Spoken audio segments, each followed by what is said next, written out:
Siddhartha by Hermann Hesse. First part. To Romain Roland, my dear friend. Chapter 1. The Son of the Brahman.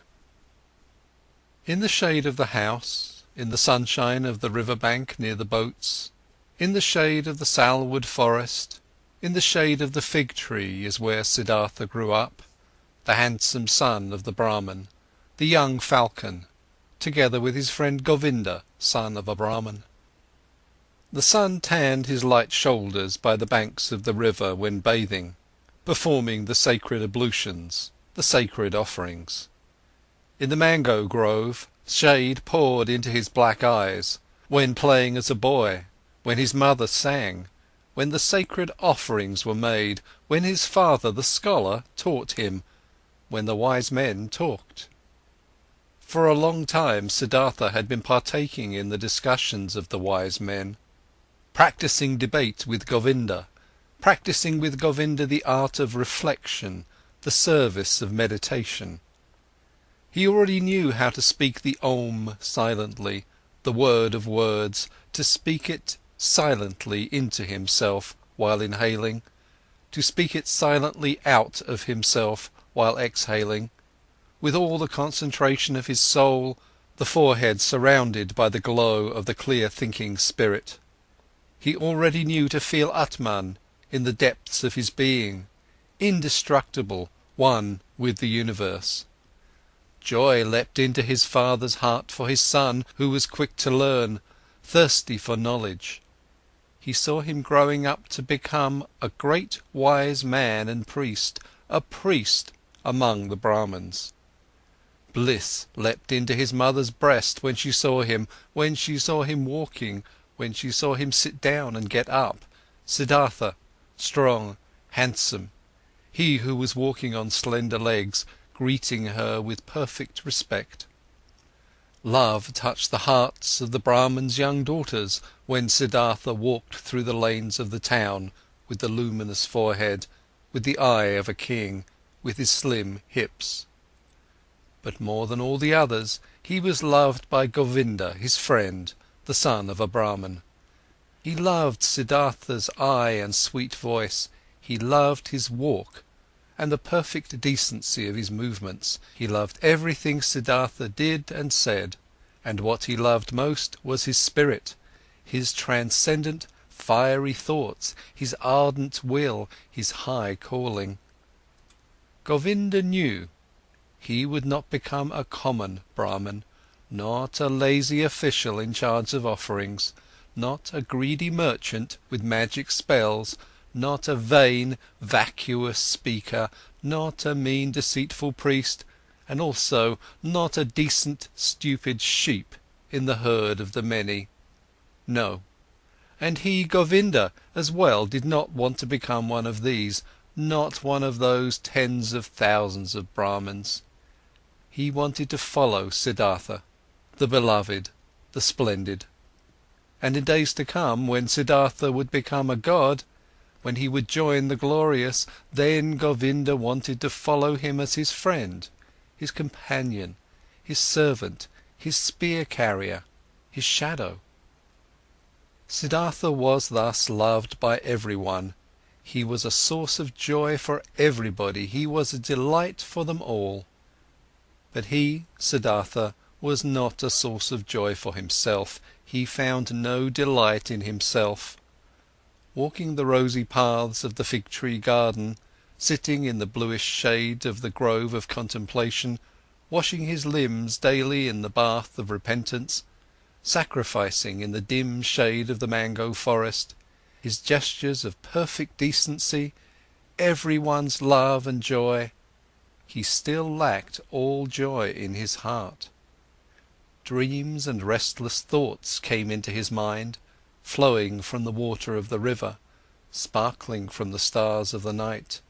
Melting from the beams of the sun, dreams came to him, and a restlessness of the soul, fuming from the sacrifices, breathing forth from the verses of the Rig Veda, being infused into him, drop by drop, from the teachings of the old Brahmins. Siddhartha had started to nurse discontent in himself. He had started to feel that the love of his father and the love of his mother and also the love of his friend Govinda would not bring him joy forever and ever, would not nurse him, feed him, satisfy him.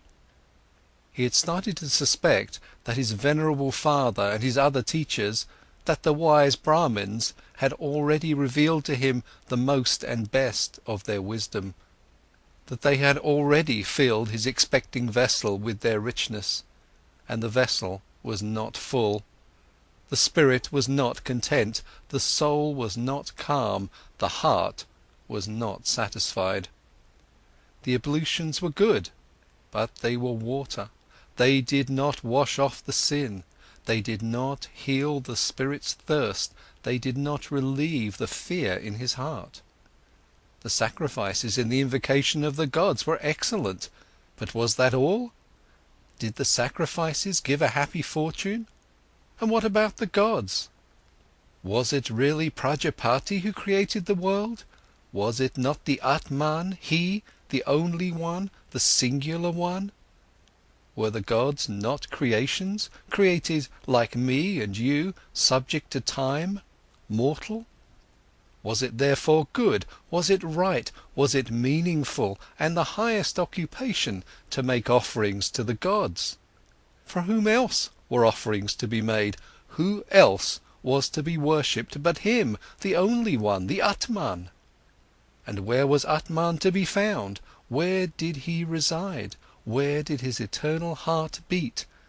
Where else but in one's own self, in its innermost part, in its indestructible part, which everyone had in himself?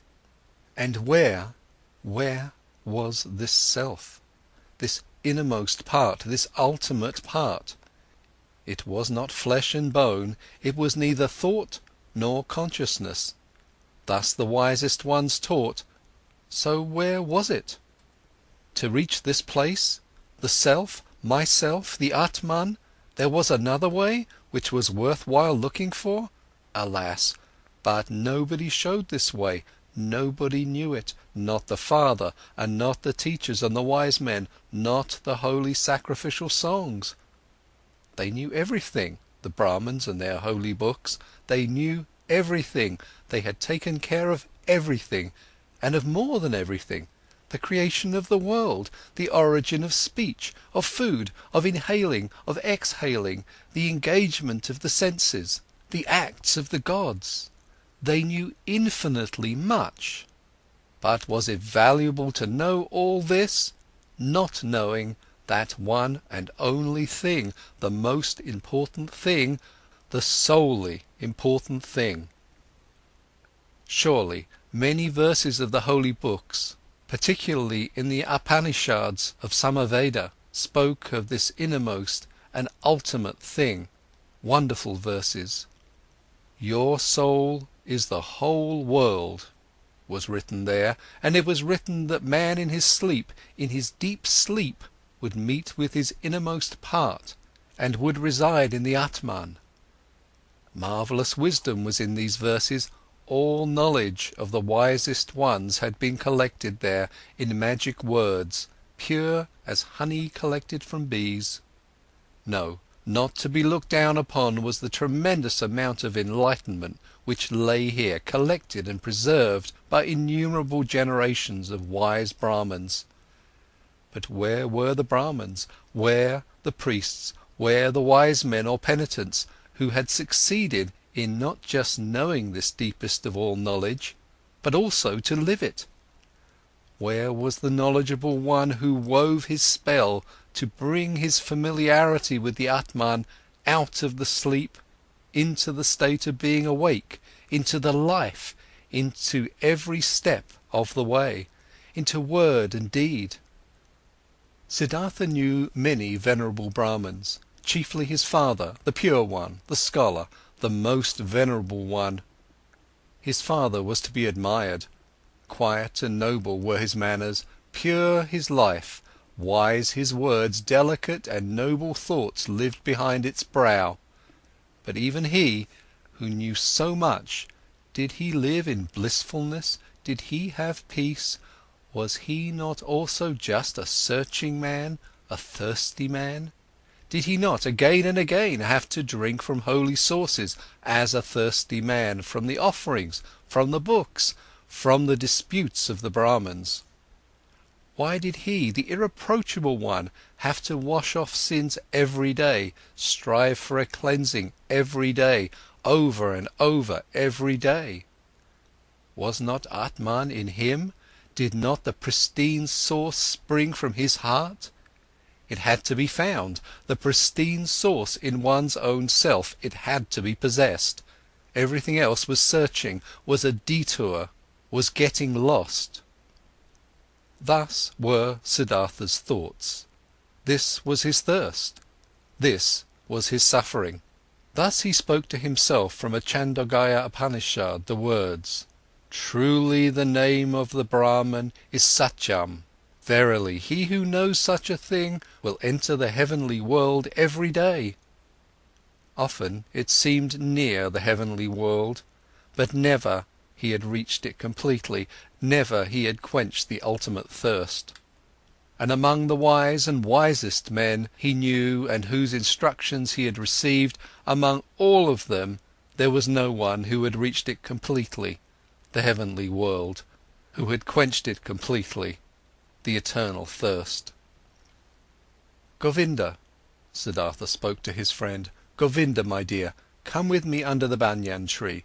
Let's practice meditation." They went to the banyan tree. They sat down. Siddhartha right here, Govinda 20 paces away. While putting himself down, ready to speak the Om, Siddhartha repeated, murmuring the verse, "Om is the bow, the arrow is soul. The Brahman is the arrow's target, that one should incessantly hit." After the usual time of the exercise in meditation had passed, Govinda rose. The evening had come. It was time to perform the evening's ablution. He called Siddhartha's name. Siddhartha did not answer. Siddhartha sat there, lost in thought. His eyes were rigidly focused towards a very distant target. The tip of his tongue was protruding a little between the teeth. He seemed not to breathe. Thus sat he, wrapped up in contemplation, thinking Om, his soul sent after the Brahman as an arrow. Once Samanas had travelled through Siddhartha's town, ascetics on a pilgrimage, 3 skinny, withered men, neither old nor young, with dusty and bloody shoulders, almost naked, scorched by the sun, surrounded by loneliness, strangers and enemies to the world, strangers and lank jackals in the realm of humans. Behind them blew a hot scent of quiet passion, of destructive service, of merciless self-denial. In the evening, after the hour of contemplation, Siddhartha spoke to Govinda. "Early tomorrow morning, my friend, Siddhartha will go to the Samanas. He will become a Samana." Govinda turned pale when he heard these words and read the decision in the motionless face of his friend, unstoppable like the arrow shot from the bow. Soon, and with the first glance, Govinda realized, now it is beginning, now Siddhartha is taking his own way, now his fate is beginning to sprout, and with his, my own. And he turned pale like a dry banana skin. "Oh Siddhartha," he exclaimed, "will your father permit you to do that?" Siddhartha looked over as if he was just waking up. Arrow fast, he read in Govinda's soul, read the fear, read the submission. "Oh Govinda," he spoke quietly, "let's not waste words. Tomorrow at daybreak I will begin the life of the Samanas. Speak no more of it." Siddhartha entered the chamber where his father was sitting on a mat of bast, and stepped behind his father, and remained standing there until his father felt that someone was standing behind him. Quoth the Brahmin, "Is that you, Siddhartha?" Then say what you came to say." Quoth Siddhartha, "With your permission, my father, I came to tell you that it is my longing to leave your house tomorrow and go to the ascetics. My desire is to become a samana. May my father not oppose this?" The Brahmin fell silent and remained silent for so long that the stars in the small window wandered and changed their relative positions ere the silence was broken. Silent and motionless stood the son with his arms folded, silent and motionless sat the father on the mat, and the stars traced their paths in the sky. Then spoke the father: "Not proper is it for a Brahmin to speak harsh and angry words, but indignation is in my heart. I wish not to hear this request for a second time from your mouth." Slowly the Brahmin rose. Siddhartha stood silently, his arms folded. "What are you waiting for?" asked the father. Quoth Siddhartha, "You know what." Indignant, the father left the chamber. Indignant, he went to his bed and lay down. After an hour, since no sleep had come over his eyes, the Brahmin stood up, paced to and fro and left the house. Through the small window of the chamber he looked back inside, and there he saw Siddhartha standing, his arms folded, not moving from his spot. Pale shimmered his bright robe. With anxiety in his heart, the father returned to his bed. After another hour, since no sleep had come over his eyes, the Brahmin stood up again, paced to and fro, walked out of the house and saw that the moon had risen. Through the window of the chamber he looked back inside. There stood Siddhartha, not moving from his spot, his arms folded, moonlight reflecting from his bare shins. With worry in his heart, the father went back to bed.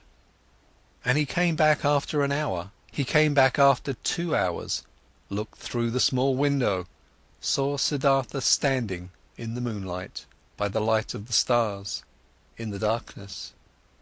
And he came back hour after hour, silently. He looked into the chamber, saw him standing in the same place, filled his heart with anger, filled his heart with unrest, filled his heart with anguish, filled it with sadness. And in the night's last hour, before the day began, he returned, stepped into the room, saw the young man standing there, who seemed tall and like a stranger to him. "Siddhartha," he spoke, "what are you waiting for?" "You know what." "Will you always stand that way and wait, until it becomes morning, noon and evening?" "I will stand and wait." "You will become tired, Siddhartha." "I will become tired." "You will fall asleep, Siddhartha." "I will not fall asleep." "You will die, Siddhartha." "I will die." "And would you rather die than obey your father?" Siddhartha has always obeyed his father. "So will you abandon your plan?" Siddhartha will do what his father will tell him to do. The first light of day shone into the room. The Brahmin saw that Siddhartha was trembling softly in his knees. In Siddhartha's face, he saw no trembling. His eyes were fixed on a distant spot. Then his father realized that even now, Siddhartha no longer dwelt with him in his home, that he had already left him. The father touched Siddhartha's shoulder.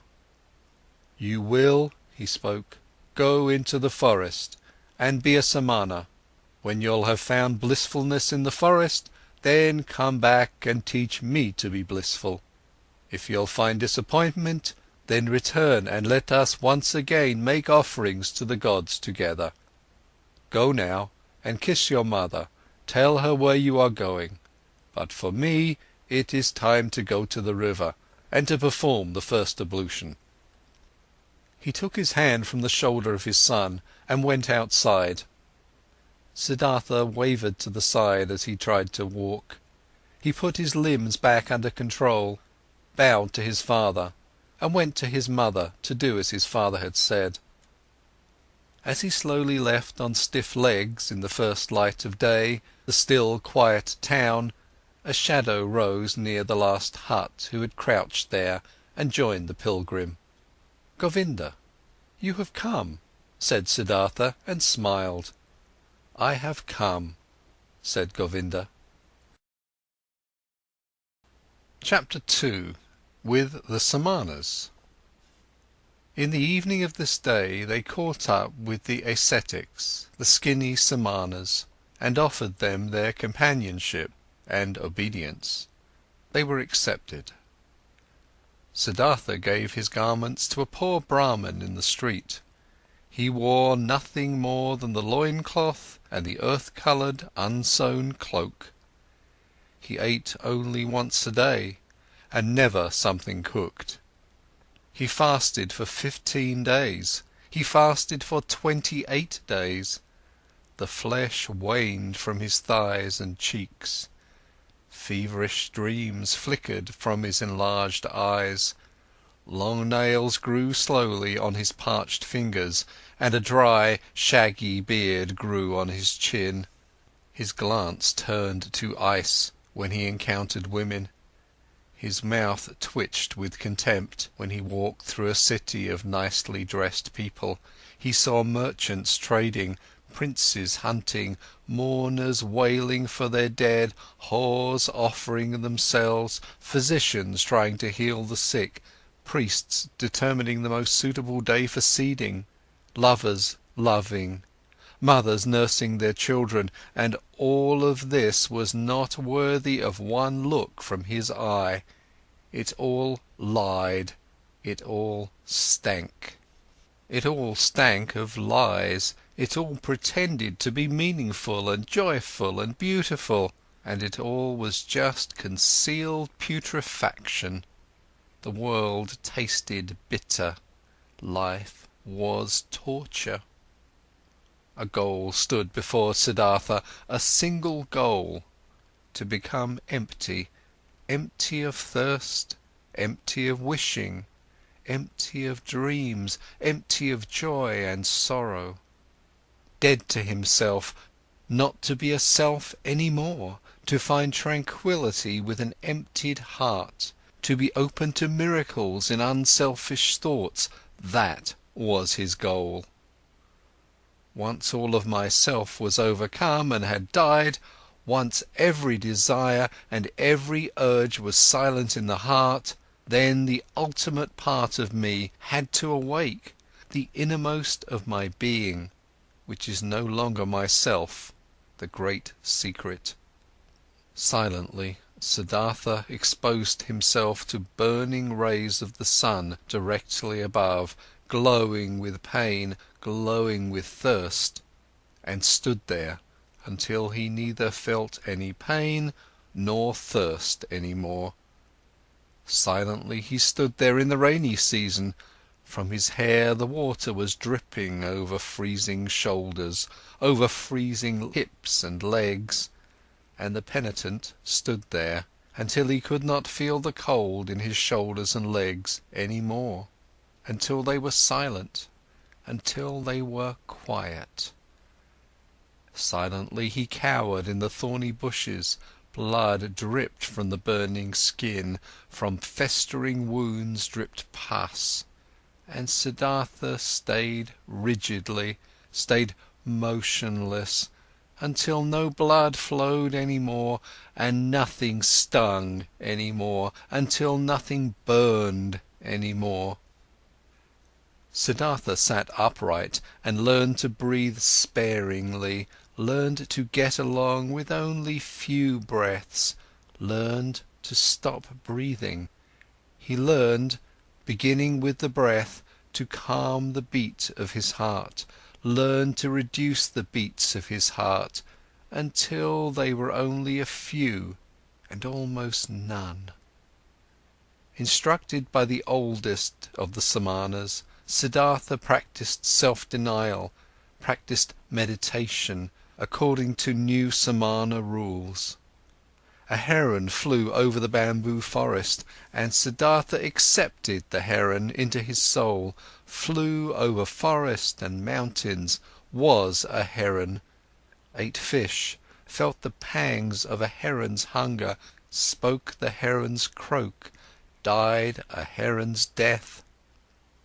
A dead jackal was lying on the sandy bank, and Siddhartha's soul slipped inside the body, was the dead jackal, lay on the banks, got bloated, stank, decayed, and was dismembered by hyenas, was skinned by vultures, turned into a skeleton, turned to dust, was blown across the fields.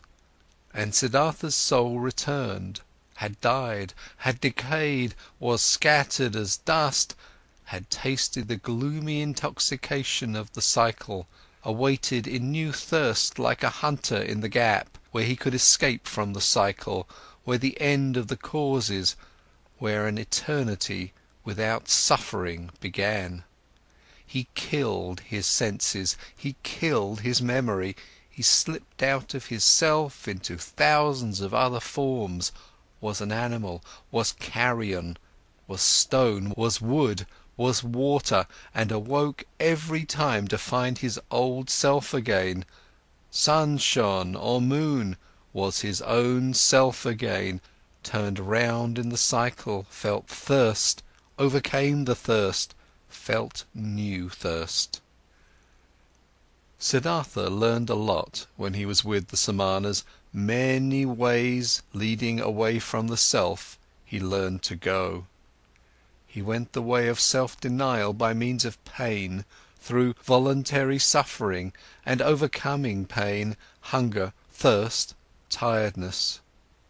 He went the way of self-denial by means of meditation, through imagining the mind to be void of all conceptions.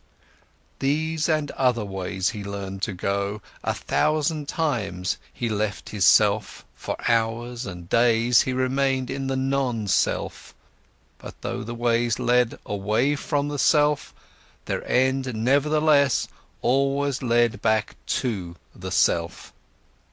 Though Siddhartha fled from the self 1,000 times, stayed in nothingness, stayed in the animal, in the stone, the return was inevitable, inescapable was the hour when he found himself back in the sunshine or in the moonlight, in the shade or in the rain, and was once again his self and Siddhartha, and again felt the agony of the cycle which had been forced upon him. By his side lived Govinda, his shadow, walked the same paths, undertook the same efforts. They rarely spoke to one another than the service of the exercises required. Occasionally the two of them went through the villages to beg for food for themselves and their teachers. "How do you think, Govinda," Siddhartha spoke one day while begging this way, "how do you think we progress? Do we reach any goals?" Govinda answered, "We have learned and will continue learning. You'll be a great Samana, Siddhartha. Quickly you've learned every exercise. Often the old Samanas have admired you. One day you'll be a holy man, O Siddhartha." Quoth Siddhartha, "I can't help but feel that it is not like this, my friend. What I've learned, being among the Samanas, up to this day, this, O Govinda, I could have learned more quickly and by simpler means. In every tavern of that part of a town where the whorehouses are, my friend, among carters and gamblers I could have learned it." Quoth Govinda, "Siddhartha is putting me on. How could you have learned meditation, holding your breath, insensitivity against hunger and pain, there among these wretched people?" And Siddhartha said quietly, as if he were talking to himself, "What is meditation? What is leaving one's body? What is fasting? What is holding one's breath? It is fleeing from the self, it is a short escape of the agony of being a self. It is a short numbing of the senses against the pain and the pointlessness of life. The same escape, the same short numbing, is what the driver of the ox cart finds in the inn, drinking a few bowls of rice wine or fermented coconut milk. Then he won't feel his self anymore, then he won't feel the pains of life anymore, then he finds a short numbing of the senses. When he falls asleep over his bowl of rice wine, he'll find the same as what Siddhartha and Govinda find when they escape their bodies through long exercises, staying in the non-self. This is how it is, O Govinda. Quoth Govinda: "You say so, O friend, yet you know that Siddhartha is no driver of an ox cart, and a Samana is no drunkard.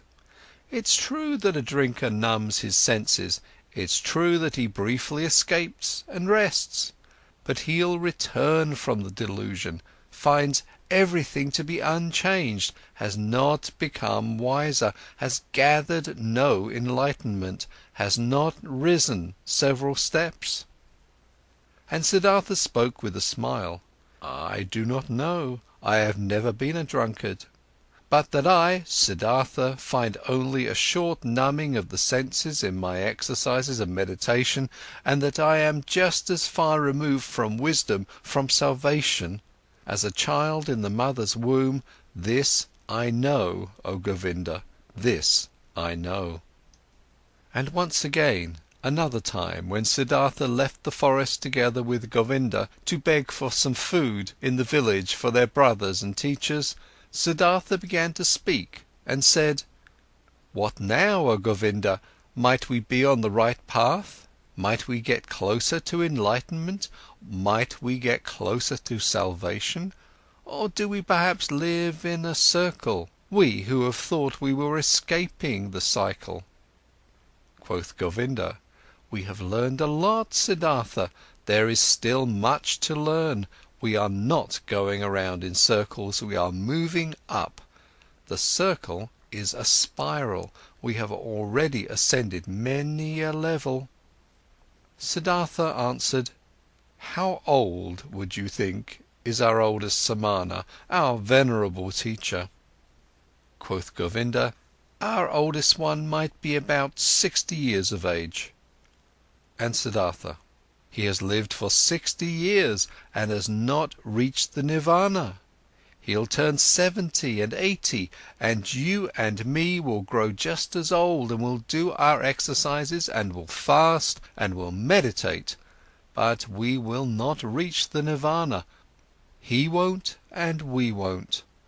Oh Govinda, I believe out of all the Samanas out there, perhaps not a single one, not a single one will reach the nirvana.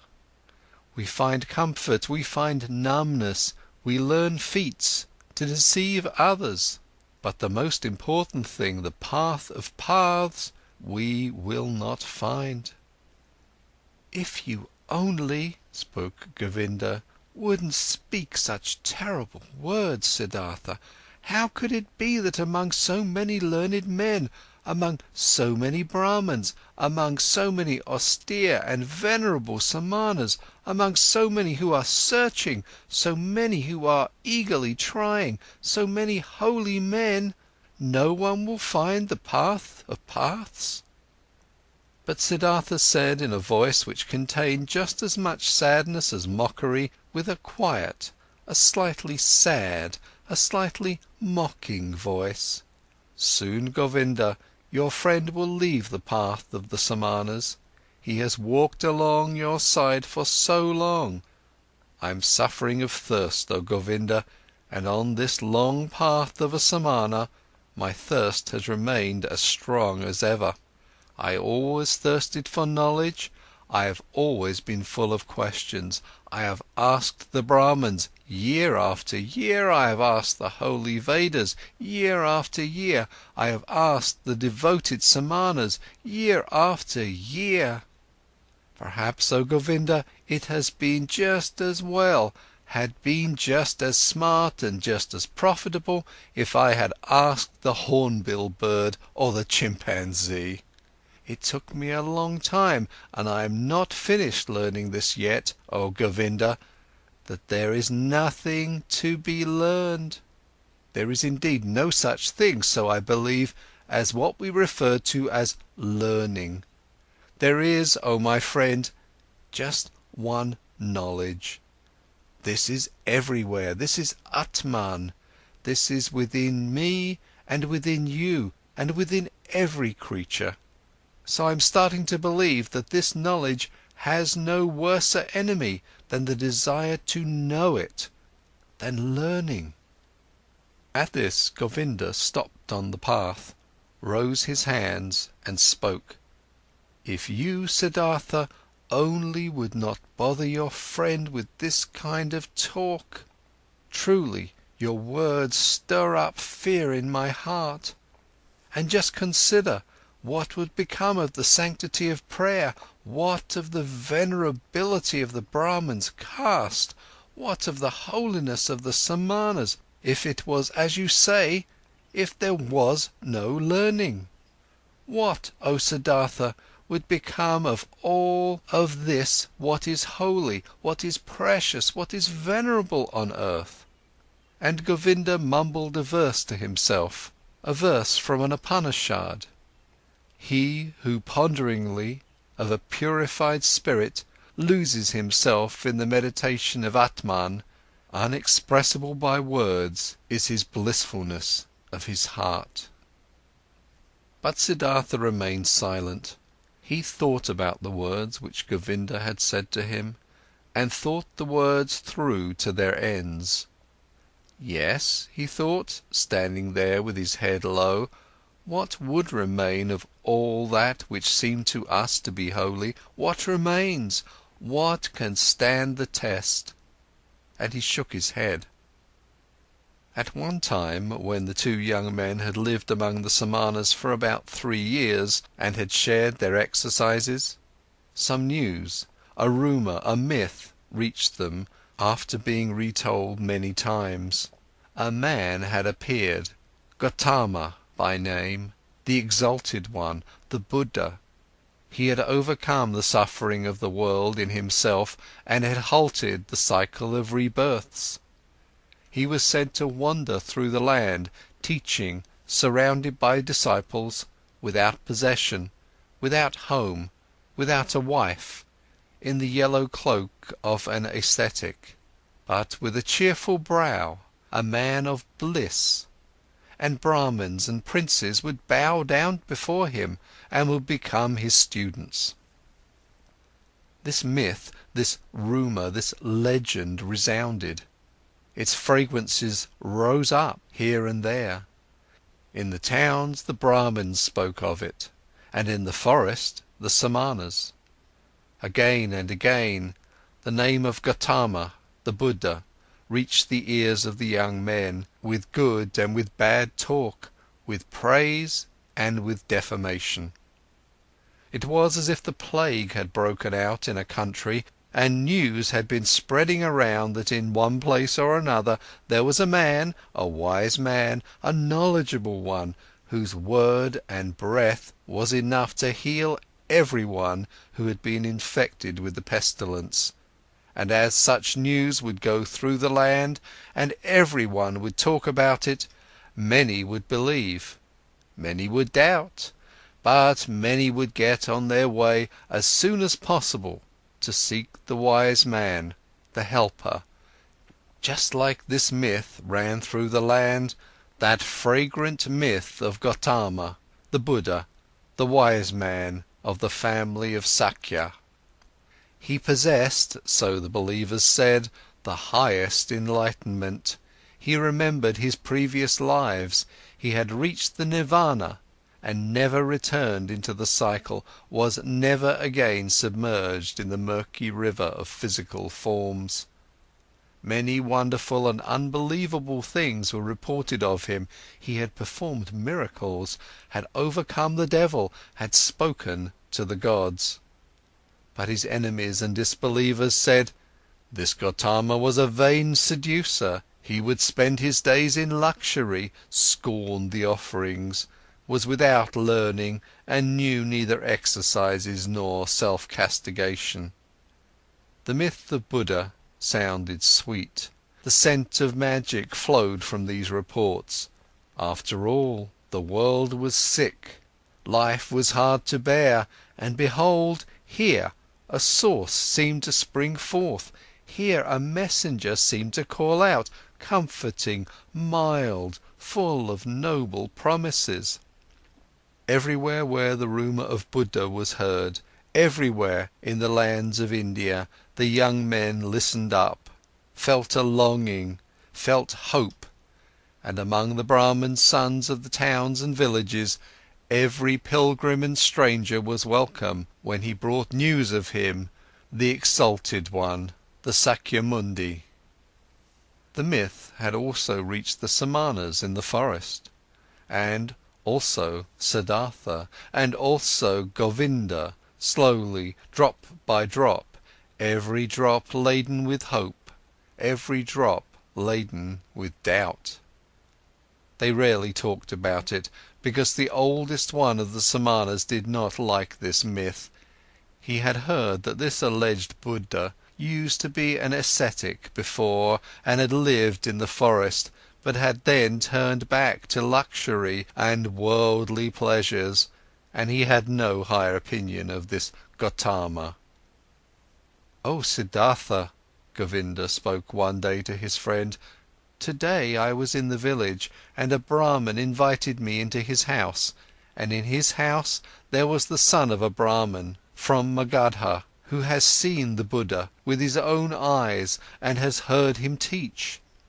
Verily, this made my chest ache when I breathed, and thought to myself, if only I would too, if only we both would too, Siddhartha and me, live to see the hour when we will hear the teachings from the mouth of this perfected man. Speak, friend, wouldn't we want to go there too and listen to the teachings from the Buddha's mouth?" Quoth Siddhartha, "Always, oh Govinda, I had thought Govinda would stay with the Samanas. Always I had believed his goal was to live to be 60 and 70 years of age and to keep on practicing those feats and exercises which are becoming to a Samana. But behold, I had not known Govinda well enough, I knew little of his heart. So now you, my faithful friend, want to take a new path and go there, where the Buddha spreads his teachings." Quoth Govinda, "You're mocking me. Mock me if you like, Siddhartha, and have you not also developed a desire, an eagerness to hear these teachings? Have you not at one time said to me, you would not walk the path of the Samanas for much longer?" At this, Siddhartha laughed in his very own manner, in which his voice assumed a touch of sadness and a touch of mockery, and said, "Well, Govinda, you've spoken well, you've remembered correctly. If you only remembered the other thing as well, you've heard from me, which is that I have grown distrustful and tired against teachings and learnings, and that my faith in words, which are brought to us by teachers, is small. But let's do it, my dear, I am willing to listen to these teachings, though in my heart I believe we've already tasted the best fruit of these teachings." Quoth Govinda, "Your willingness delights my heart, but tell me, how should this be possible? How should the Gotama's teachings, even before we have heard them, have already revealed their best fruit to us?" Quoth Siddhartha, "Let us eat this fruit and wait for the rest, oh Govinda. But this fruit, which we already now received thanks to the Gotama, consisted in him calling us away from the Samanas. Whether he has also other and better things to give us, oh friend, let us await with calm hearts." On this very same day, Siddhartha informed the oldest one of the Samanas of his decision, that he wanted to leave him. He informed the oldest one with all the courtesy and modesty becoming to a younger one and a student. But the Samana became angry because the two young men wanted to leave him, and talked loudly and used crude swear words. Govinda was startled and became embarrassed, but Siddhartha put his mouth close to Govinda's ear and whispered to him, "Now I want to show the old man that I've learned something from him." Positioning himself closely in front of the Samana, with a concentrated soul, he captured the old man's glance with his glances, deprived him of his power, made him mute, took away his free will, subdued him under his own will, commanded him to do silently whatever he demanded him to do. The old man became mute, his eyes became motionless, his will was paralyzed, his arms were hanging down. Without power, he had fallen victim to Siddhartha's spell. But Siddhartha's thoughts brought the Samana under their control. He had to carry out what they commanded. And thus the old man made several bows, performed gestures of blessing, spoke stammeringly a godly wish for a good journey. And the young men returned the bows with thanks, returned the wish, went on their way with salutations. On the way, Govinda said, "Oh, Siddhartha, you have learned more from the Samanas than I knew. It is hard, it is very hard to cast a spell on an old Samana. Truly, if you had stayed there, you would soon have learned to walk on water." "I do not seek to walk on water," said Siddhartha. "Let old Samanas be content with such feats."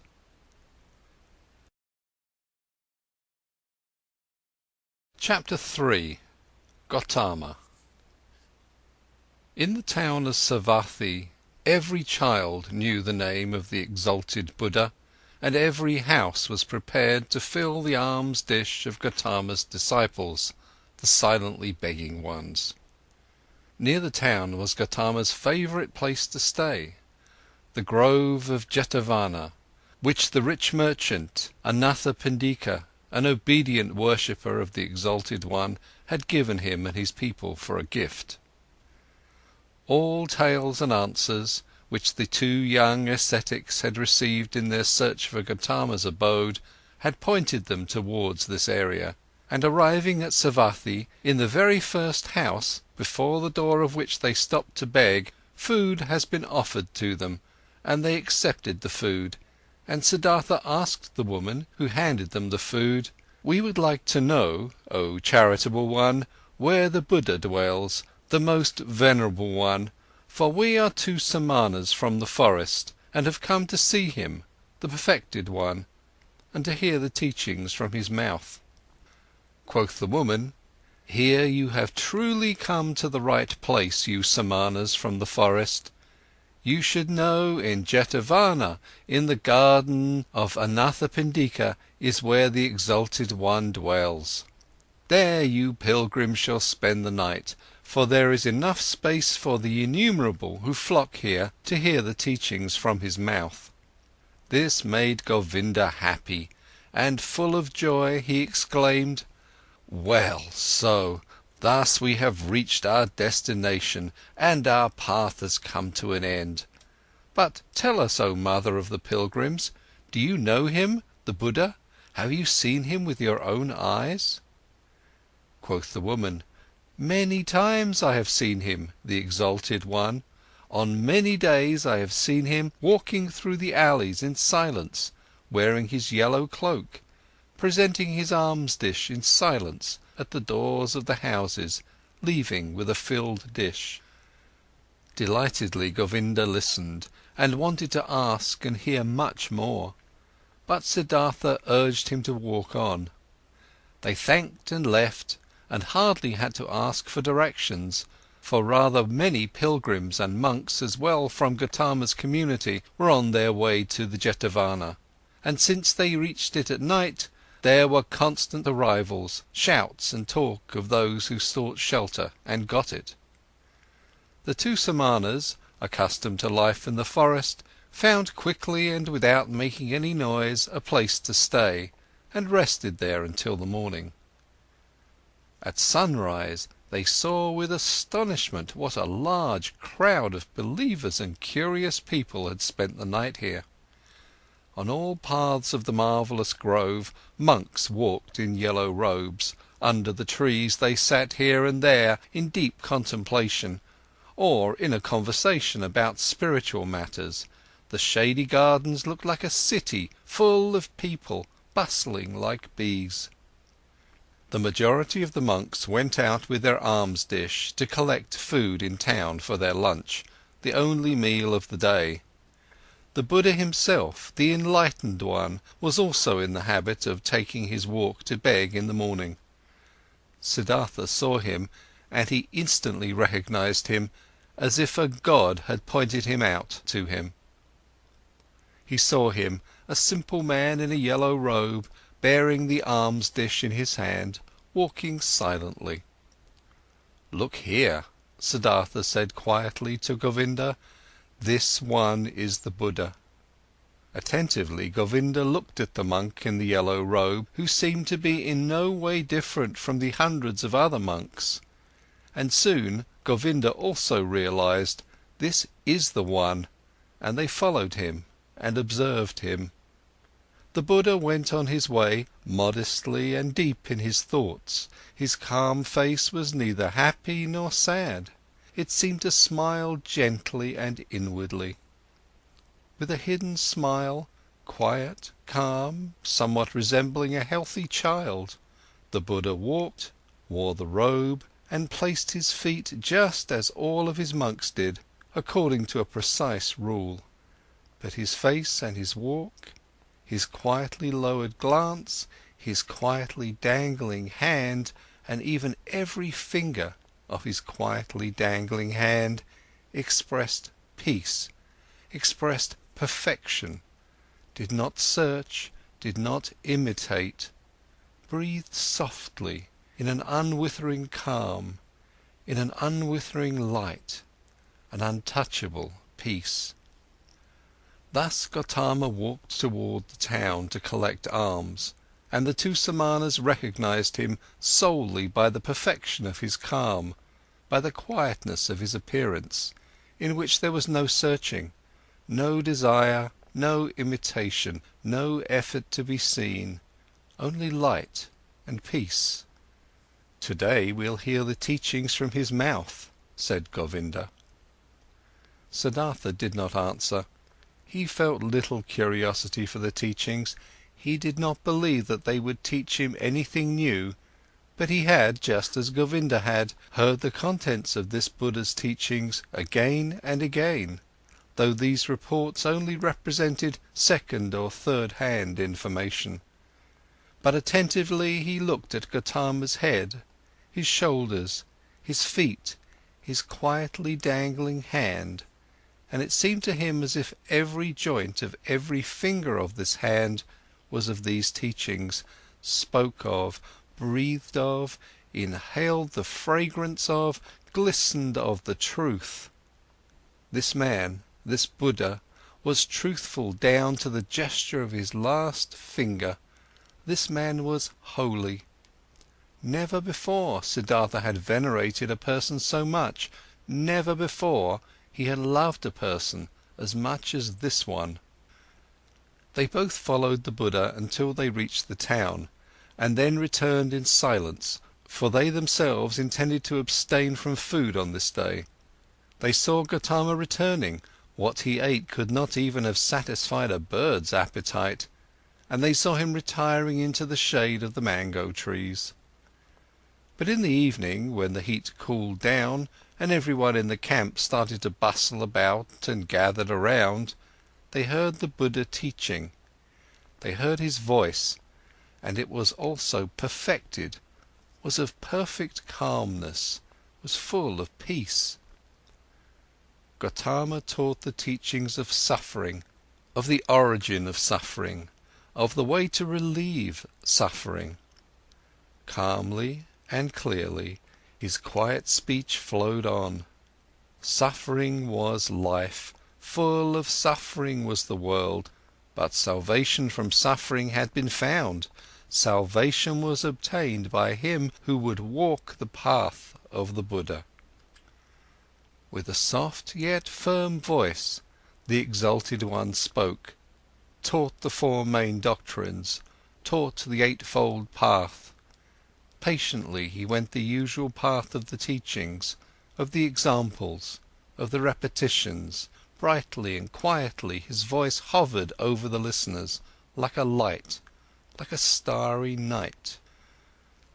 When the Buddha, night had already fallen, ended his speech, many a pilgrim stepped forward and asked to be accepted into the community, sought refuge in the teachings.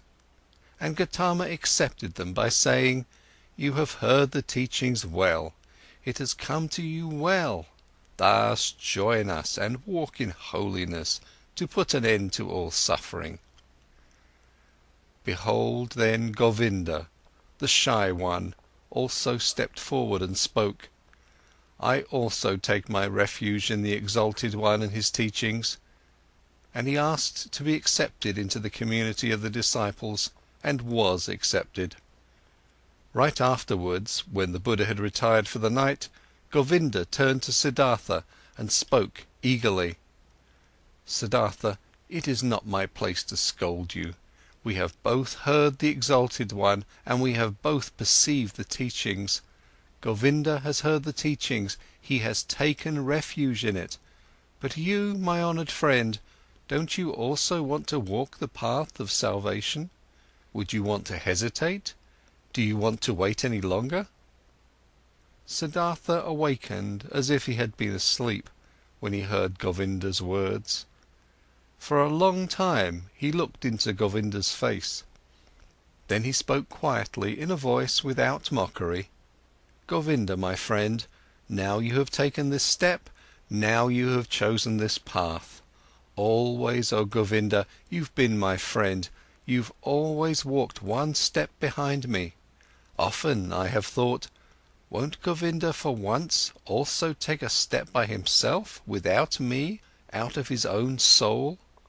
Behold, now you've turned into a man and are choosing your path for yourself. I wish that you would go it up to its end, oh my friend, that you shall find salvation." Govinda, not completely understanding it yet, repeated his question in an impatient tone. "Speak up, I beg you, my dear. Tell me, since it could not be any other way, that you also, my learned friend, will take your refuge with the exalted Buddha." Siddhartha placed his hand on Govinda's shoulder. "You failed to hear my good wish for you, oh Govinda. I am repeating it. I wish that you would go this path up to its end, that you shall find salvation." In this moment, Govinda realized that his friend had left him, and he started to weep. "Siddhartha!" he exclaimed lamentingly. Siddhartha kindly spoke to him. "Don't forget, Govinda, that you are now one of the Samanas of the Buddha. You have renounced your home and your parents, renounced your birth and possessions, renounced your free will, renounced all friendship. This is what the teachings require, this is what the exalted one wants, this is what you wanted for yourself. Tomorrow, oh Govinda, I'll leave you." For a long time the friends continued walking in the grove, for a long time they lay there and found no sleep. And over again Govinda urged his friend, he should tell him why he would not want to seek refuge in Gotama's teachings. What fault he would find in these teachings? But Siddhartha turned him away every time and said, "Be content, Govinda. Very good are the teachings of the exalted one. How could I find a fault in them?" Very early in the morning, a follower of Buddha, one of his oldest monks, went through the garden and called all those to him who had as novices taken their refuge in the teachings, to dress them up in the yellow robe and to instruct them in the first teachings and duties of their position. Then Govinda broke loose, embraced once again his childhood friend, and left with the novices. But Siddhartha walked through the grove, lost in thought. Then he happened to meet Gotama, the exalted one, and when he greeted him with respect, and the Buddha's glance was so full of kindness and calm, the young man summoned his courage and asked the venerable one for the permission to talk to him. Silently, the exalted one nodded his approval. Quoth Siddhartha, "Yesterday, O exalted one, I had been privileged to hear your wondrous teachings. Together with my friend I had come from afar to hear your teachings, and now my friend is going to stay with your people, he has taken his refuge with you. But I will again start on my pilgrimage." "As you please," the venerable one spoke politely. "Too bold is my speech," Siddhartha continued, "but I do not want to leave the exalted one without having honestly told him my thoughts. Does it please the venerable one to listen to me for one moment longer?" Silently, the Buddha nodded his approval. Quoth Siddhartha, "One thing, O most venerable one, I have admired in your teaching most of all. Everything in your teachings is perfectly clear, is proven. You are presenting the world as a perfect chain, a chain which is never and nowhere broken, an eternal chain, the links of which are causes and effects. Never before this has been seen so clearly, never before this has been presented so irrefutably. Truly, the heart of every Brahmin has to beat stronger with love once he has seen the world through your teachings perfectly connected, without gaps, clear as a crystal, not depending on chance, not depending on gods. Whether it may be good or bad, whether living according to it would be suffering or joy, I do not wish to discuss, possibly this is not essential, but the uniformity of the world, that everything which happens is connected, that the great and the small things are all encompassed by the same forces of time, by the same law of causes, of coming into being and of dying, this is what shines brightly out of your exalted teachings, O perfected one. But according to your very own teachings, this unity and necessary sequence of all things is nevertheless broken in one place, through a small gap. This world of unity is invaded by something alien, something new, something which had not been there before and which cannot be demonstrated and cannot be proven. These are your teachings of overcoming the world, of salvation. But with this small gap, with this small breach, the entire eternal and uniform law of the world is breaking apart again and becomes void. Please forgive me for expressing this objection." Quietly, Gotama had listened to him, unmoved. Now he spoke, the perfected one, with his kind, with his polite and clear voice. "You've heard the teachings, O son of a Brahmin, and good for you that you've thought about it thus deeply. You've found a gap in it, an error. You should think about this further. But be warned, O seeker of knowledge, of the thicket of opinions and of arguing about words. There is nothing to opinions. They may be beautiful or ugly, smart or foolish. Everyone can support them or discard them. But the teachings you've heard from me are no opinion, and their goal is not to explain the world to those who seek knowledge. They have a different goal. Their goal is salvation from suffering. This is what Gotama teaches, nothing else. I wish that you, O exalted one, would not be angry with me," said the young man. I have not spoken to you like this to argue with you, to argue about words. You are truly right, there is little to opinions. But let me say this one more thing. I have not doubted in you for a single moment. I have not doubted for a single moment that you are Buddha, that you have reached the goal, the highest goal towards which so many thousands of Brahmins and the sons of Brahmins are on their way. You have found salvation from death. It has come to you in the course of your own search, on your own path, through thoughts, through meditation, through realizations, through enlightenment. It has not come to you by means of teachings. And, thus is my thought, O exalted one, nobody will obtain salvation by means of teachings. You will not be able to convey and say to anybody, O venerable one, in words and through teachings, what has happened to you in the hour of enlightenment. The teachings of the enlightened Buddha contain much.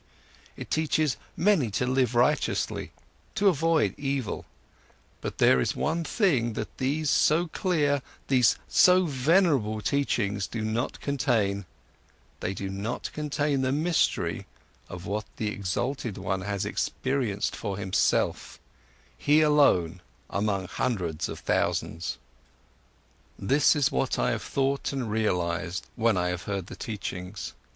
This is why I am continuing my travels, not to seek other better teachings, for I know there are none, but to depart from all teachings and all teachers, and to reach my goal by myself or to die.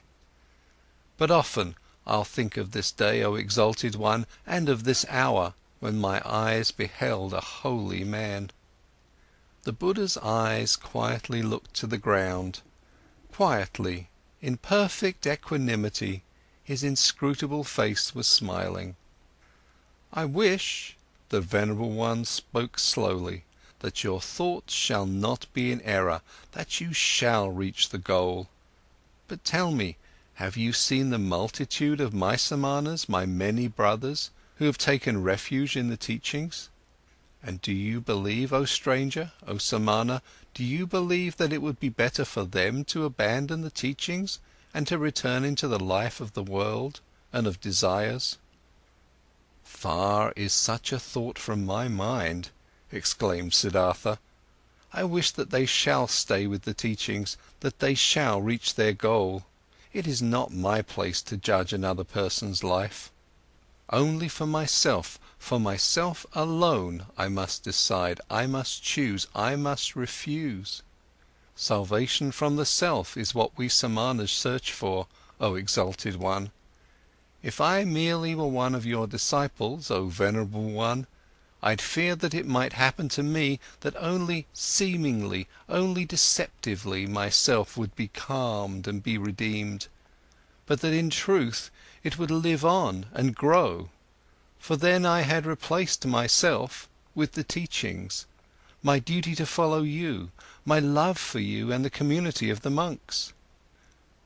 With half of a smile, with an unwavering openness and kindness, Gotama looked into the stranger's eyes and bid him to leave with a hardly noticeable gesture. You are wise, O Samana, the venerable one spoke. You know how to talk wisely, my friend, but be aware of too much wisdom.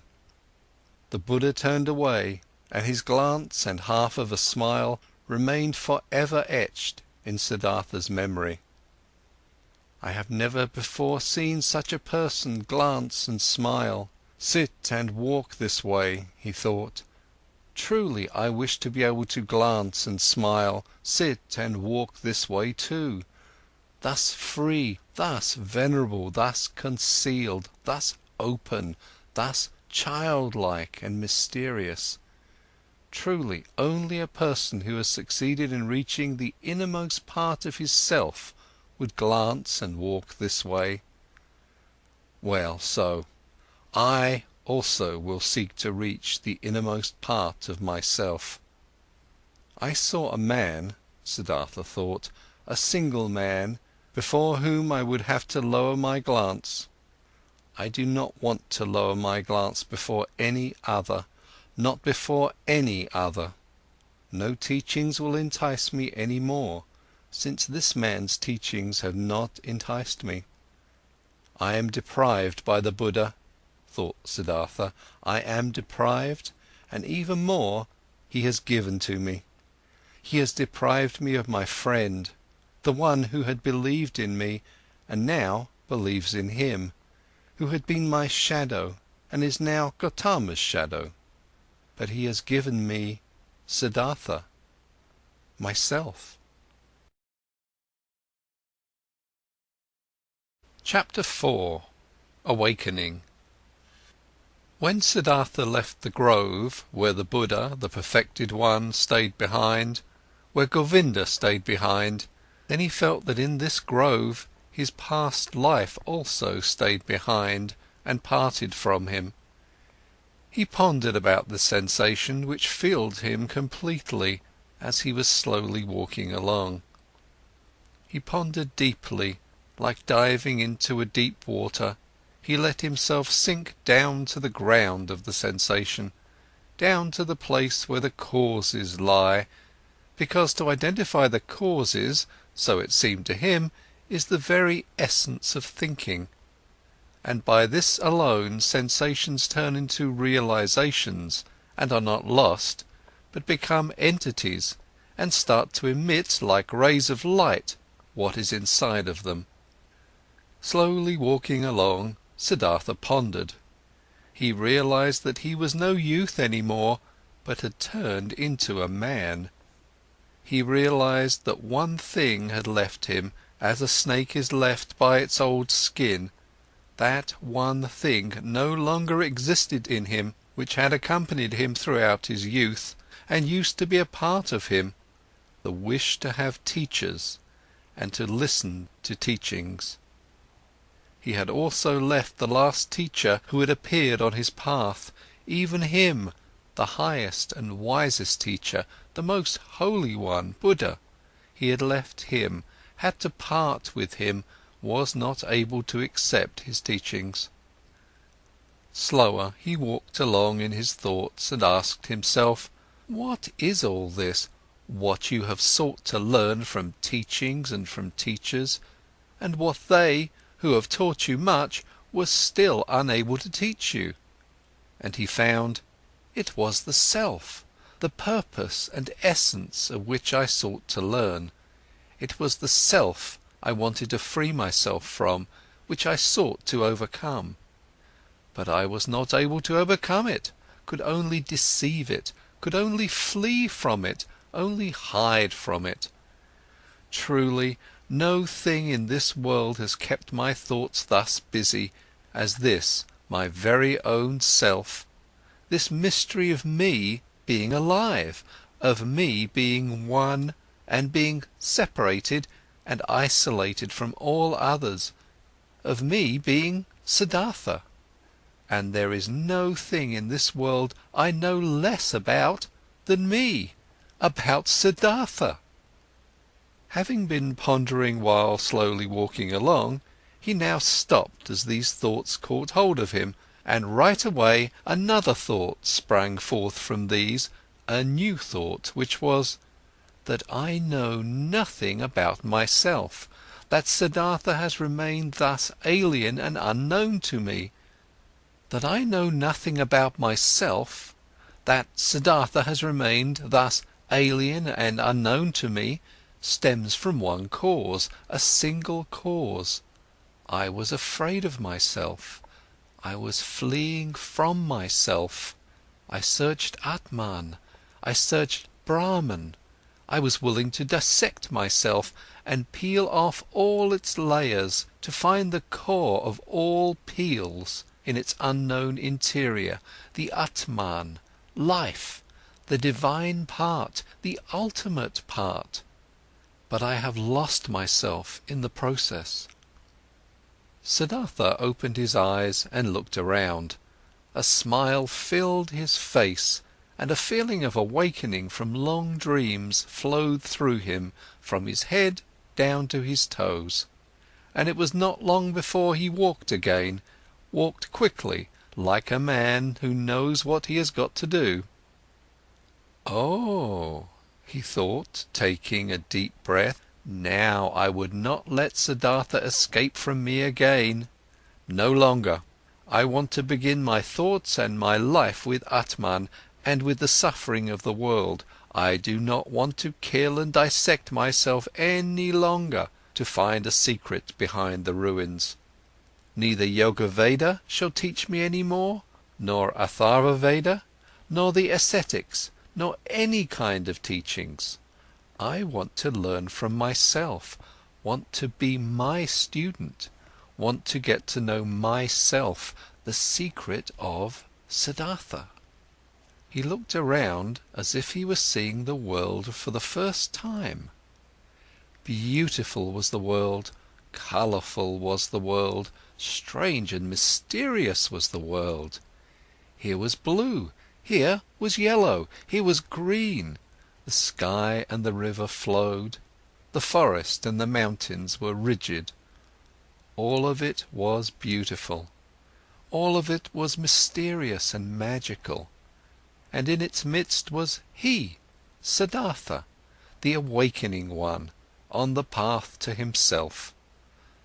All this yellow and blue, river and forest, entered Siddhartha for the first time through the eyes, was no longer a spell of Mara, was no longer the veil of Maya, was no longer a pointless and coincidental diversity of mere appearances, despicable to the deeply thinking Brahman who scorns diversity, who seeks unity.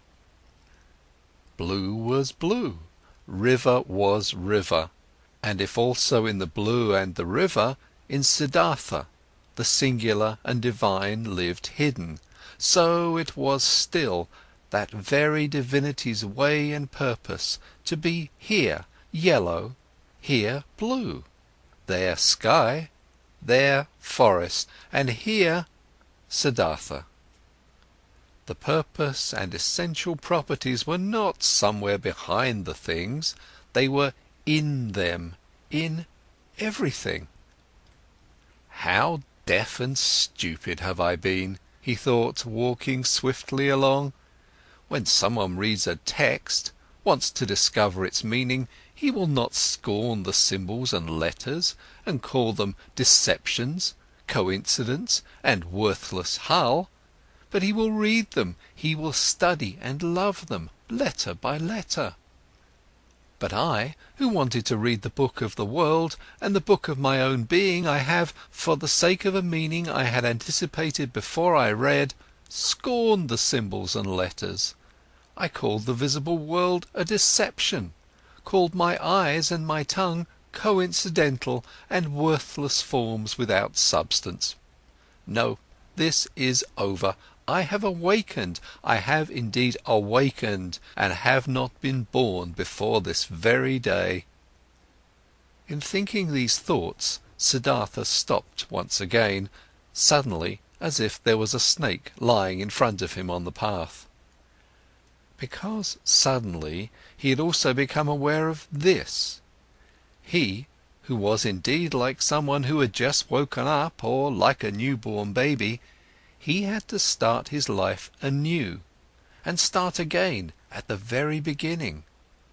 When he had left in this very morning from the grove Jetavana, the grove of that exalted one, already awakening, already on the path towards himself, he had every intention, regarded as natural and took for granted that he, after years as an ascetic, would return to his home and his father.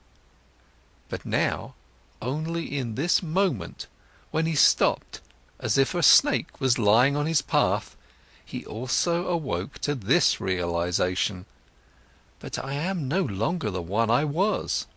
I am no ascetic any more. I am not a priest any more. I am no Brahmin any more. What should I do at home and at my father's place? Study? Make offerings? Practice meditation? But all this is over. All of this is no longer alongside my path. Motionless, Siddhartha remained standing there, and for the time of one moment and breath, his heart felt cold. He felt a cold in his chest, as a small animal, a bird or a rabbit would, when seeing how alone he was. For many years he had been without home and had felt nothing. Now he felt it. Still, even in the deepest meditation, he had been his father's son, had been a Brahmin, of a high caste, a cleric. Now he was nothing but Siddhartha, the awoken one, nothing else was left. Deeply he inhaled, and for a moment he felt cold and shivered. Nobody was thus alone as he was.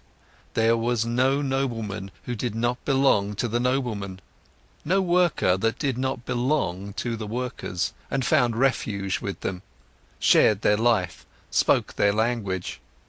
No Brahman who would not be regarded as Brahmins and lived with them, no ascetic who would not find his refuge in the caste of the Samanas, and even the most forlorn hermit in the forest was not just one and alone. He was also surrounded by a place he belonged to. He also belonged to a caste in which he was at home. Govinda had become a monk, and 1,000 monks were his brothers, wore the same robe as he, believed in his faith, spoke his language. But he, Siddhartha, where did he belong to? With whom would he share his life? Whose language would he speak? Out of this moment, when the world melted away all around him, when he stood alone like a star in the sky, out of this moment of cold and despair, Siddhartha emerged, more a self than before, more firmly concentrated. He felt, this had been the last tremor of the awakening, the last struggle of this birth. And it was not long until he walked again in long strides, started to proceed swiftly and impatiently, heading no longer for home, no longer to see his father, no longer back. Second part, Chapter 5. Dedicated to Wilhelm Gundert, my cousin in Japan. Chapter 5. Kamala. Siddhartha learned something new on every step of his path, for the world was transformed, and his heart was enchanted. He saw the sun rising over the mountains with their forests, and setting over the distant beach with its palm trees. At night he saw the stars in the sky, in their fixed positions, and the crescent of the moon floating like a boat in the blue. He saw trees, stars, animals, clouds, rainbows, rocks, herbs, flowers, stream and river, the glistening dew in the bushes in the morning, distant high mountains which were blue and pale, birds sang and bees, wind silverishly blew through the rice field. All of this, 1,000-fold and colourful, had always been there. Always the sun and the moon had shone, always the rivers had roared and the bees had buzzed, but in former times all of this had been nothing more to Siddhartha than a fleeting, deceptive veil before his eyes, looked upon in distrust, destined to be penetrated and destroyed by thought, since it was not the essential existence, since this essence lay beyond, on the other side of the visible. But now, his liberated eyes stayed on this side, he saw and became aware of the visible, sought to be at home in this world, did not seek for the true essence, did not aim at a world beyond.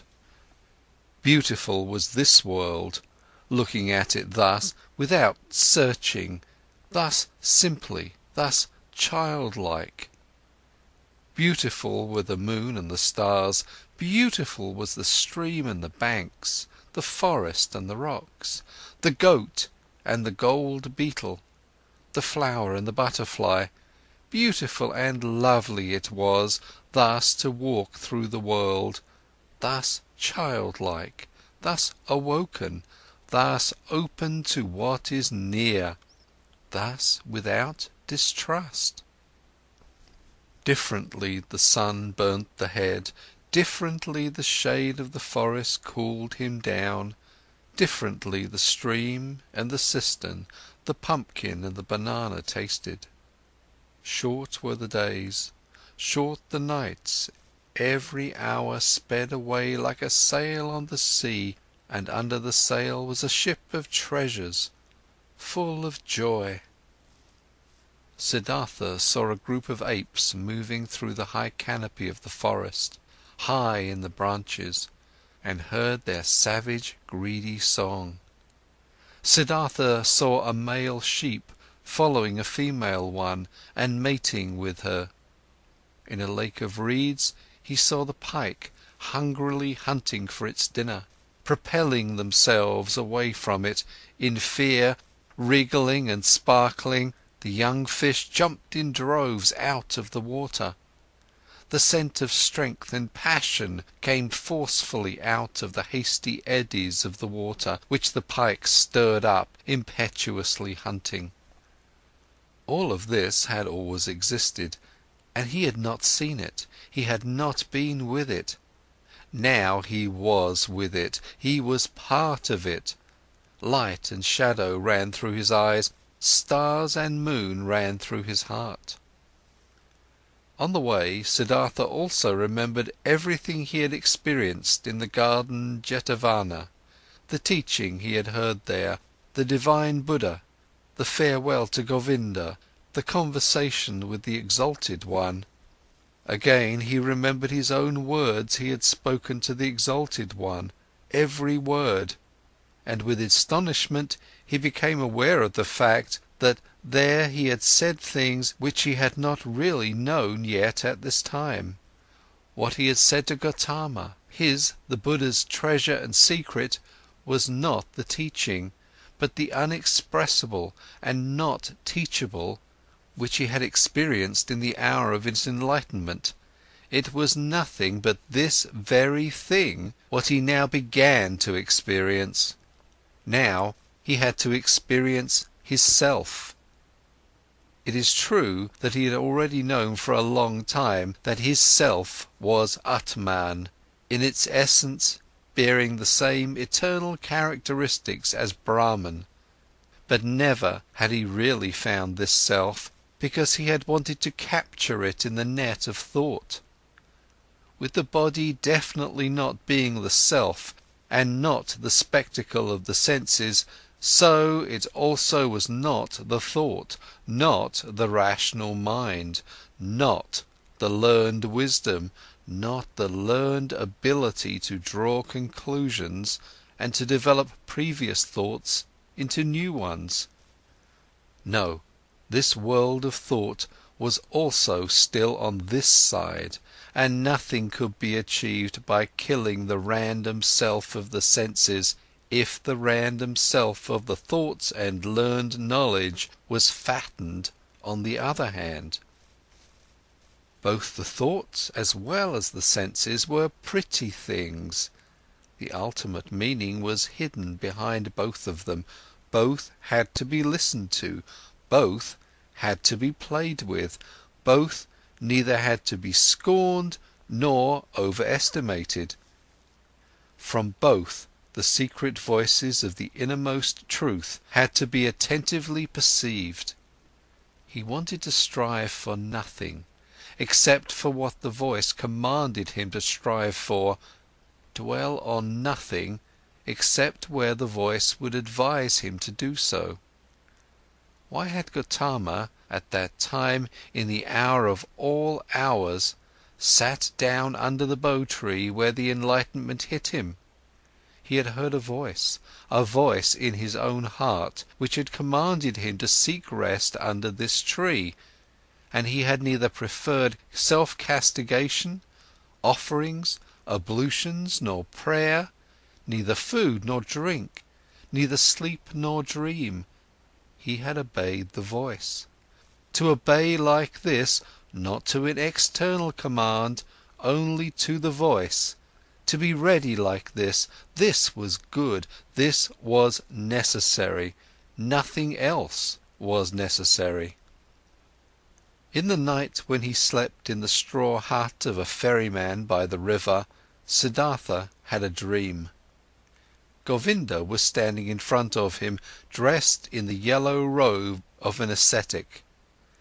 Sad was how Govinda looked like. Sadly he asked, "Why have you forsaken me?"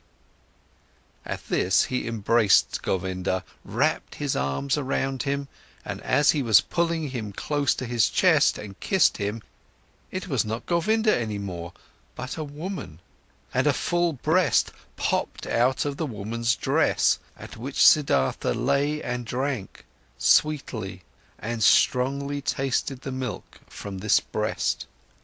It tasted of woman and man, of sun and forest, of animal and flower, of every fruit, of every joyful desire. It intoxicated him and rendered him unconscious. When Siddhartha woke up, the pale river shimmered through the door of the hut, and in the forest, a dark call of an owl resounded deeply and pleasantly.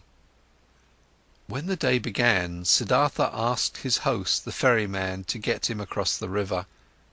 The ferryman got him across the river on his bamboo raft. The wide water shimmered reddishly in the light of the morning.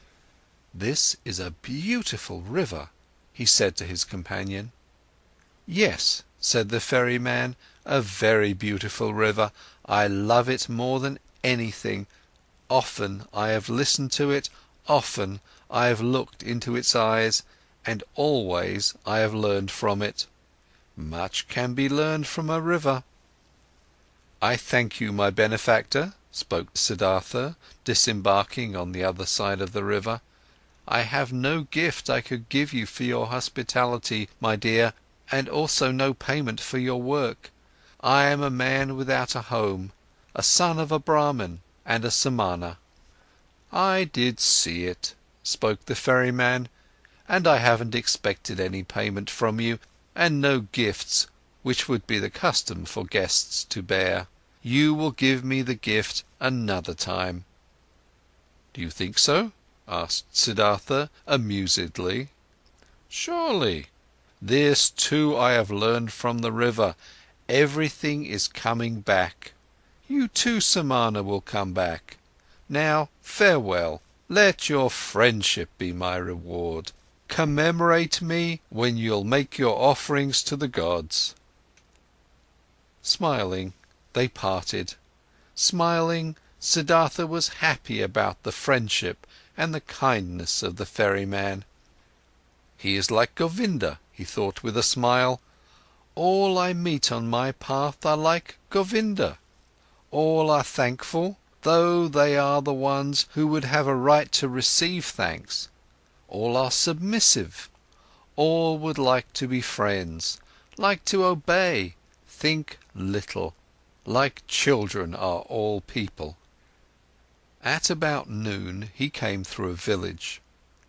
In front of the mud cottages, children were rolling about in the street, were playing with pumpkin seeds and seashells, screamed and wrestled, but they all timidly fled from the unknown Samana. In the end of the village, the path led through a stream, and by the side of the stream, a young woman was kneeling and washing clothes. When Siddhartha greeted her, she lifted her head and looked up to him with a smile, so that he saw the white in her eyes glistening. He called out a blessing to her, as is the custom among travellers, and asked how far he still had to go to reach the large city. Then she got up and came to him. Beautifully her wet mouth was shimmering in her young face.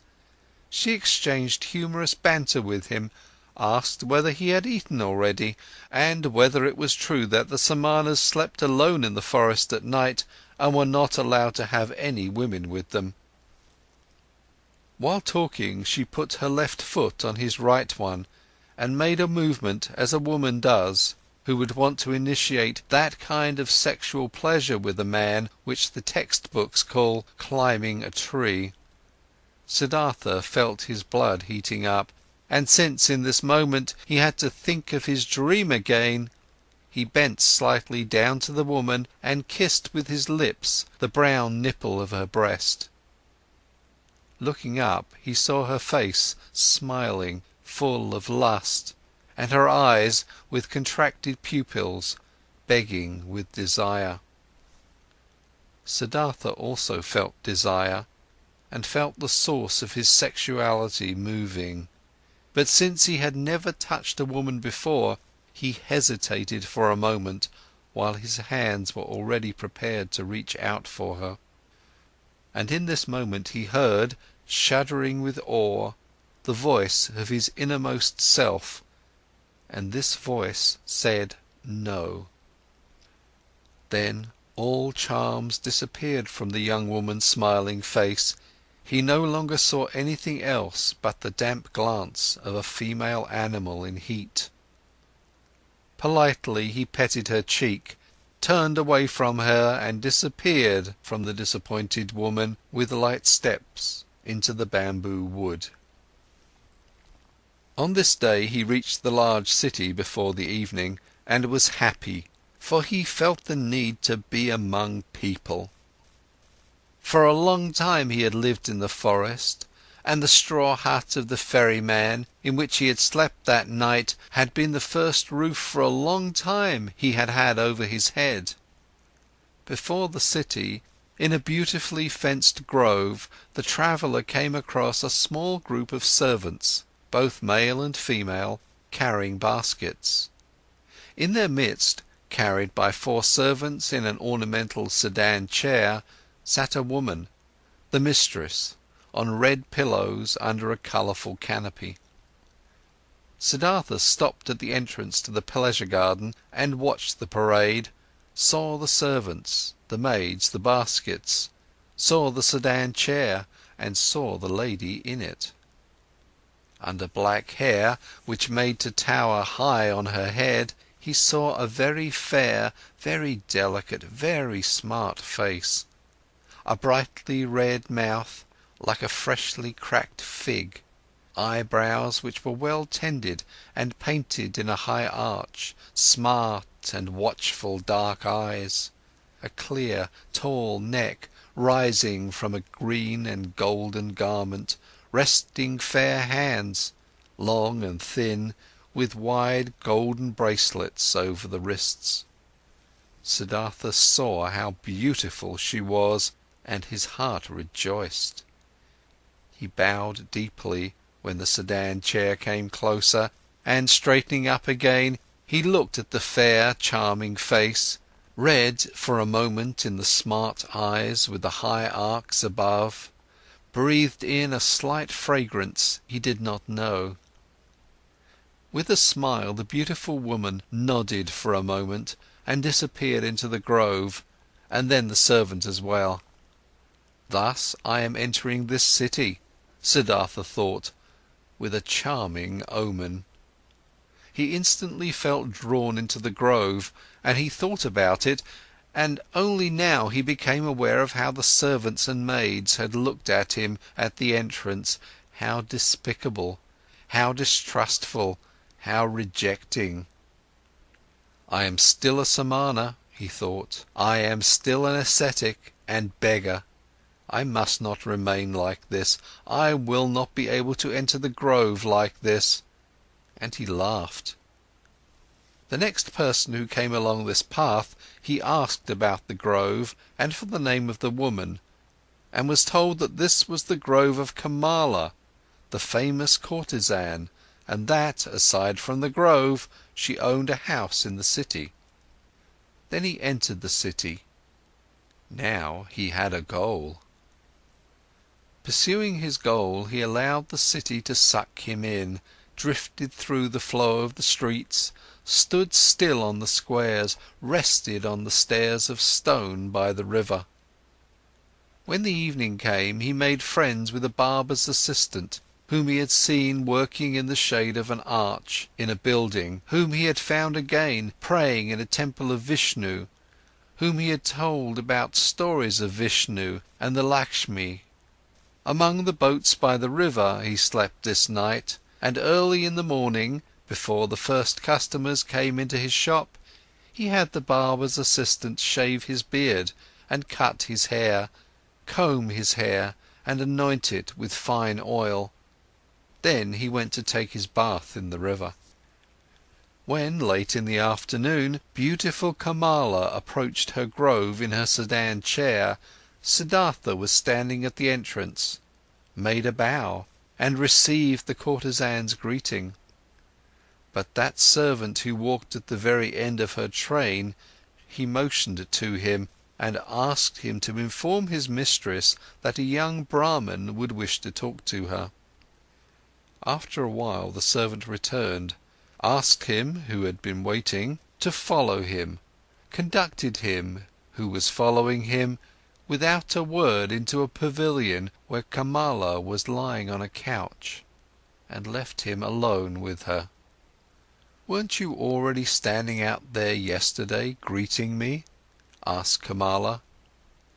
"It's true that I've already seen and greeted you yesterday." "And didn't you yesterday wear a beard and long hair, and dust in your hair?" "You have observed well. You have seen everything. You have seen Siddhartha, the son of a Brahmin, who has left his home to become a Samana, and who has been a Samana for 3 years. But now I have left that path and came into this city, and the first one I met, even before I had entered the city, was you. To say this, I have come to you, O Kamala. You are the first woman whom Siddhartha is not addressing with his eyes turned to the ground. Never again I want to turn my eyes to the ground when I am coming across a beautiful woman." Kamala smiled and played with her fan of peacock's feathers, and asked, "And only to tell me this, Siddhartha has come to me?" "To tell you this, and to thank you for being so beautiful. And if it doesn't displease you, Kamala, I would like to ask you to be my friend and teacher, for I know nothing yet of that art which you have mastered in the highest degree." At this, Kamala laughed aloud. "Never before this has happened to me, my friend, that a Samana from the forest came to me and wanted to learn from me. Never before this has happened to me, that a Samana came to me with long hair and an old torn loincloth. Many young men come to me, and there are also sons of Brahmins among them, but they come in beautiful clothes, they come in fine shoes, they have perfume in their hair and money in their pouches. This is, O Samana, how the young men are like who come to me." Quoth Siddhartha, "Already I am starting to learn from you. Even yesterday I was already learning. I have already taken off my beard, have combed the hair, have oil in my hair. There is little which is still missing in me, O excellent one: fine clothes, fine shoes, money in my pouch.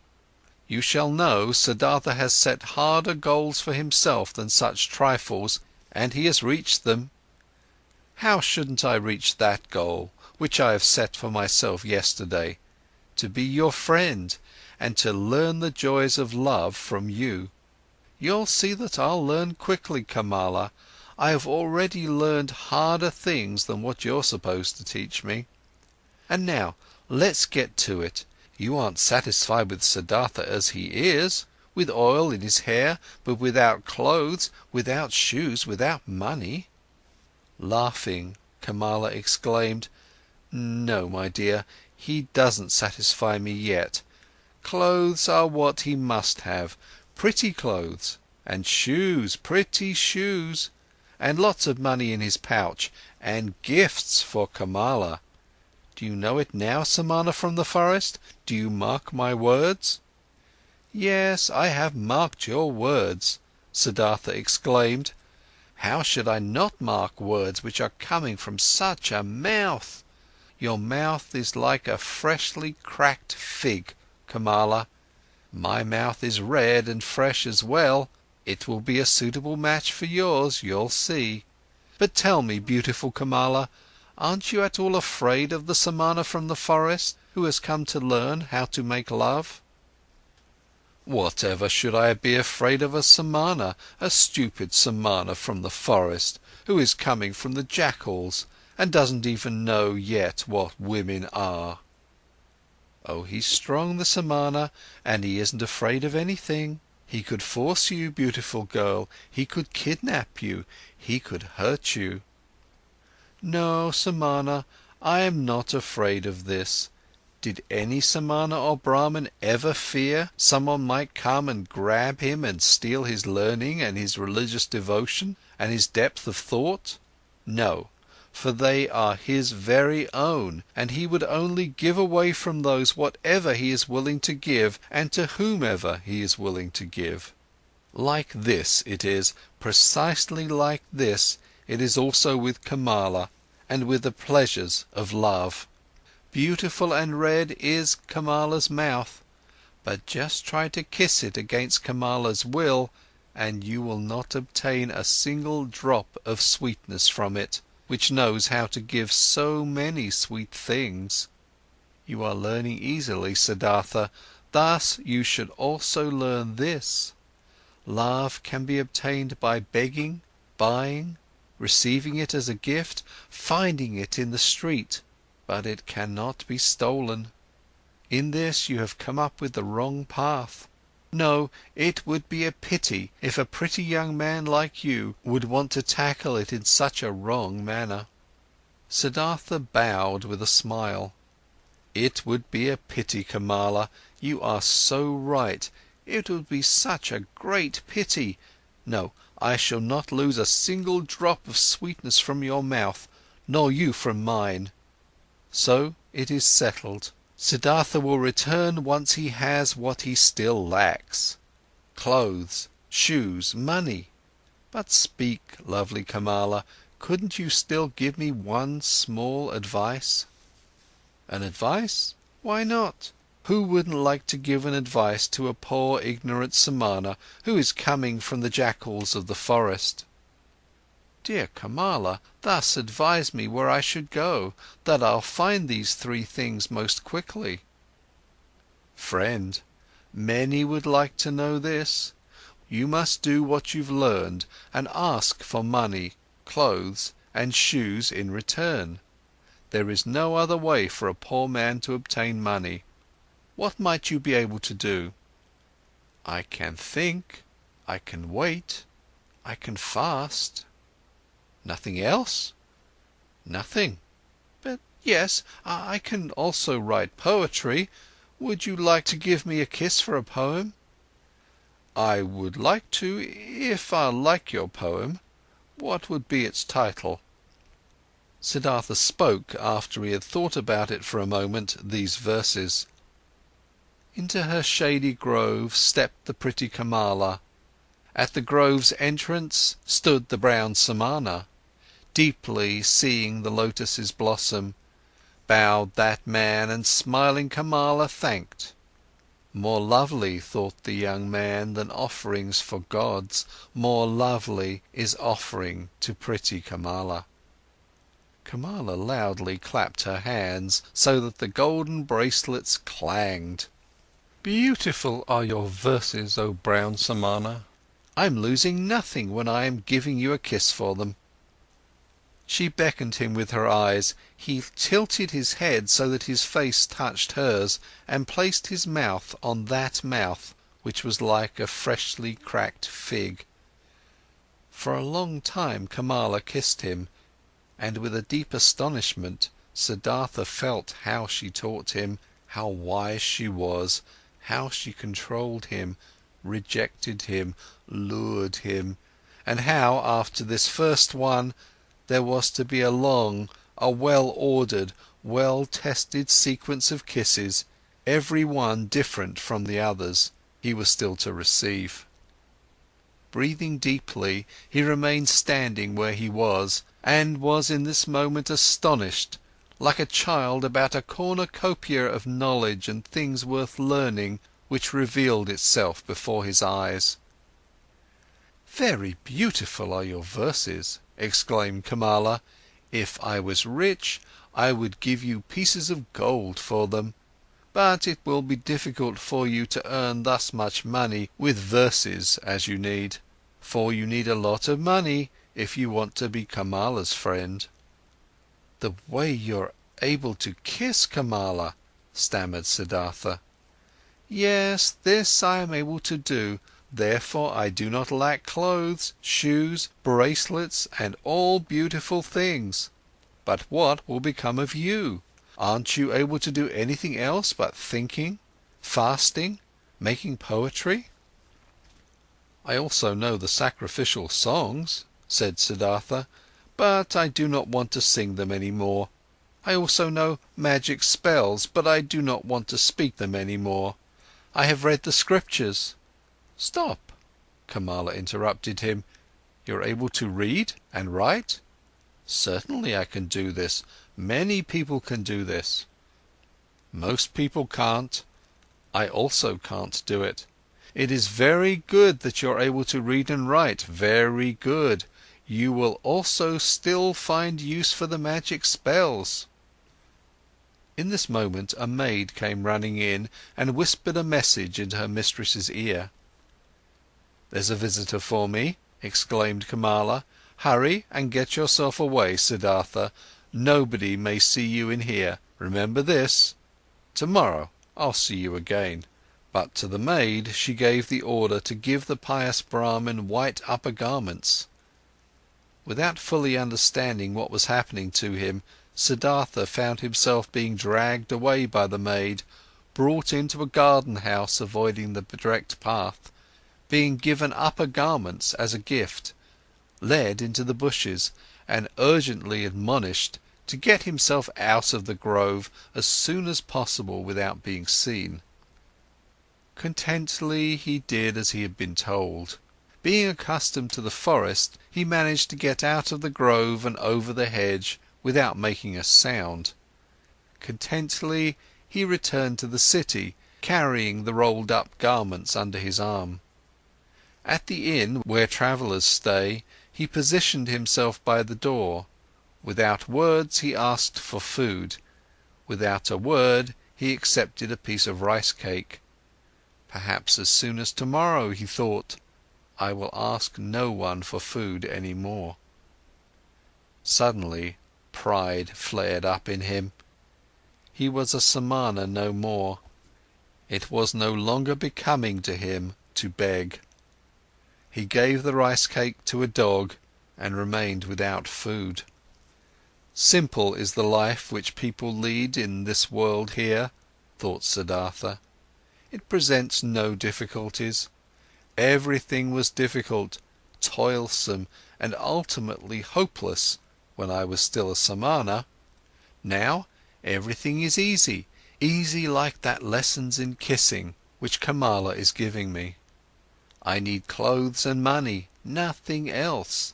This is a small near goal. They won't make a person lose any sleep. He had already discovered Kamala's house in the city long before. There he turned up the following day. "Things are working out well," she called out to him. "They are expecting you at Kamaswami's. He is the richest merchant of the city. If he'll like you, he'll accept you into his service.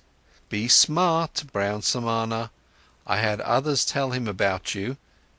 Be polite towards him, he is very powerful. But don't be too modest. I do not want you to become his servant. You shall become his equal, or else I won't be satisfied with you. Kamaswami is starting to get old and lazy. If he'll like you, he'll entrust you with a lot." Siddhartha thanked her and laughed, and when she found out that he had not eaten anything yesterday and today, she sent for bread and fruits and treated him to it. "You've been lucky," she said when they parted, I'm opening one door after another for you. How come? Do you have a spell? Siddhartha said, yesterday I told you I knew how to think, to wait and to fast, and you thought this was of no use. But it is useful for many things, Kamala, you'll see. You'll see that the stupid Samanas are learning and able to do many pretty things in the forest, which the likes of you aren't capable of. The day before yesterday, I was still a shaggy beggar. As soon as yesterday, I have kissed Kamala, and soon I'll be a merchant and have money and all those things you insist upon. Well, yes, she admitted, but where would you be without me? What would you be if Kamala wasn't helping you? Dear Kamala, said Siddhartha, and straightened up to his full height. When I came to you in your grove, I did the first step. It was my resolution to learn love from this most beautiful woman. From that moment on, when I made this resolution, I also knew that I would carry it out. I knew that you would help me. At your first glance at the entrance to the grove, I already knew it. But what if I hadn't been willing? You were willing. Look, Kamala, when you throw a rock into the water, it will speed on the fastest course to the bottom of the water. This is how it is when Siddhartha has a goal, a resolution. Siddhartha does nothing. He waits, he thinks, he fasts, but he passes through the things of the world like a rock through water, without doing anything, without stirring. He is drawn, he lets himself fall. His goal attracts him, because he doesn't let anything enter his soul which might oppose the goal. This is what Siddhartha has learned among the Samanas. This is what fools call magic, and of which they think it would be affected by means of the demons. Nothing is affected by demons. There are no demons. Everyone can perform magic. Everyone can reach his goals, if he is able to think, if he is able to wait, if he is able to fast. Kamala listened to him. She loved his voice, she loved the look of his eyes. Perhaps it is so, she said quietly, as you say, friend, but perhaps it is also like this, that Siddhartha is a handsome man, that his glance pleases the women, and that therefore good fortune is coming towards him. With one kiss, Siddhartha bid his farewell.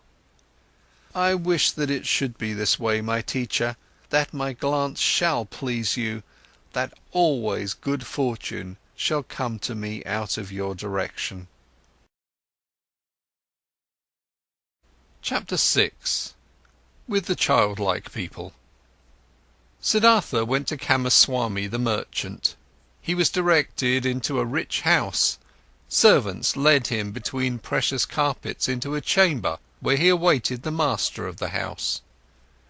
Kamaswami entered, a swiftly, smoothly moving man with very grey hair, with very intelligent, cautious eyes, with a greedy mouth.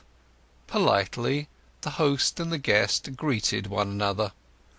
"I have been told," the merchant began, "that you are a Brahmin, a learned man, but that you seek to be in the service of a merchant.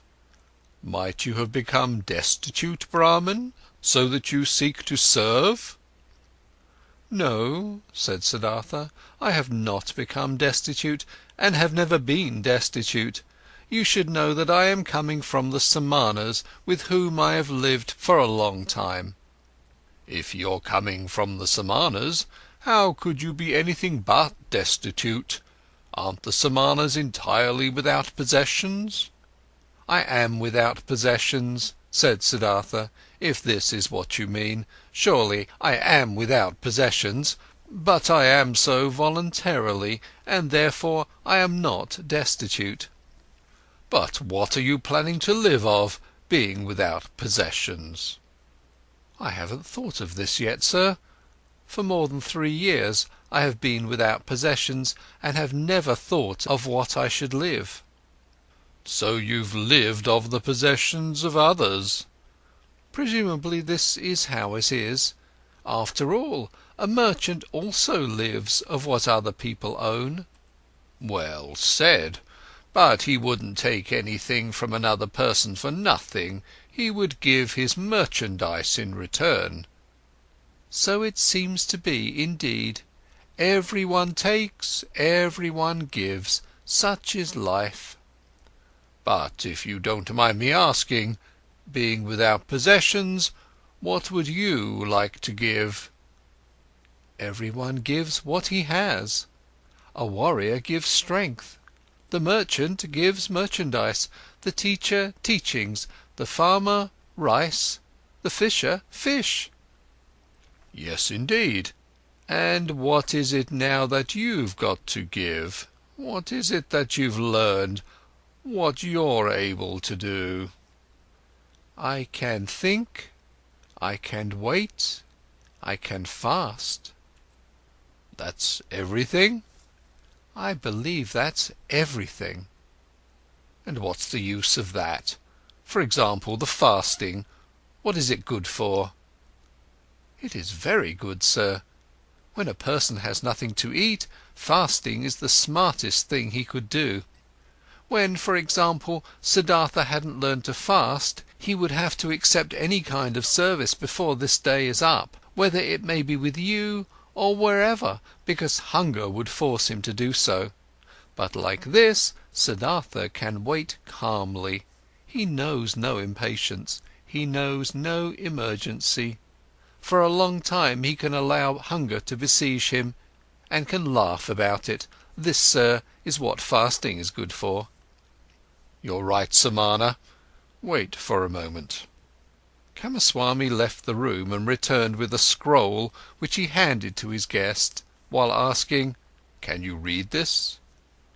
Siddhartha looked at the scroll, on which a sales contract had been written down, and began to read out its contents.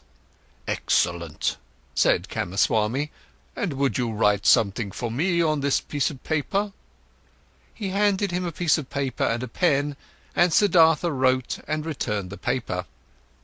Kamaswami read: "Writing is good, thinking is better, being smart is good, being patient is better." "It is excellent how you're able to write," the merchant praised him. "Many a thing we will still have to discuss with one another. For today I'm asking you to be my guest and to live in this house." Siddhartha thanked and accepted, and lived in the dealer's house from now on. Clothes were brought to him, and shoes, and every day a servant prepared a bath for him. Twice a day a plentiful meal was served, but Siddhartha only ate once a day, and ate neither meat nor did he drink wine. Kamaswami told him about his trade, showed him the merchandise and storage rooms, showed him calculations. Siddhartha got to know many new things, he heard a lot and spoke little. And thinking of Kamala's words, he was never subservient to the merchant, forced him to treat him as an equal, yes, even more than an equal. Kamaswami conducted his business with care and often with passion, but Siddhartha looked upon all this as if it was a game, the rules of which he tried hard to learn precisely, but the contents of which did not touch his heart. He was not in Kamaswami's house for long, when he already took part in his landlord's business. But daily, at the hour appointed by her, he visited beautiful Kamala, wearing pretty clothes, fine shoes, and soon he brought her gifts as well. Much he learned from her red, smart mouth. Much he learned from her tender, supple hand. Him, who was regarding love still a boy and had a tendency to plunge blindly and insatiably into lust, like into a bottomless pit, him she taught thoroughly, starting from the basics, about that school of thought which teaches that pleasure cannot be taken without giving pleasure, and that every gesture, every caress, every touch, every look, every spot of the body, however small it was, had its secret, which would bring happiness to those who knew about it and unleash it. She taught him that lovers must not part from one another after celebrating love, without one admiring the other, without being just as defeated as they have been victorious, so that with none of them should start feeling fed up or bored, or get that evil feeling of having abused or having been abused. Wonderful hours he spent with the beautiful and smart artist, became her student, her lover, her friend. Here with Kamala was the worth and purpose of his present life, knit with the business of Kamaswami. The merchant passed to duties of writing important letters and contracts onto him, and got into the habit of discussing all important affairs with him. He soon saw that Siddhartha knew little about rice and wool, shipping and trade, but that he acted in a fortunate manner, and that Siddhartha surpassed him, the merchant, in calmness and equanimity, and in the art of listening and deeply understanding previously unknown people. "This Brahmin," he said to a friend, "is no proper merchant, and will never be one. There is never any passion in his soul when he conducts our business, but he has that mysterious quality of those people to whom success comes all by itself, whether this may be a good star of his birth, magic, or something he has learned among Samanas. He always seems to be merely playing with our business affairs, they never fully become a part of him, they never rule over him, he is never afraid of failure, he is never upset by a loss." The friend advised the merchant: "Give him from the business he conducts for you 1/3 of the profits, but let him also be liable for the same amount of the losses, when there is a loss. Then he'll become more zealous." Kamaswami followed the advice, but Siddhartha cared little about this. When he made a profit, he accepted it with equanimity. When he made losses, he laughed and said, "Well, look at this, so this one turned out badly." It seemed indeed as if he did not care about the business. At one time he travelled to a village to buy a large harvest of rice there, but when he got there, the rice had already been sold to another merchant. Nevertheless, Siddhartha stayed for several days in that village, treated the farmers for a drink, gave copper coins to their children, joined in the celebration of a wedding, and returned extremely satisfied from his trip. Kamaswami held against him that he had not turned back right away, that he had wasted time and money. Siddhartha answered: "Stop scolding, dear friend. Nothing was ever achieved by scolding. If a loss has occurred, let me bear that loss. I am very satisfied with this trip. I have gotten to know many kinds of people. A Brahmin has become my friend, children have sat on my knees, farmers have shown me their fields, nobody knew that I was a merchant." "That's all very nice," exclaimed Kamaswami indignantly, "but in fact you are a merchant after all, one ought to think. Or might you have only travelled for your amusement?" "Surely," Siddhartha laughed, "surely I have travelled for my amusement. For what else? I have gotten to know people and places, I have received kindness and trust, I have found friendship. Look, my dear, if I had been Kamaswami, I would have travelled back, been annoyed and in a hurry, as soon as I had seen that my purchase had been rendered impossible, and time and money would indeed have been lost. But like this, I've had a few good days, I've learned, had joy, I've neither harmed myself nor others by annoyance and hastiness. And if I'll ever return there again, perhaps to buy an upcoming harvest, or for whatever purpose it might be, friendly people will receive me in a friendly and happy manner, and I will praise myself for not showing any hurry and displeasure at that time. So leave it as it is, my friend, and don't harm yourself by scolding. If the day will come when you will see, this Siddhartha is harming me, then speak a word, and Siddhartha will go on his own path. But until then, let's be satisfied with one another. Futile were also the merchant's attempts to convince Siddhartha that he should eat his bread. Siddhartha ate his own bread, or rather they both ate other people's bread, all people's bread. Siddhartha never listened to Kamaswami's worries, and Kamaswami had many worries.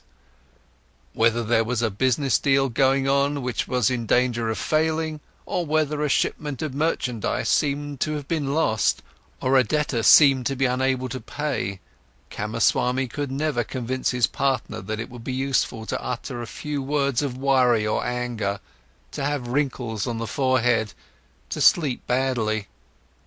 When, one day, Kamaswami held against him that he had learned everything he knew from him, he replied, "Would you please not kid me with such jokes? What I've learned from you is how much a basket of fish costs, and how much interests can be charged on loaned money. These are your areas of expertise. I haven't learned to think from you, my dear Kamaswami, you ought to be the one seeking to learn from me." Indeed, his soul was not with the trade.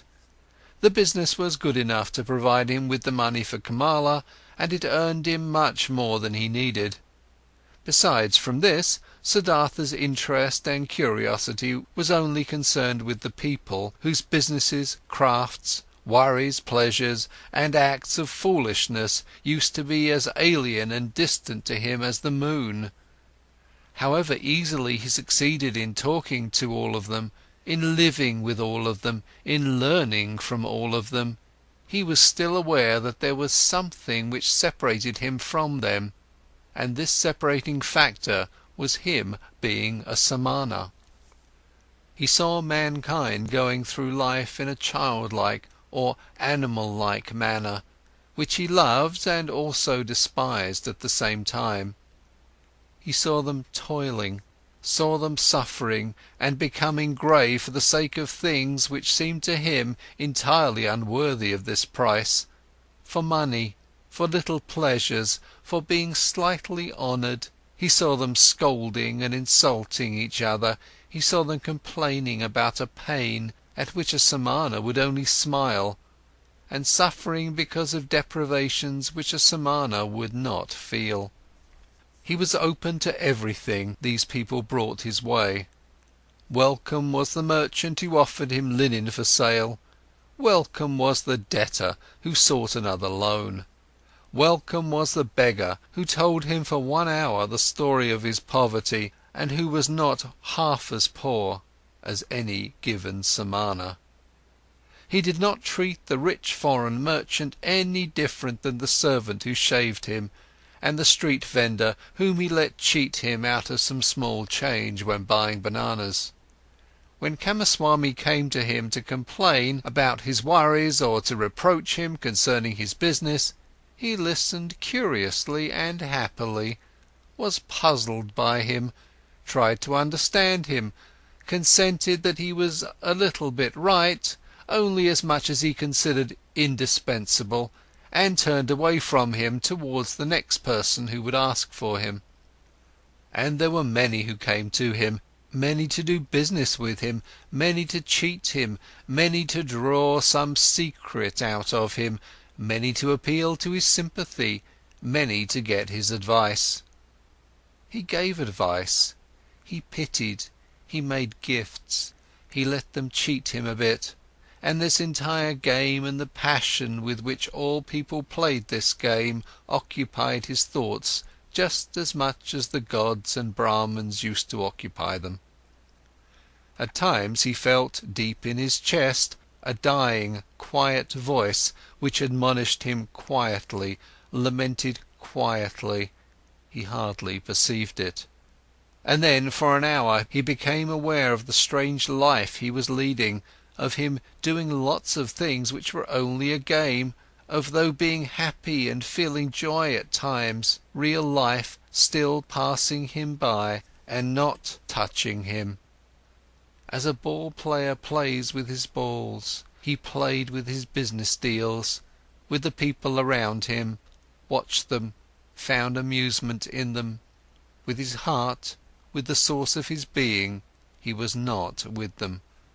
The source ran somewhere, far away from him, ran and ran invisibly, had nothing to do with his life any more.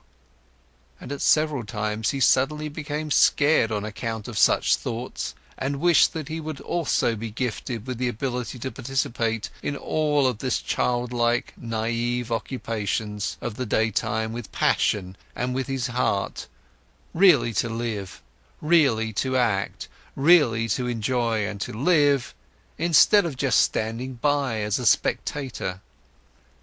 But again and again he came back to beautiful Kamala, learned the art of love, practiced the cult of lust, in which more than anything else giving and taking becomes one, chatted with her, learned from her, gave her advice, received advice.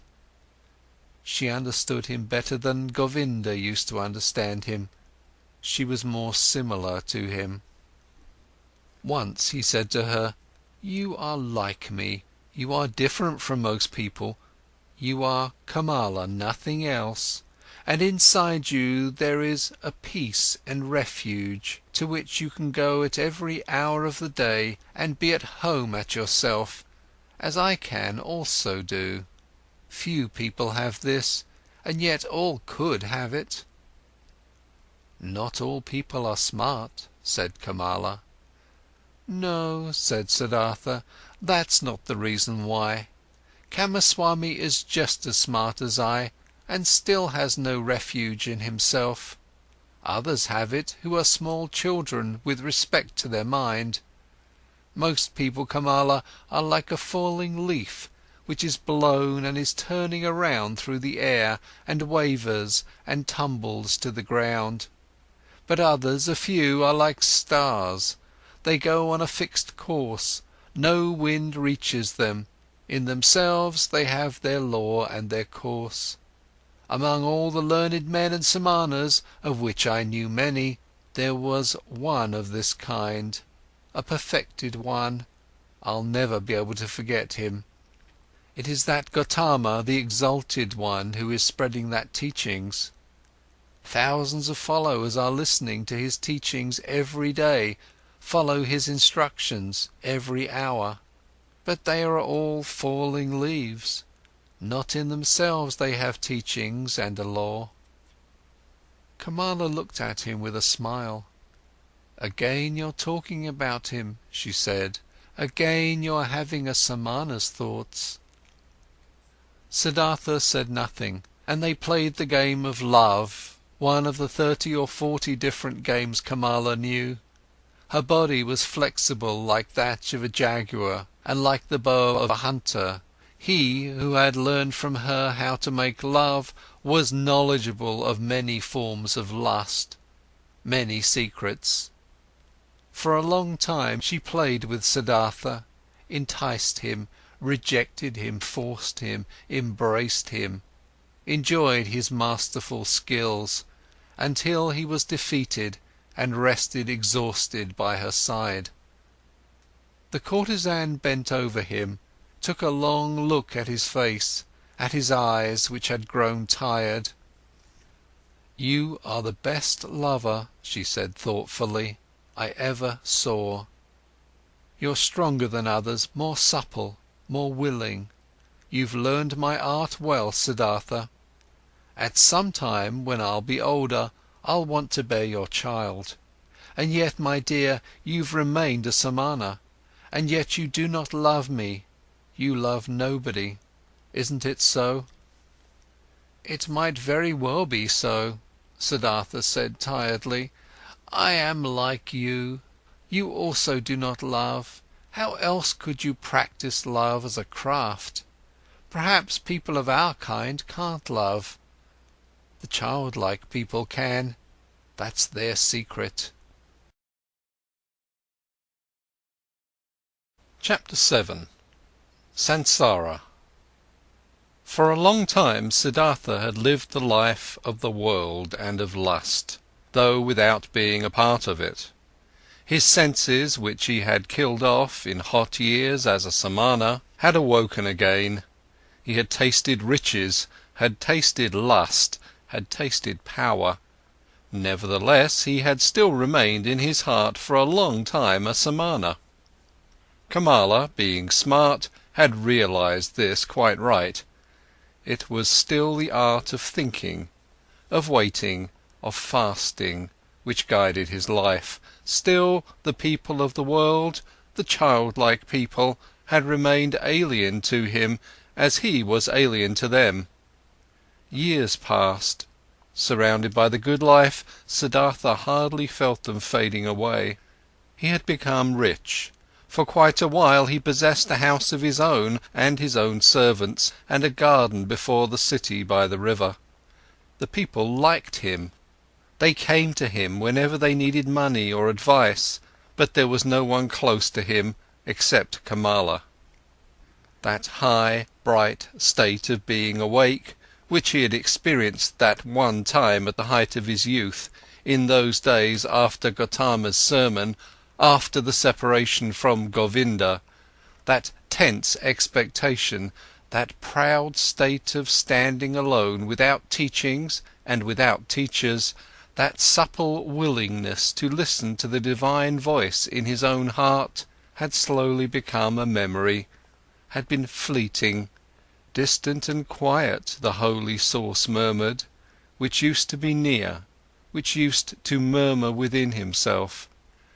Nevertheless, many things he had learned from the Samanas, he had learned from Gotama, he had learned from his father, the Brahman, had remained within him for a long time afterwards. Moderate living, joy of thinking, hours of meditation, secret knowledge of the self and of his eternal entity, which is neither body nor consciousness. Many a part of this he still had, but one part after another had been submerged and had gathered dust.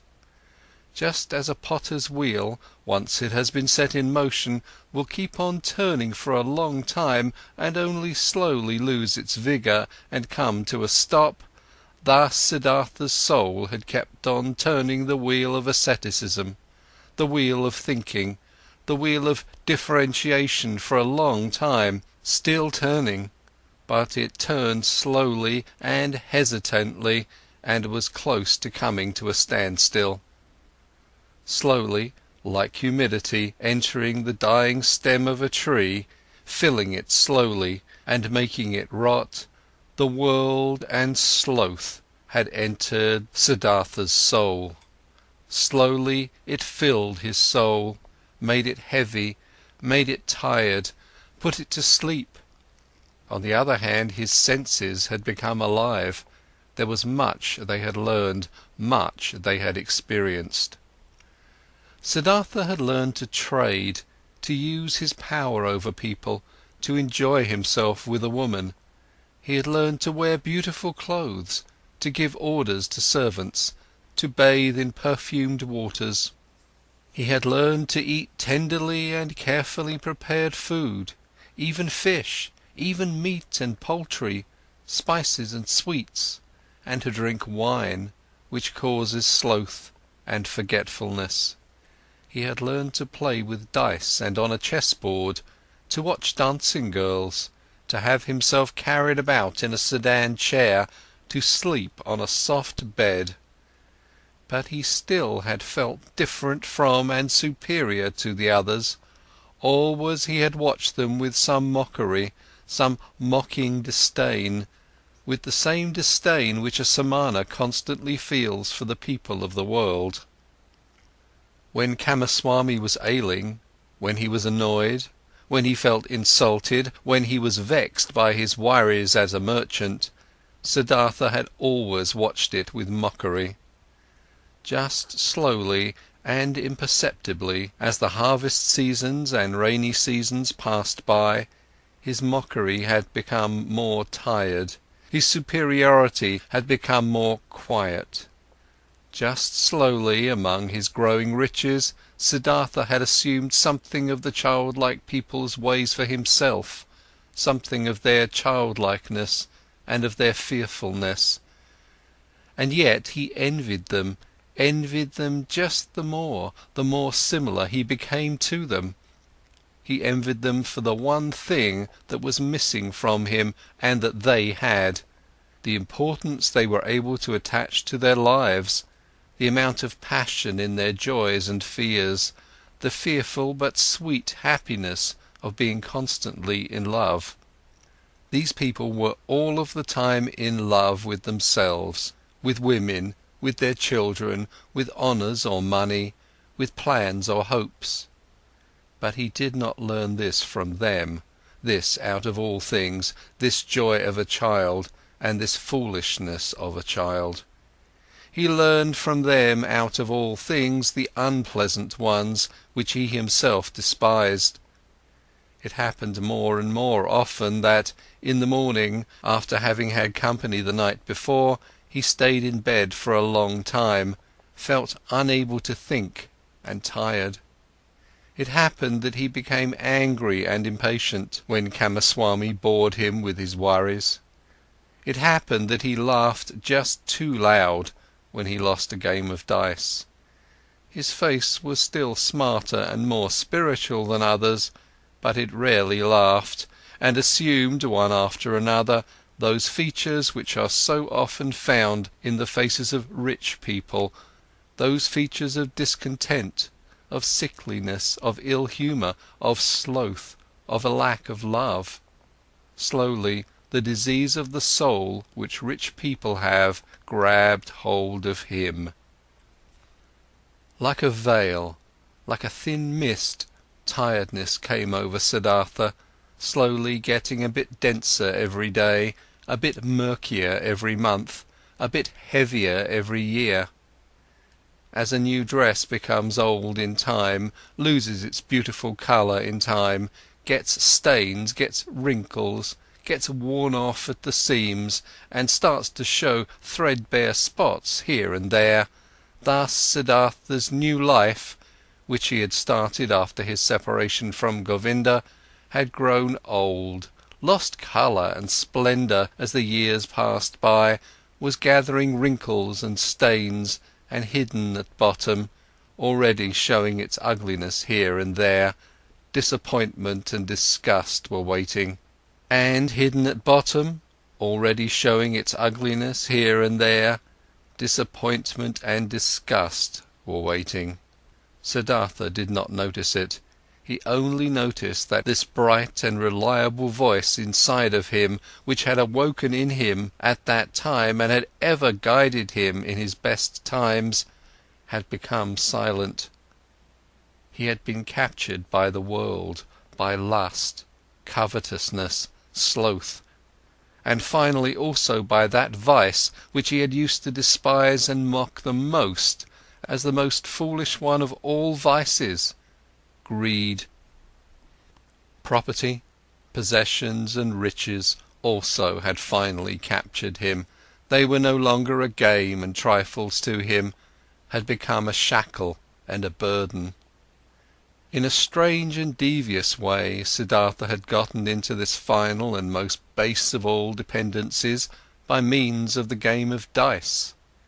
It was since that time, when he had stopped being a samana in his heart, that Siddhartha began to play the game for money and precious things, which he, at other times, only joined with a smile and casually as a custom of the childlike people, with an increasing rage and passion. He was a feared gambler. Few dared to take him on, so high and audacious were his stakes. He played the game due to a pain of his heart, losing and wasting his wretched money in the game that brought him an angry joy. In no other way could he demonstrate his disdain for wealth, the merchant's false god, more clearly and more mockingly. Thus he gambled with high stakes and mercilessly, hating himself, mocking himself, won thousands, threw away thousands, lost money, lost jewelry, lost a house in the country, won again, lost again. That fear, that terrible and petrifying fear which he had felt while he was rolling the dice, while he was worried about losing high stakes, that fear he loved and sought to always renew it, always increase it, always get it to a slightly higher level, for in this feeling alone he still felt something like happiness, something like an intoxication, something like an elevated form of life in the midst of his saturated, lukewarm, dull life. And after each big loss, his mind was set on new riches, pursued the trade more zealously, forced his debtors more strictly to pay, because he wanted to continue gambling, he wanted to continue squandering, continue demonstrating his disdain of wealth. Siddhartha lost his calmness when losses occurred, lost his patience when he was not paid on time, lost his kindness towards beggars, lost his disposition for giving away and loaning money to those who petitioned him. He, who gambled away tens of thousands at one roll of the dice and laughed at it, became more strict and more petty in his business, occasionally dreaming at night about money. And whenever he woke up from this ugly spell, whenever he found his face in the mirror at the bedroom's wall to have aged and become more ugly, whenever embarrassment and disgust came over him, he continued fleeing, fleeing into a new game, fleeing into a numbing of his mind brought on by sex, by wine, and from there he fled back into the urge to pile up and obtain possessions. In this pointless cycle he ran, growing tired, growing old, growing ill. Then the time came when a dream warned him. He had spent the hours of the evening with Kamala in her beautiful pleasure garden.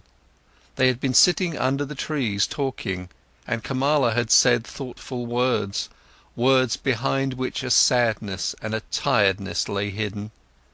She had asked him to tell her about Gotama, and could not hear enough of him, how clear his eyes, how still and beautiful his mouth, how kind his smile, how peaceful his walk had been. For a long time he had to tell her about the exalted Buddha, and Kamala had sighed and had said, "One day, perhaps soon, I'll also follow that Buddha. I'll give him my pleasure garden for a gift and take my refuge in his teachings."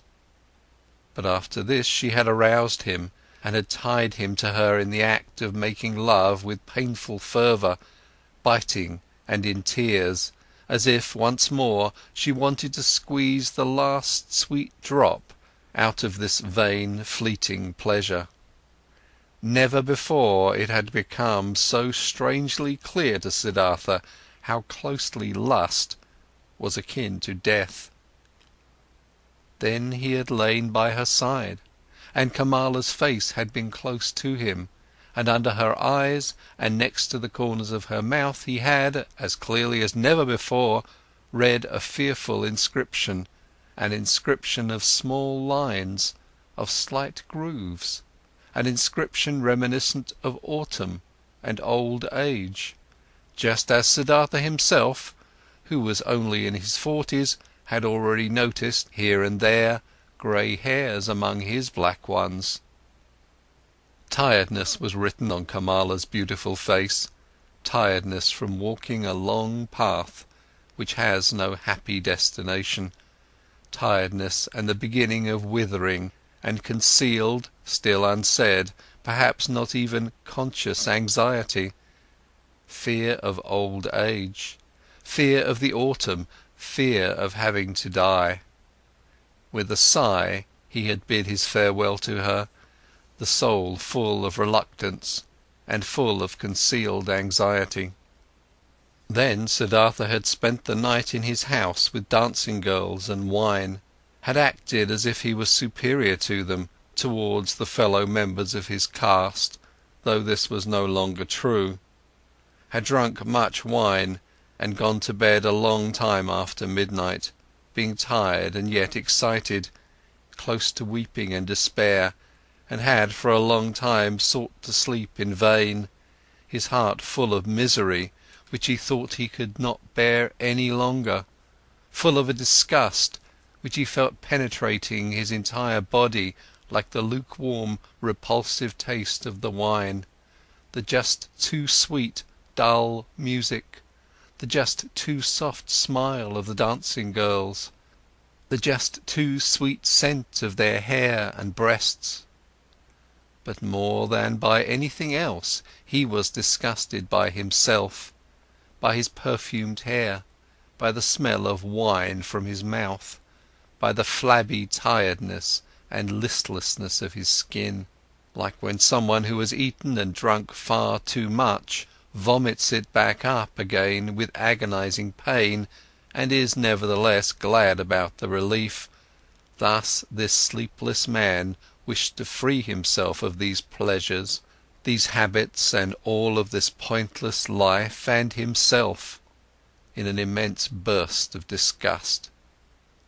Not until the light of the morning and the beginning of the first activities in the street before his city house, he had slightly fallen asleep, had found for a few moments a half-consciousness, a hint of sleep.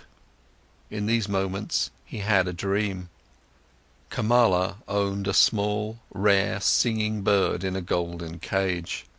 Of this bird he dreamt. He dreamt this bird had become mute, who at other times always used to sing in the morning, and since this arose his attention, he stepped in front of the cage and looked inside. There the small bird was dead and lay stiff on the ground. He took it out, weighed it for a moment in his hand, and then threw it away, out in the street. And in the same moment he felt terribly shocked, and his heart hurt, as if he had thrown away from himself all value and everything good by throwing out this dead bird. Starting up from this dream, he felt encompassed by a deep sadness. Worthless, so it seemed to him, worthless and pointless was the way he had been going through life. Nothing which was alive, nothing which was in some way delicious or worth keeping, he had left in his hands. Alone he stood there, and empty like a castaway on the shore. With a gloomy mind, Siddhartha went to the pleasure garden he owned, locked the gate, sat down under a mango tree, felt death in his heart and horror in his chest, sat and sensed how everything died in him, withered in him, came to an end in him. By and by he gathered his thoughts, and in his mind he once again went the entire path of his life, starting with the first days he could remember. When was there ever a time when he had experienced happiness, felt a true bliss? Oh yes, several times he had experienced such a thing. In his years as a boy, he has had a taste of it. When he had obtained praise from the Brahmins, he had felt it in his heart. There is a path in front of the one who has distinguished himself in the recitation of the holy verses, in the dispute with the learned ones, as an assistant in the offerings. Then he had felt it in his heart. There is a path in front of you, you are destined for, the gods are awaiting you. And again, as a young man, when the ever-rising, upward-fleeing goal of all thinking had ripped him out of and up from the multitude of those seeking the same goal, when he wrestled in pain for the purpose of Brahman, when every obtained knowledge only kindled new thirst in him, then again he had, in the midst of the thirst, in the midst of the pain, felt this very same thing. go on, you are called upon." He had heard this voice when he had left his home and had chosen the life of a samana, and again when he had gone away from the samanas to that perfected one, and also when he had gone away from him to the uncertain. For how long had he not heard this voice any more? For how long had he reached no height any more? How even and dull was the manner in which his path had passed through life for many long years, without a high goal, without thirst, without elevation, content with small, lustful pleasures, and yet never satisfied. For all of these many years, without knowing it himself, he had tried hard and long to become a man like those many, like those children.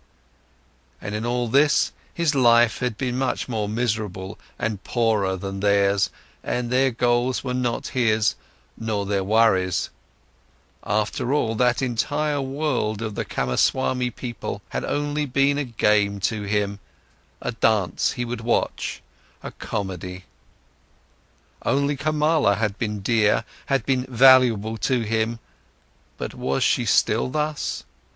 Did he still need her, or she him? Did they not play a game without ending? Was it necessary to live for this? No, it was not necessary. The name of this game was Sansara, a game for children, a game which was perhaps enjoyable to play once, twice, 10 times, but for ever and ever over again? Then Siddhartha knew that the game was over, that he could not play it any more. Shivers ran over his body, inside of him, so he felt something had died.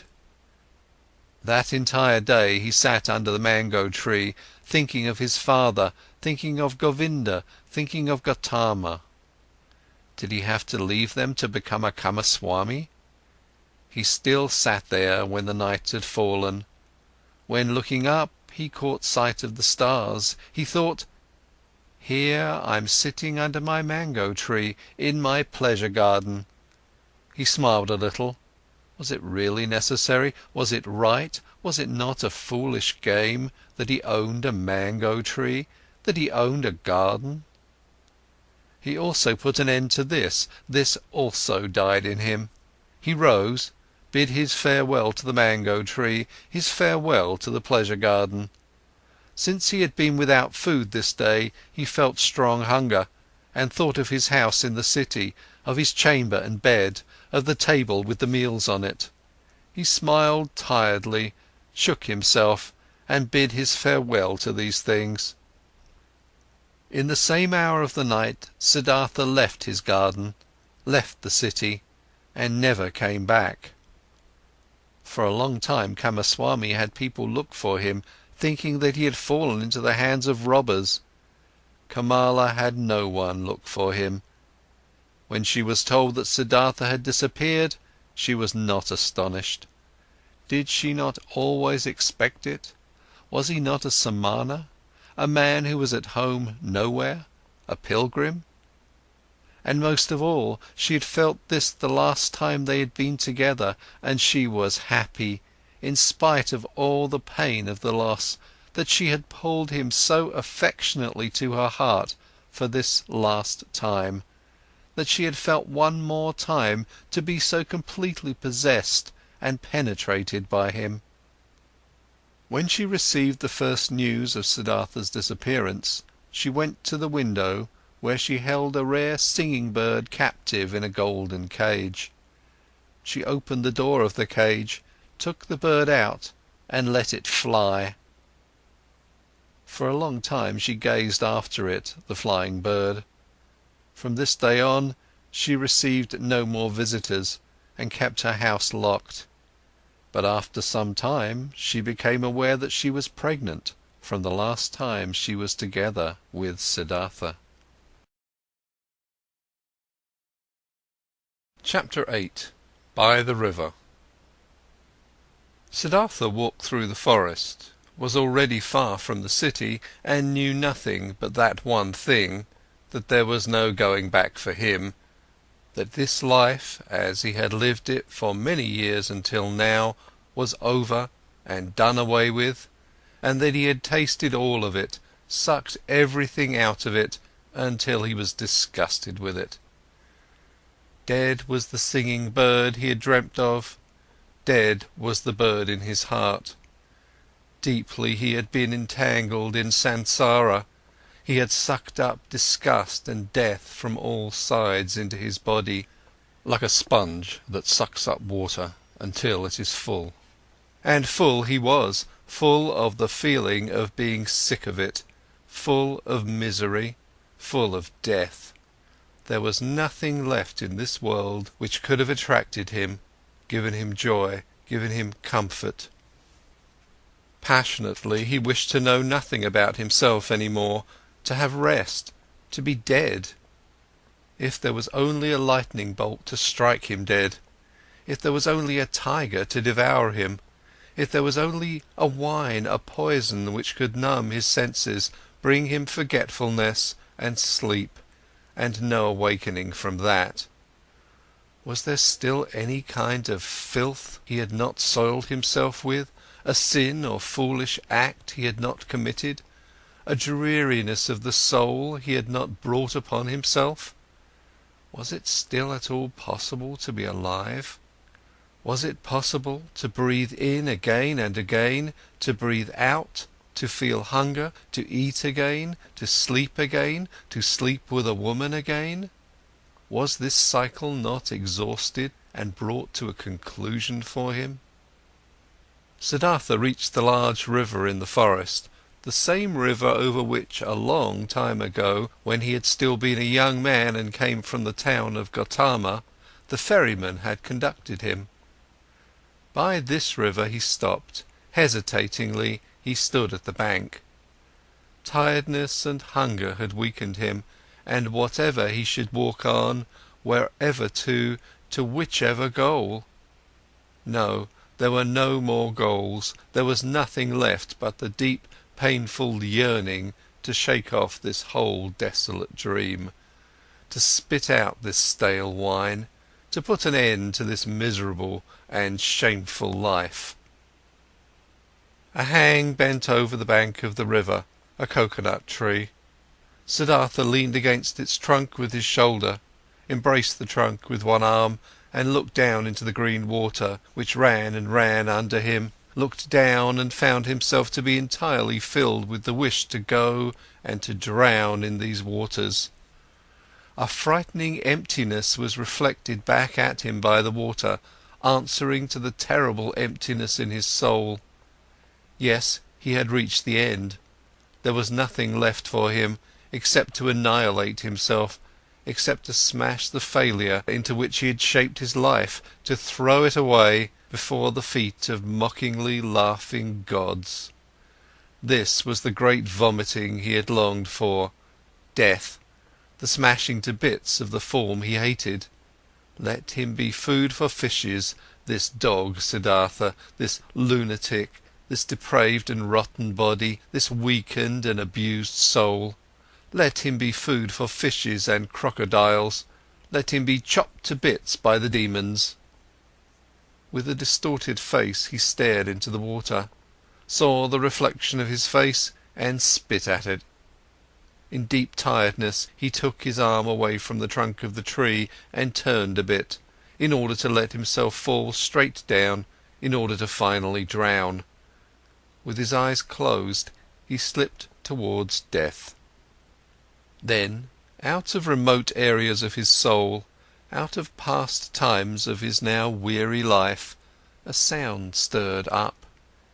It was a word, a syllable, which he, without thinking, with a slurred voice, spoke to himself, the old word, which is the beginning and the end of all prayers of the Brahmins, the holy Om, which roughly means that what is perfect, or the completion. And in the moment when the sound of Om touched Siddhartha's ear, his dormant spirit suddenly woke up and realized the foolishness of his actions. Siddhartha was deeply shocked. So this was how things were with him, so doomed was he, so much had he lost his way and was forsaken by all knowledge, that he had been able to seek death, that this wish of a child, had been able to grow up in him, to find rest by annihilating his body.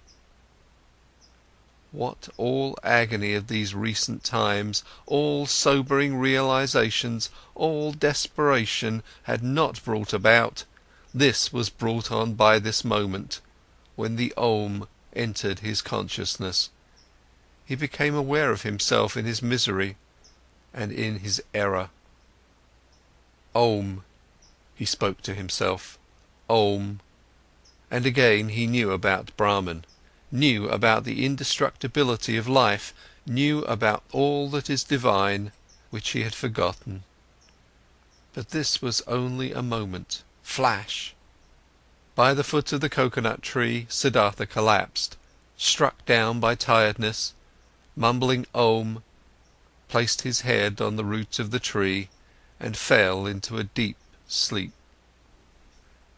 Deep was his sleep, and without dreams. For a long time he had not known such a sleep any more. When he woke up after many hours, he felt as if 10 years had passed. He heard the water quietly flowing, did not know where he was and who had brought him there, opened his eyes, saw with astonishment that there were trees and the sky above him, and he remembered where he was and how he got there. But it took him a long while for this, and the past seemed to him as if it had been covered by a veil, infinitely distant, infinitely far away, infinitely meaningless. He only knew that his previous life, in the first moment when he thought about it, this past life seemed to him like a very old, previous incarnation, like an early pre-birth of his present self, that this previous life had been abandoned by him, that, full of disgust and wretchedness, he had even intended to throw his life away, but that, by a river, under a coconut tree, he has come to his senses, the holy word Om on his lips, that he had fallen asleep and had now woken up and was looking at the world as a new man. Quietly, he spoke the word Om to himself, speaking which he had fallen asleep, and it seemed to him as if his entire long sleep had been nothing but a long meditative recitation of Om, a thinking of Om, a submergence and complete entering into Om, into the nameless, the perfected. What a wonderful sleep had this been! Never before by sleep he had been thus refreshed, thus renewed, thus rejuvenated. Perhaps he had really died, had drowned and was reborn in a new body. But no, he knew himself, he knew his hand and his feet, knew the place where he lay, knew this self in his chest, this Siddhartha, the eccentric, the weird one. But this Siddhartha was nevertheless transformed, was renewed, was strangely well rested, strangely awake, joyful and curious. Siddhartha straightened up. Then he saw a person sitting opposite to him, an unknown man, a monk in a yellow robe with a shaven head, sitting in the position of pondering. He observed the man, who had neither hair on his head nor a beard, and he had not observed him for long when he recognized this monk as Govinda, the friend of his youth, Govinda, who had taken his refuge with the exalted Buddha. Govinda had aged, he too, but still his face bore the same features, expressed zeal, faithfulness, searching, timidness. But when Govinda now, sensing his gaze, opened his eyes and looked at him, Siddhartha saw that Govinda did not recognize him. Govinda was happy to find him awake. Apparently he had been sitting here for a long time and had been waiting for him to wake up, though he did not know him. "I have been sleeping," said Siddhartha. "How ever did you get here?" "You have been sleeping," answered Govinda. "It is not good to be sleeping in such places, where snakes often are, and the animals of the forest have their paths. I, O sir, am a follower of the exalted Gotama, the Buddha, the Sakyamundi, and have been on a pilgrimage together with several of us on this path, when I saw you lying and sleeping in a place where it is dangerous to sleep. Therefore, I sought to wake you up, O sir, and since I saw that your sleep was very deep, I strayed behind from my group and sat with you. And then, so it seems, I have fallen asleep myself, I, who wanted to guard your sleep. Badly I have served you. Tiredness has overwhelmed me, and now that you're awake, let me go catch up with my brothers." "I thank you, Samana, for watching out over my sleep," spoke Siddhartha. "You're friendly, you followers of the exalted one. Now you may go then." "I'm going, sir. May you, sir, always be in good health." "I thank you, Samana." Govinda made the gesture of a salutation and said, "Farewell." "Farewell, Govinda," said Siddhartha. The monk stopped. "Permit me to ask, sir, from where do you know my name?" Now Siddhartha smiled. "I know you, O Govinda, from your father's hut, and from the school of the Brahmins, and from the offerings, and from our walk to the Samanas, and from that hour when you took your refuge with the exalted one in the grove Jetavana." "You're Siddhartha!" Govinda exclaimed loudly. "Now I'm recognizing you, and don't comprehend any more how I couldn't recognize you right away. Be welcome, Siddhartha, my joy is great to see you again." "It also gives me joy to see you again.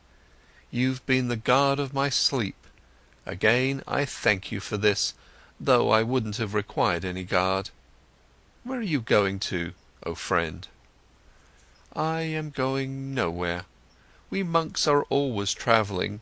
Whenever it is not the rainy season, we always move from one place to another, live according to the rules of the teachings passed on to us, accept alms, move on. It is always like this. But you, Siddhartha, where are you going to?" Quoth Siddhartha, "It is as it is with you. I am going nowhere. I'm just travelling. I'm on a pilgrimage." Govinda spoke. "You're saying, you're on a pilgrimage, and I believe in you. But forgive me, O Siddhartha, you do not look like a pilgrim. You're wearing a rich man's garments, you're wearing the shoes of a distinguished gentleman, and your hair and the fragrance of perfume is not a pilgrim's hair, nor the hair of a samana." "Right so, my dear, you have observed well, your keen eyes see everything. But I haven't said to you that I was a samana. I said, I'm on a pilgrimage, and so it is, I'm on a pilgrimage." "You're on a pilgrimage," said Govinda, "but few would go on a pilgrimage in such clothes, few in such shoes, few with such hair. Never I have met such a pilgrim, being a pilgrim myself for many years." "I believe you, my dear Govinda, but now, today, you've met a pilgrim just like this, wearing such shoes, such a garment. Remember, my dear, not eternal is the world of appearances, not eternal. Anything but eternal are our garments and the style of our hair and our bodies themselves. I'm wearing a rich man's clothes, you've seen this quite right. I'm wearing them because I have been a rich man, and I'm wearing my hair like the worldly and lustful people because I have been one of them." "And now, Siddhartha, what are you now?" "I don't know it. I don't know it just like you. I'm travelling.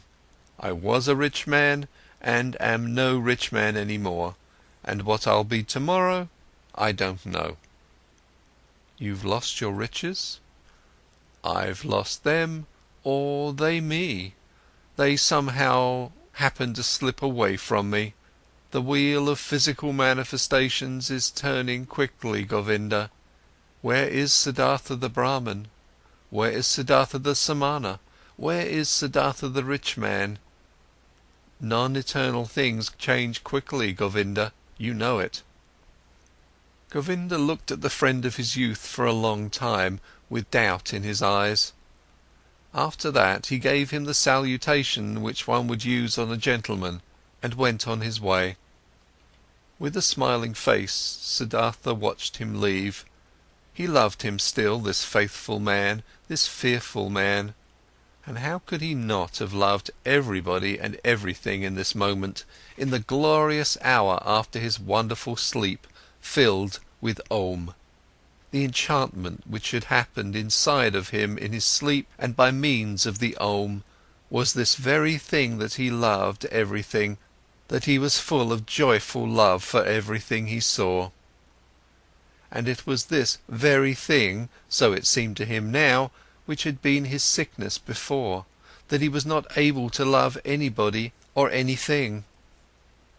With a smiling face, Siddhartha watched the leaving monk. The sleep had strengthened him much, but hunger gave him much pain, for now he had not eaten for 2 days, and the times were long past when he had been tough against hunger. With sadness and yet also with a smile, he thought of that time. In those days, so he remembered, he had boasted of 3 things to Kamala, had been able to do 3 noble and undefeatable feats. Fasting, waiting, thinking. These had been his possession, his power and strength, his solid staff. In the busy, laborious years of his youth, he had learned these 3 feats, nothing else. And now they had abandoned him. None of them was his any more, neither fasting, nor waiting, nor thinking. For the most wretched things he had given them up, for what fades most quickly, for sensual lust, for the good life, for riches. His life had indeed been strange, and now, so it seemed, now he had really become a childlike person. Siddhartha thought about his situation. Thinking was hard on him, he did not really feel like it, but he forced himself. Now, he thought, since all these most easily perishing things have slipped from me again, now I'm standing here under the sun again, just as I have been standing here a little child, nothing is mine, I have no abilities, there is nothing I could bring about, I have learned nothing. How wondrous is this! Now that I am no longer young, that my hair is already half grey, that my strength is fading, now I'm starting again at the beginning, and as a child. Again he had to smile. Yes, his fate had been strange. Things were going downhill with him, and now he was again facing the world, void and naked and stupid. But he could not feel sad about this. No, he even felt a great urge to laugh about himself, to laugh about this strange, foolish world. Things are going downhill with you, he said to himself, and laughed about it. And as he was saying it, he happened to glance at the river, and he also saw the river was going downhill, all was moving on downhill, and singing and being happy through it all. He liked this well. Kindly he smiled at the river. Was this not the river in which he had intended to drown himself, in past times, 100 years ago, or had he dreamed this? Wondrous indeed was my life, so he thought, wondrous detours has it taken. As a boy I had only to do with gods and offerings. As a youth I had only to do with asceticism, with thinking and meditation, was searching for Brahman, worshipped the eternal in the Atman. But as a young man I followed the penitents, lived in the forest, suffered of heat and frost, learned to hunger, taught my body to become dead. Wonderfully, soon afterwards, insight came towards me in the form of the great Buddha's teachings. I felt the knowledge of the oneness of the world circling in me like my own blood. But I also had to leave Buddha and the great knowledge. I went and learned the art of love with Kamala, learned trading with Kamaswami, piled up money, wasted money, learned to love my stomach, learned to please my senses. I had to spend many years losing my spirit, to unlearn thinking again, to forget the oneness. Isn't it just as if I had turned, slowly, and on a long detour, from a man into a child, from a thinker into a childlike person? And yet this path has been very good, and yet the bird in my chest has not died. But what a path has this been! I had to pass through so much stupidity, through so much vices, through so many errors, through so much disgust and disappointments and woe, just to become a child again, and to be able to start over. But it was right so, my heart says yes to it, my eyes smile to it. I've had to experience despair, I've had to sink down to the most foolish one of all thoughts, to the thought of suicide, in order to be able to experience divine grace, to hear Om again, to be able to sleep properly, and to awake properly again. I had to become a fool, to find Atman in me again. I had to sin, to be able to live again. Where else might my path lead me to? It is foolish, this path. It moves in loops. Perhaps it is going around in a circle. Let it go as it likes. I want to take it. Wonderfully, he felt joy rolling like waves in his chest. Wherever from, he asked his heart, where did you get this happiness? Might it come from that long good sleep, which has done me so good, or from the word Om, which I said, or from the fact that I have escaped, that I have completely fled, that I am finally free again, and am standing like a child under the sky? Oh, how good it is to have fled, to have become free! How clean and beautiful is the air here, how good to breathe! There, where I ran away from, there everything smelled of ointment, of spices, of wine, of excess, of sloth. How did I hate this world of the rich, of those who revel in fine food, of the gamblers! How did I hate myself for staying in this terrible world for so long! How did I hate myself, have deprived, poisoned, tortured myself, have made myself old and evil! No, never again I will, as I used to like doing so much, delude myself into thinking that Siddhartha was wise. But this one thing I have done well, this I like, this I must praise. But there is now an end to that hatred against myself, to that foolish and dreary life. I praise you, Siddhartha, after so many years of foolishness, you have once again had an idea, have done something, have heard the bird in your chest singing, and have followed it.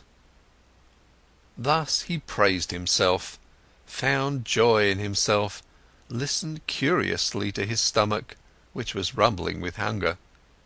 He had now, so he felt, in those recent times and days, completely tasted and spit out, devoured up to the point of desperation and death, a piece of suffering, a piece of misery. Like this, it was good. For much longer he could have stayed with Kamaswami, made money, wasted money, filled his stomach and let his soul die of thirst. For much longer he could have lived in this soft, well-upholstered hell, if this had not happened. The moment of complete hopelessness and despair, that most extreme moment when he hung over the rushing waters and was ready to destroy himself. That he had felt this despair, this deep disgust, that he had not succumbed to it, that the bird, the joyful source and voice in him, was still alive after all. This was why he felt joy. This was why he laughed. This was why his face was smiling brightly under his hair, which had turned grey. It is good, he thought, to get a taste of everything for oneself which one needs to know. That lust for the world and riches do not belong to the good things I have already learned as a child. I have known it for a long time, but I have experienced only now. And now I know it. Don't just know it in my memory, but in my eyes, in my heart, in my stomach. Good for me to know this. For a long time he pondered his transformation, listened to the bird as it sang for joy. Had not this bird died in him? Had he not felt his death? No, something else from within him had died, something which already for a long time had yearned to die. Was it not this, what he intended to kill in his ardent years as a penitent? Was it not his self, his small, frightened and proud self he had wrestled with for so many years, which had defeated him again and again, which was back again after every killing, prohibited joy, felt fear? Was it not this, which today had finally come to its death, here in the forest, by this lovely river? Was it not due to this death that he was now like a child, so full of trust, so without fear, so full of joy? Now Siddhartha also got some idea of why he had fought this self in vain as a Brahmin, as a penitent. Too much knowledge had held him back, too many holy verses, too many sacrificial rules, too much self-castigation, so much doing and striving for that goal. Full of arrogance he had been, always the smartest, always working the most, always one step ahead of all others, always the knowing and spiritual one, always the priest or wise one. Into being a priest, into this arrogance, into this spirituality, his self had retreated. There it sat firmly and grew, while he thought he would kill it by fasting and penance. Now he saw it, and saw the secret voice had been right, that no teacher would ever have been able to bring about his salvation.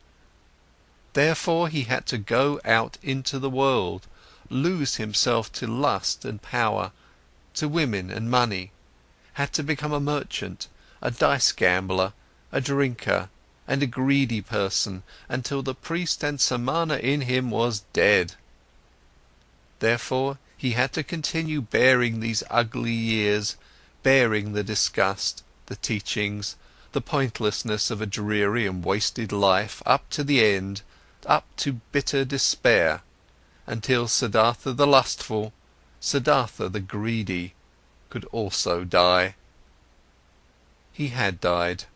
A new Siddhartha had woken up from the sleep. He would also grow old. He would also eventually have to die. Mortal was Siddhartha. Mortal was every physical form. But today he was young, was a child, the new Siddhartha, and was full of joy. He thought these thoughts, listened with a smile to his stomach, listened gratefully to a buzzing bee. Cheerfully he looked into the rushing river. Never before he had liked a water so well as this one. Never before he had perceived the voice and the parable of the moving water thus strongly and beautifully. It seemed to him as if the river had something special to tell him, something he did not know yet, which was still awaiting him. In this river, Siddhartha had intended to drown himself. In it, the old, tired, desperate Siddhartha had drowned today. But the new Siddhartha felt a deep love for this rushing water and decided for himself not to leave it very soon. Chapter 9. The Ferryman. By this river I want to stay, thought Siddhartha. It is the same which I have crossed a long time ago on my way to the childlike people. A friendly ferryman had guided me then. He is the one I want to go to. Starting out from his hut, my path had led me at that time into a new life, which had now grown old and is dead. My present path, my present new life, shall also take its start there. Tenderly he looked into the rushing water, into the transparent green, into the crystal lines of its drawing, so rich in secrets. Bright pearls he saw rising from the deep, quiet bubbles of air floating on the reflecting surface, the blue of the sky being depicted in it. With 1,000 eyes the river looked at him, with green ones, with white ones, with crystal ones, with sky-blue ones. How did he love this water? How did it delight him? How grateful was he to it? In his heart he heard the water talking, which was newly awakening, and it told him, love this water, stay near it, learn from it. Oh yes, he wanted to learn from it, he wanted to listen to it. He, who would understand this water and its secrets, so it seemed to him, would also understand many other things, many secrets, all secrets. But out of all secrets of the river, he today only saw one. This one touched his soul. He saw, this water ran and ran, incessantly it ran, and was nevertheless always there, was always at all times the same, and yet new in every moment. Great be he who would grasp this, understand this. He understood and grasped it not, only felt some idea of it stirring, a distant memory, divine voices. Siddhartha rose. The workings of hunger in his body became unbearable. In a daze he walked on, up the path by the river, upriver, listened to the current, listened to the rumbling hunger in his body. When he reached the ferry, the boat was just ready, and the same ferryman who had once transported the young Samana across the river stood in the boat. Siddhartha recognized him. He had also aged very much. "Would you like to ferry me over?" he asked. The ferryman, being astonished to see such an elegant man walking along and on foot, took him into his boat and pushed it off the bank. "It is a beautiful life you have chosen for yourself," the passenger spoke. "It must be beautiful to live by this water every day and to cruise on it." With a smile, the man at the oar moved from side to side. "It is beautiful, sir, it is as you say, but isn't every life, isn't every work beautiful?" "This may be true, but I envy you yours." "Ah, you would soon stop enjoying it. This is nothing for people wearing fine clothes." Siddhartha laughed. "Once before I have been looked upon today because of my clothes. I have been looked upon with distrust. Wouldn't you, ferryman, like to accept these clothes, which are a nuisance to me, from me? For you must know, I have no money to pay your fare." "You are joking, sir," the ferryman laughed. "I am not joking, friend. Behold, once before you have ferried me across this water in your boat for the immaterial reward of a good deed. Thus, do it today as well, and accept my clothes for it." "And do you, sir, intend to continue travelling without clothes?" Ah, most of all, I wouldn't want to continue travelling at all. Most of all, I would like you, ferryman, to give me an old loincloth and keep me as your assistant, or rather as your trainee, for I'll have to learn first how to handle the boat." For a long time the ferryman looked at the stranger, searching. "Now I recognize you," he finally said. "At one time you slept in my hut. This was a long time ago, possibly more than 20 years ago. And you've been ferried across the river by me, and we parted like good friends. Haven't you been a Samana? I can't think of your name any more." "My name is Siddhartha, and I was a Samana when you last saw me." "So be welcome, Siddhartha. My name is Vasudeva. You will, so I hope, be my guest today as well and sleep in my hut, and tell me where you're coming from and why these beautiful clothes are such a nuisance to you." They had reached the middle of the river, and Vasudeva pushed the oar with more strength in order to overcome the current. He worked calmly, his eyes fixed on the front of the boat, with brawny arms. Siddhartha sat and watched him, and remembered how once before, on that last day of his time as a Samana, love for this man had stirred in his heart. Gratefully he accepted Vasudeva's invitation. When they had reached the bank, he helped him to tie the boat to the stakes.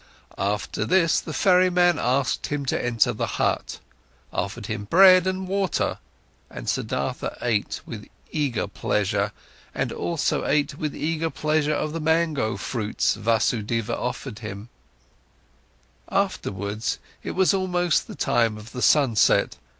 They sat on a log by the bank, and Siddhartha told the ferryman about where he originally had come from and about his life as he had seen it before his eyes today in that hour of despair. Until late at night lasted his tale. Vasudeva listened with great attention, listened carefully.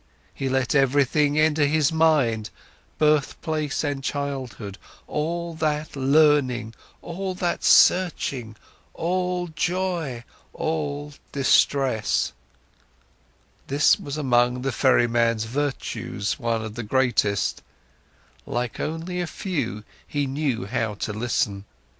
Without him having spoken a word, the speaker sensed how Vasudeva let his words enter his mind, quiet, open, waiting, how he did not lose a single word, awaited not a single one with impatience, did not add his phrase or rebuke, was just listening.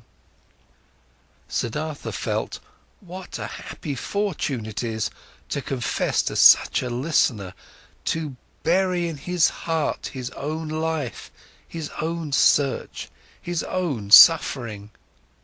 But in the end of Siddhartha's tale, when he spoke of the tree by the river, and of his deep fall, of the holy Om, and how he had felt such a love for the river after his slumber, the ferryman listened with twice the attention, entirely and completely absorbed by it, with his eyes closed. And when Siddhartha felt silent, and a long silence had occurred, then Vasudeva said, "It is as I thought, the river has spoken to you. It is your friend as well, it speaks to you as well. That is good, that is very good. Stay with me, Siddhartha, my friend. I used to have a wife, her bed was next to mine, but she has died a long time ago, for a long time I have lived alone. Now you shall live with me, there is space and food for both." "I thank you," said Siddhartha, "I thank you and accept. And I also thank you for this, Vasudeva, for listening to me so well. These people are rare who know how to listen, and I did not meet a single one who knew it as well as you did. I will also learn in this respect from you." "You will learn it," spoke Vasudeva, "but not from me. The river has taught me to listen. From it you will learn it as well. It knows everything, the river, everything can be learned from it. See, you've already learned this from the river too, that it is good to strive downwards, to sink, to seek depth. The rich and elegant Siddhartha is becoming an oarsman's servant. The learned Brahman Siddhartha becomes a ferryman. This has also been told to you by the river. You'll learn that other thing from it as well." Quoth Siddhartha, after a long pause, "What other thing, Vasudeva?" Vasudeva rose. "It is late," he said. "Let's go to sleep. I can't tell you that other thing, oh friend. You'll learn it, or perhaps you already know it. See, I'm no learned man, I have no special skill in speaking, I also have no special skill in thinking. All I'm able to do is to listen and to be godly. I have learned nothing else. If I was able to say and to teach it, I might be a wise man, but like this, I am only a ferryman, and it is my task to ferry people across the river. I have transported many, thousands, and to all of them my river has been nothing but an obstacle on their travels. They travelled to seek money and business, and for weddings and on pilgrimages, and the river was obstructing their path, and the ferryman's job was to get them quickly across that obstacle. But for some among the thousands, a few, 4 or 5, the river has stopped being an obstacle.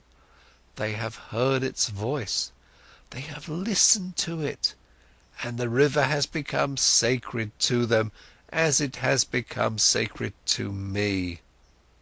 Let's rest now, Siddhartha."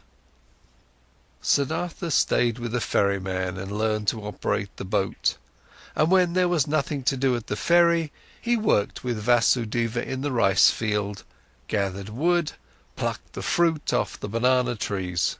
He learned to build an oar, and learned to mend the boat, and to weave baskets, and was joyful because of everything he learned, and the days and months passed quickly. But more than Vasudeva could teach him, he was taught by the river.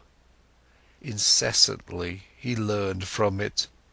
Most of all, he learned from it to listen, to pay close attention with a quiet heart, with a waiting, opened soul, without passion, without a wish, without judgment, without an opinion.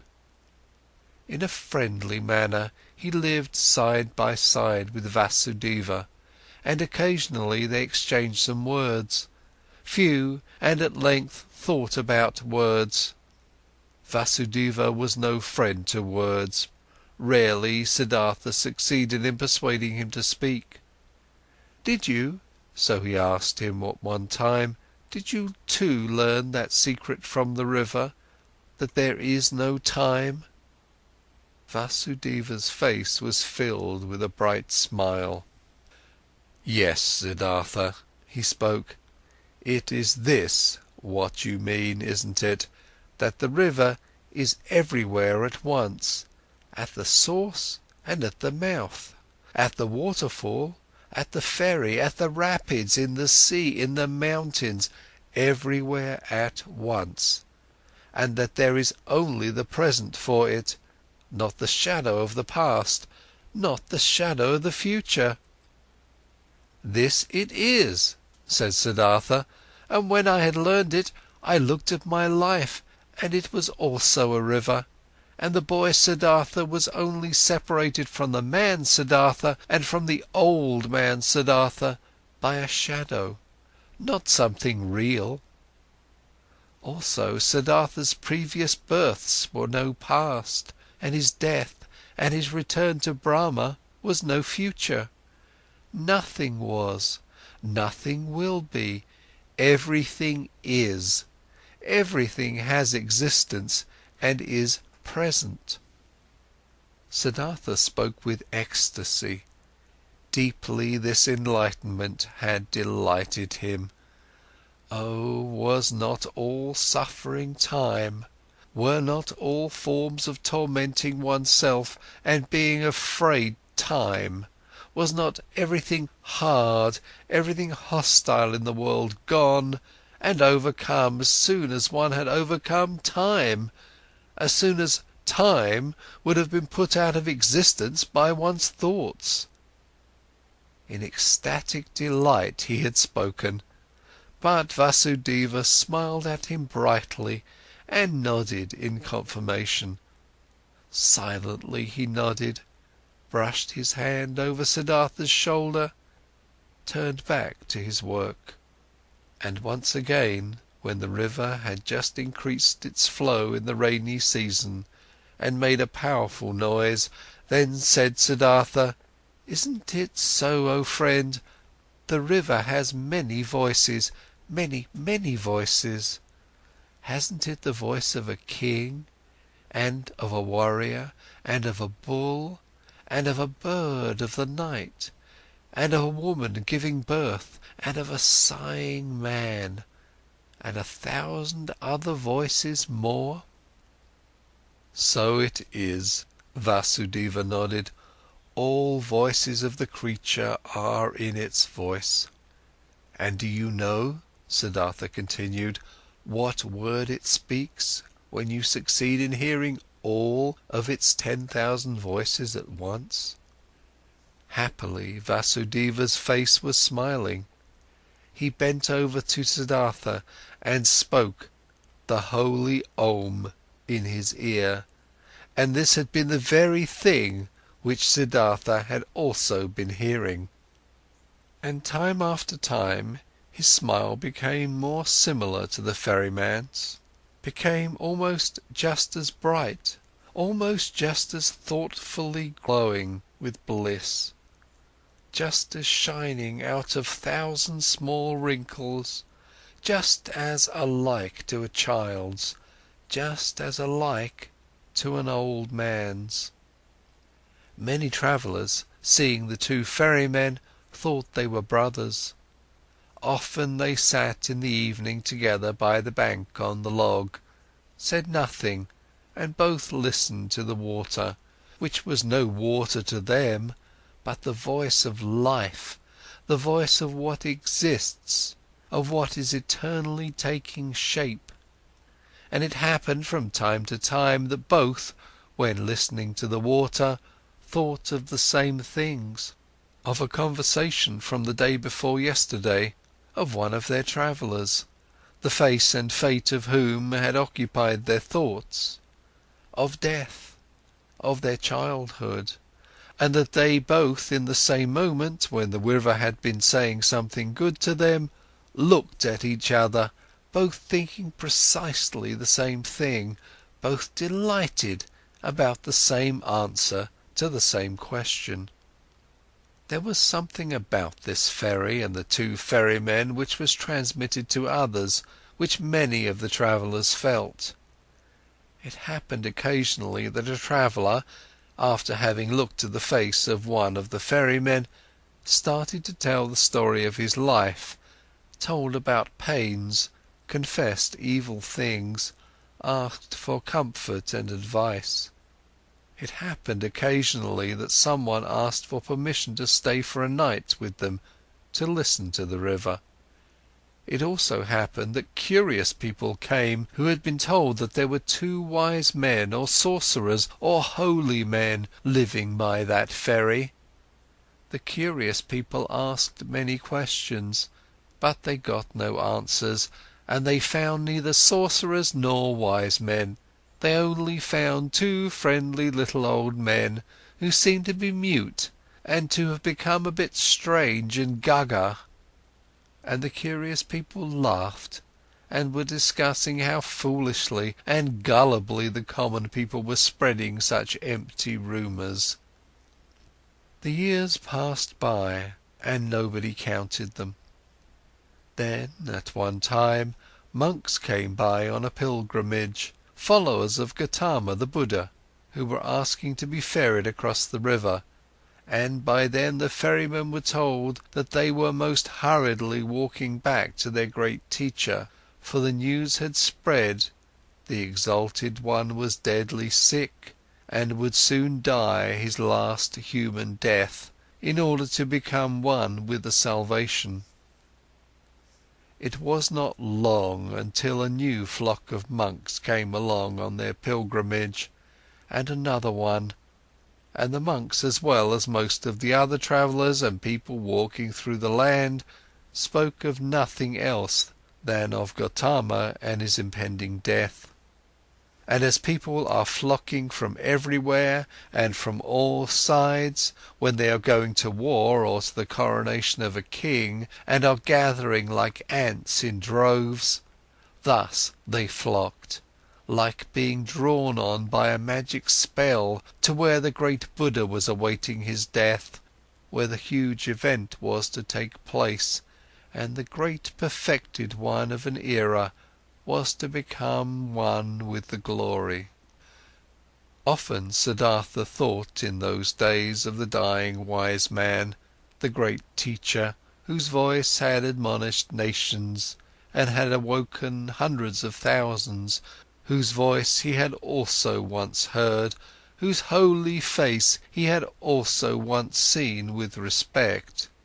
Kindly he thought of him, saw his path to perfection before his eyes, and remembered with a smile those words which he had once as a young man said to him, the exalted one.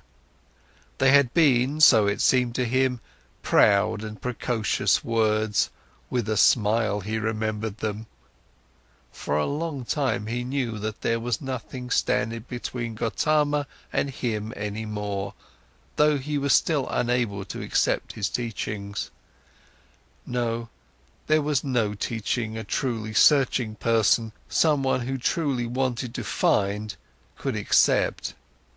But he who had found, he could approve of any teachings, every path, every goal. There was nothing standing between him and all the other 1,000 any more, who lived in that what is eternal, who breathed what is divine. On one of these days, when so many went on a pilgrimage to the dying Buddha, Kamala also went to him, who used to be one of the most beautiful of the courtesans. A long time ago she had retired from her previous life, had given her garden to the monks of Gotama as a gift, had taken her refuge in the teachings, was among the friends and benefactors of the pilgrims. Together with Siddhartha the boy, her son, she had gone on her way due to the news of the near death of Gotama, in simple clothes, on foot. With her little son she was travelling by the river, but the boy had soon grown tired, desired to go back home, desired to rest, desired to eat, became disobedient, and started whining. Kamala often had to take a rest with him. He was accustomed to having his way against her. She had to feed him, had to comfort him, had to scold him. He did not comprehend why he had to go on this exhausting and sad pilgrimage with his mother, to an unknown place, to a stranger who was holy and about to die. So what if he died? How did this concern the boy? The pilgrims were getting close to Vasudeva's ferry when little Siddhartha once again forced his mother to rest. She, Kamala herself, had also become tired, and while the boy was chewing a banana, she crouched down on the ground, closed her eyes a bit and rested. But suddenly she uttered a wailing scream, The boy looked at her in fear and saw her face having grown pale from horror, and from under her dress a small black snake fled, by which Kamala had been bitten. Hurriedly they now both ran along the path in order to reach people, and got near the ferry. There Kamala collapsed and was not able to go any further.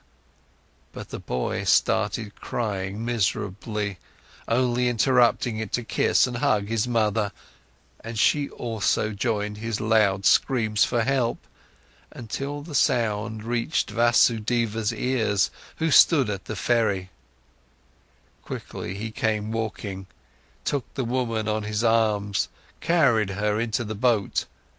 The boy ran along, and soon they all reached the hut, where Siddhartha stood by the stove and was just lighting the fire. He looked up and first saw the boy's face, which wondrously reminded him of something, like a warning to remember something he had forgotten. Then he saw Kamala, whom he instantly recognized, though she lay unconscious in the ferryman's arms, and now he knew that it was his own son whose face had been such a warning reminder to him, and the heart stirred in his chest. Kamala's wound was washed, but had already turned black, and her body was swollen. She was made to drink a healing potion. Her consciousness returned. She lay on Siddhartha's bed in the hut, and bent over her stood Siddhartha, who used to love her so much. It seemed like a dream to her. With a smile she looked at her friend's face. Just slowly she realized her situation, remembered the bite, called timidly for the boy. "He's with you, don't worry," said Siddhartha. Kamala looked into his eyes. She spoke with a heavy tongue, paralyzed by the poison. "You've become old, my dear," she said. "You've become grey, but you are like the young Samana, who at one time came without clothes, with dusty feet to me into the garden. You are much more like him than you were like him at the time when you had left me and Kamaswami. In the eyes you're like him, Siddhartha. Alas, I have also grown old, old. Could you still recognize me?" Siddhartha smiled. "Instantly I recognized you, Kamala, my dear." Kamala pointed to her boy and said, "Did you recognize him as well? He is your son." Her eyes became confused and fell shut. The boy wept. Siddhartha took him on his knees, let him weep, petted his hair, and at the sight of the child's face, a Brahman prayer came to his mind, which he had learned a long time ago, when he had been a little boy himself. Slowly, with a singing voice, he started to speak. From his past and childhood, the words came flowing to him. And with that sing-song, the boy became calm, was only now and then uttering a sob, and fell asleep. Siddhartha placed him on Vasudeva's bed. Vasudeva stood by the stove and cooked rice. Siddhartha gave him a look, which he returned with a smile. "She'll die," Siddhartha said quietly. Vasudeva nodded. Over his friendly face ran the light of the stove's fire. Once again Kamala returned to consciousness. Pain distorted her face. Siddhartha's eyes read the suffering on her mouth, on her pale cheeks. Quietly he read it, attentively waiting, his mind becoming one with her suffering. Kamala felt it, her gaze sought his eyes. Looking at him, she said, "Now I see that your eyes have changed as well, they've become completely different. But what do I still recognize that you're Siddhartha? It's you and it's not you." Siddhartha said nothing. Quietly his eyes looked at hers. "You have achieved it?" she asked. "You have found peace?" He smiled and placed his hand on hers. "I'm seeing it," she said. "I'm seeing it. I too will find peace." "You have found it," Siddhartha spoke in a whisper. Kamala never stopped looking into his eyes. She thought about her pilgrimage to Gotama, which wanted to take, in order to see the face of the perfected one, to breathe his peace, and she thought that she had now found him in his place, and that it was good, just as good as if she had seen the other one. She wanted to tell this to him, but the tongue no longer obeyed her will. Without speaking, she looked at him, and he saw the life fading from her eyes. When the final pain filled her eyes and made them grow dim, when the final shiver ran through her limbs, his finger closed her eyelids. For a long time, he sat and looked at her peacefully dead face. For a long time, he observed her mouth, her old, tired mouth, with those lips which had become thin, and he remembered that he used to, in the spring of his years, compare this mouth with a freshly cracked fig. For a long time he sat, read in the pale face, in the tired wrinkles, filled himself with this sight, saw his own face lying in the same manner, just as white, just as quenched out, and saw at the same time his face and hers being young, with red lips, with fiery eyes, and the feeling of this both being present and at the time real, the feeling of eternity completely filled every aspect of his being. Deeply he felt, more deeply than ever before, in this hour, the indestructibility of every life, the eternity of every moment. When he rose, Vasudeva had prepared rice for him, but Siddhartha did not eat. In the stable where their goats stood, the two old men prepared beds of straw for themselves, and Vasudeva lay himself down to sleep.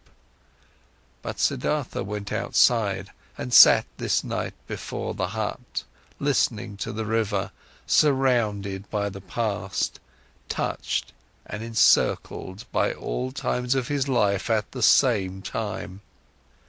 But occasionally he rose, stepped to the door of the hut and listened whether the boy was sleeping.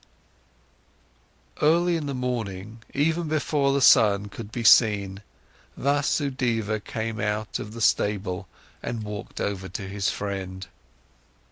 "You haven't slept?" he said. "No, Vasudeva, I sat here, I was listening to the river. A lot it has told me, deeply it has filled me with the healing thought, with the thought of oneness." "You've experienced suffering, Siddhartha, but I see, no sadness has entered your heart." "No, my dear, how should I be sad?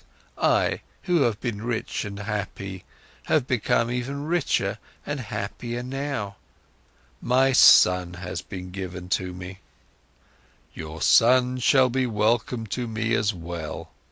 But now, Siddhartha, let's get to work, there is much to be done. Kamala has died on the same bed on which my wife had died a long time ago. Let us also build Kamala's funeral pile on the same hill on which I had then built my wife's funeral pile." While the boy was still asleep, they built the funeral pile. Chapter 10. The Sun. Timid and weeping, the boy had attended his mother's funeral. Gloomy and shy, he had listened to Siddhartha, who greeted him as his son and welcomed him at his place in Vasudeva's hut. Pale he sat for many days by the hill of the dead, did not want to eat, gave no open look, did not open his heart, met his fate with resistance and denial. Siddhartha spared him and let him do as he pleased. He honoured his mourning. Siddhartha understood that his son did not know him, that he could not love him like a father.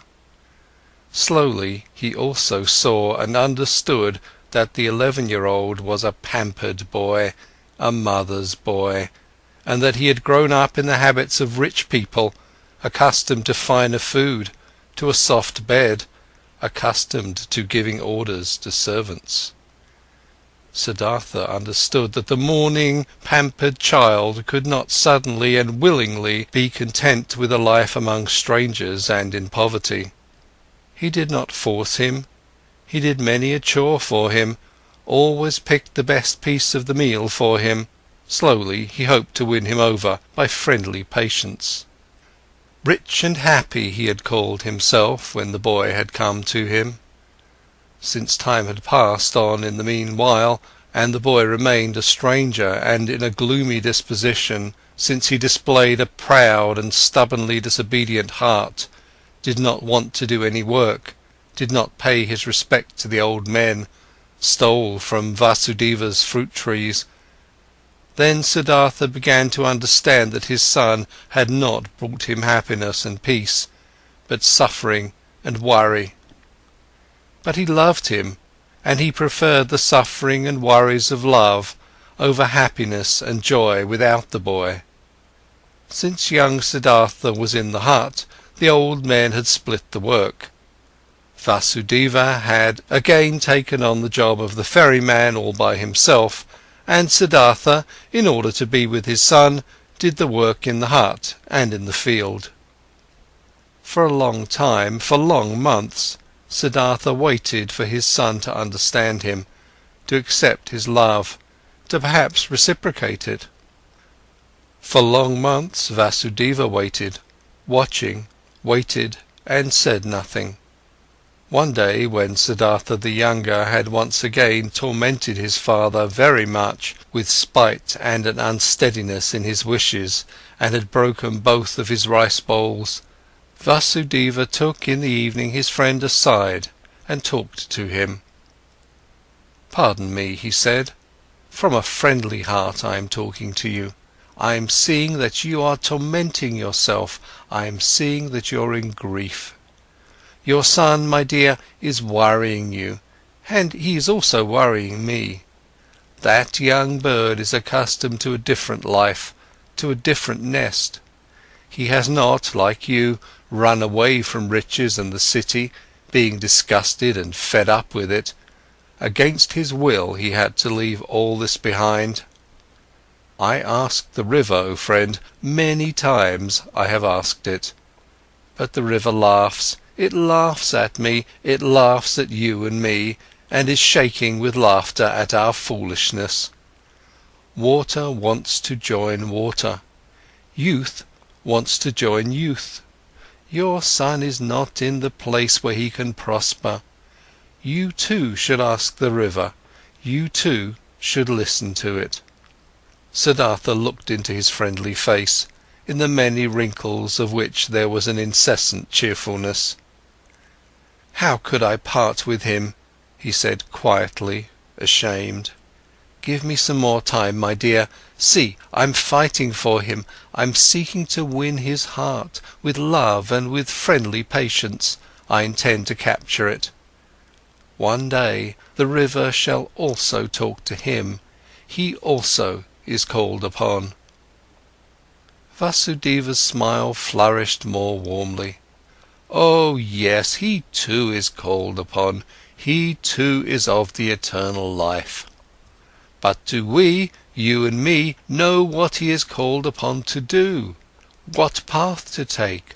What actions to perform? What pain to endure? Not a small one his pain will be. After all, his heart is proud and hard. People like this have to suffer a lot, err a lot, do much injustice, burden themselves with much sin. Tell me, my dear, you're not taking control of your son's upbringing? You don't force him, you don't beat him, you don't punish him? No, Vasudeva, I don't do anything of this. I knew it. You don't force him, don't beat him, don't give him orders, because you know that soft is stronger than hard. Water stronger than rocks, love stronger than force. Very good, I praise you. But aren't you mistaken in thinking that you wouldn't force him, wouldn't punish him? Don't you shackle him with your love? Don't you make him feel inferior every day, and don't you make it even harder on him with your kindness and patience? Don't you force him, the arrogant and pampered boy, to live in a hut with 2 old banana eaters, to whom even rice is a delicacy, whose thoughts can't be his, whose hearts are old and quiet, and beats in a different pace than his? Isn't forced, isn't he punished by all this? Troubled, Siddhartha looked to the ground. Quietly he asked, "What do you think I should do?" Quoth Vasudeva, "Bring him into the city, bring him into his mother's house. There'll still be servants around, give him to them. And when there aren't any around anymore, bring him to a teacher, not for the teaching's sake, but so that he shall be among other boys, and among girls, and in the world which is his own. Have you never thought of this?" "You're seeing into my heart." Siddhartha spoke sadly. "Often I have thought of this.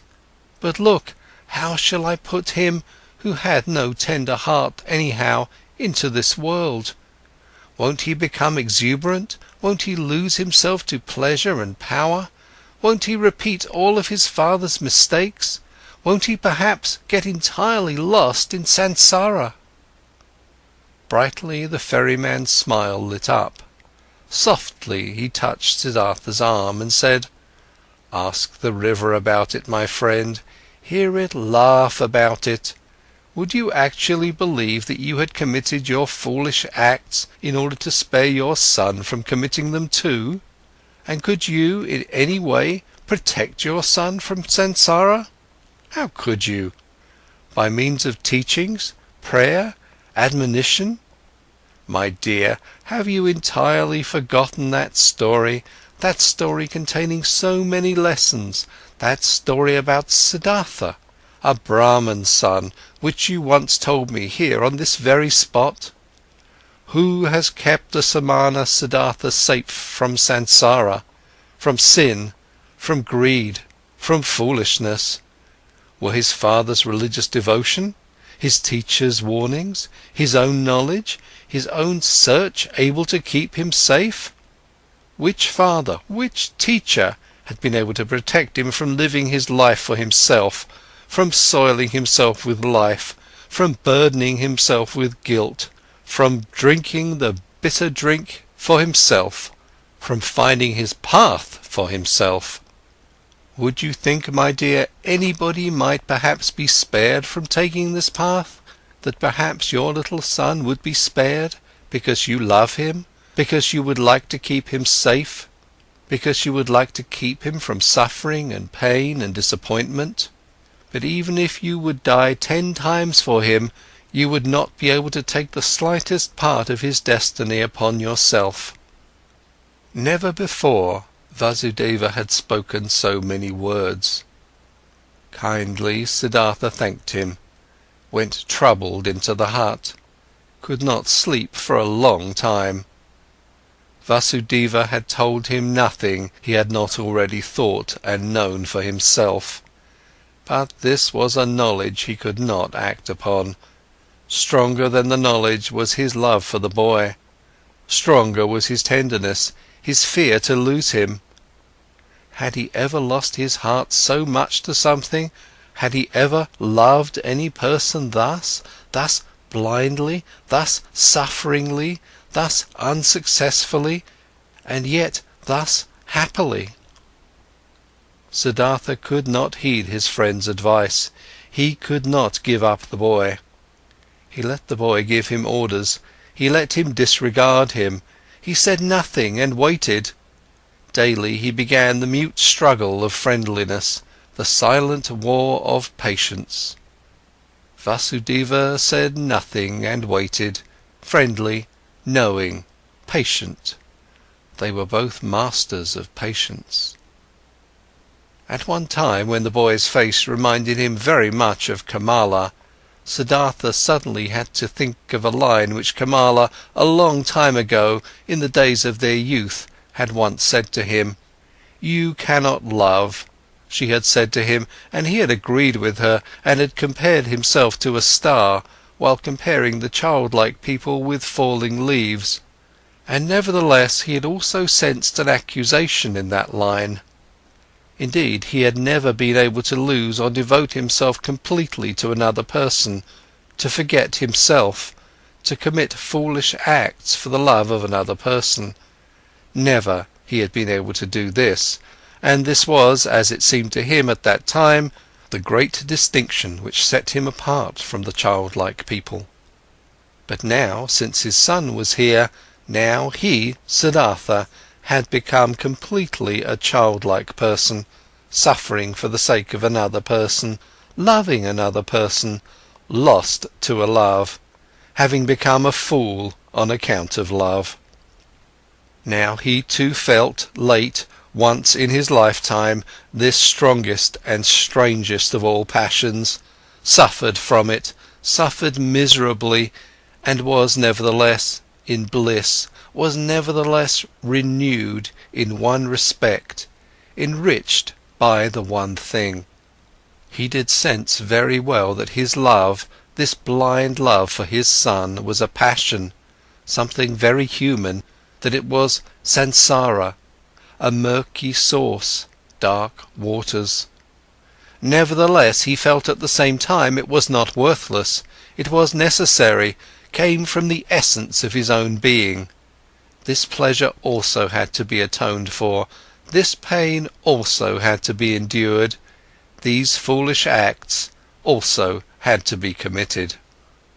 Through all this the son let him commit his foolish acts, let him court for his affection, let him humiliate himself every day by giving in to his moods. This father had nothing which could have delighted him, and nothing which he would have feared.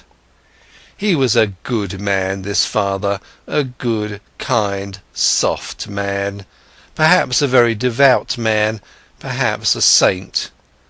All these were no attributes which could win the boy over. He was bored by his father, who kept him prisoner here in this miserable hut of his. He was bored by him, and for him to answer every naughtiness with a smile, every insult with friendliness, every viciousness with kindness, this very thing was the hated trick of this old sneak. Much more the boy would have liked it if he had been threatened by him, if he had been abused by him. A day came when what young Siddhartha had on his mind came bursting forth, and he openly turned against his father. The latter had given him a task. He had told him to gather brushwood, but the boy did not leave the hut. In stubborn disobedience and rage he stayed where he was, thumped on the ground with his feet, clenched his fists, and screamed in a powerful outburst his hatred and contempt into his father's face. "Get the brushwood for yourself," he shouted, foaming at the mouth. "I'm not your servant. I do know that you won't hit me, you don't dare. I do know that you constantly want to punish me and put me down with your religious devotion and your indulgence. You want me to become like you, just as devout, just as soft, just as wise. But I, listen up, just to make you suffer, I rather want to become a highway robber and a murderer and to go to hell than to become like you. I hate you, You're not my father, and if you've been 10 times my mother's fornicator." Rage and grief boiled over in him, foamed at the father in 100 savage and evil words. Then the boy ran away, and only returned late at night. But the next morning he had disappeared. What had also disappeared was a small basket, woven out of bast of 2 colours, in which the ferrymen kept those copper and silver coins which they received as a fare. The boat had also disappeared. Siddhartha saw it lying by the opposite bank. The boy had run away. "I must follow him," said Siddhartha, who had been shivering with grief since those ranting speeches the boy had made yesterday. "A child can't go through the forest all alone, he'll perish. We must build a raft, Vasudeva, to get over the water."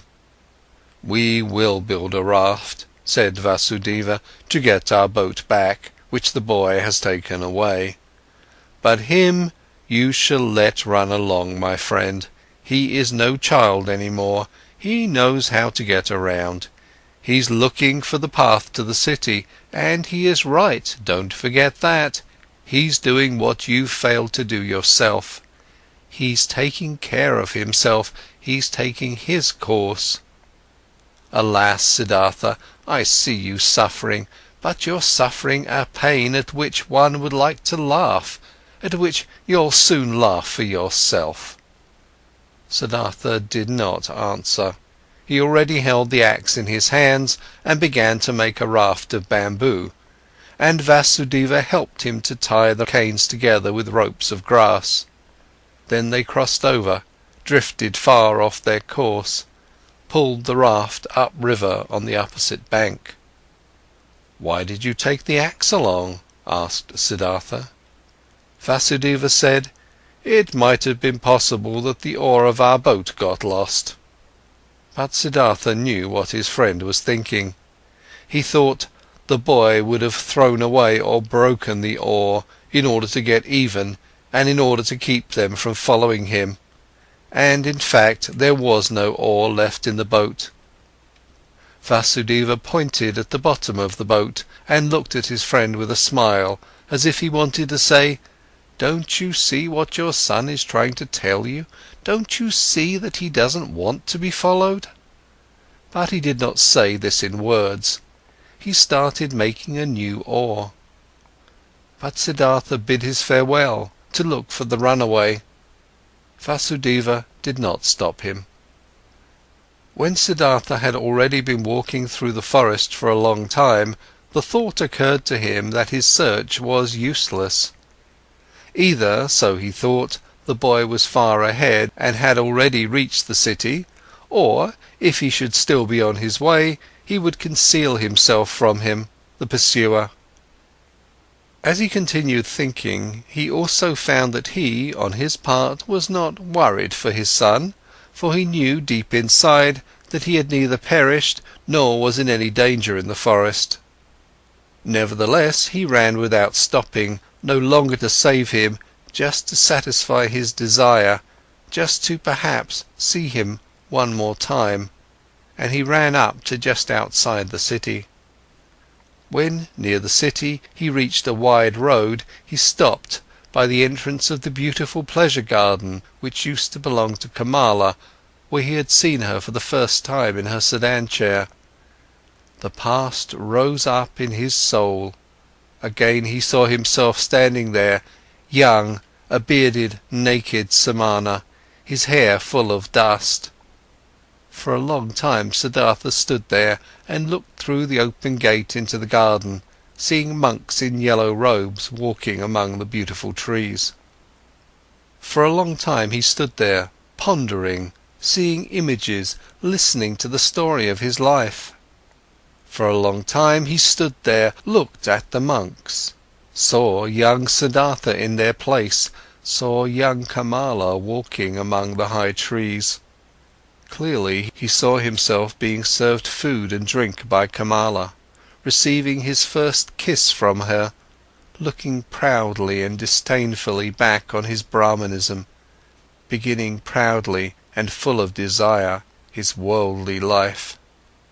He saw Kamaswami, saw the servants, the orgies, the gamblers with the dice, the musicians, saw Kamala's songbird in the cage, lived through all this once again, breathed samsara, was once again old and tired, felt once again disgust, felt once again the wish to annihilate himself, was once again healed by the holy Om.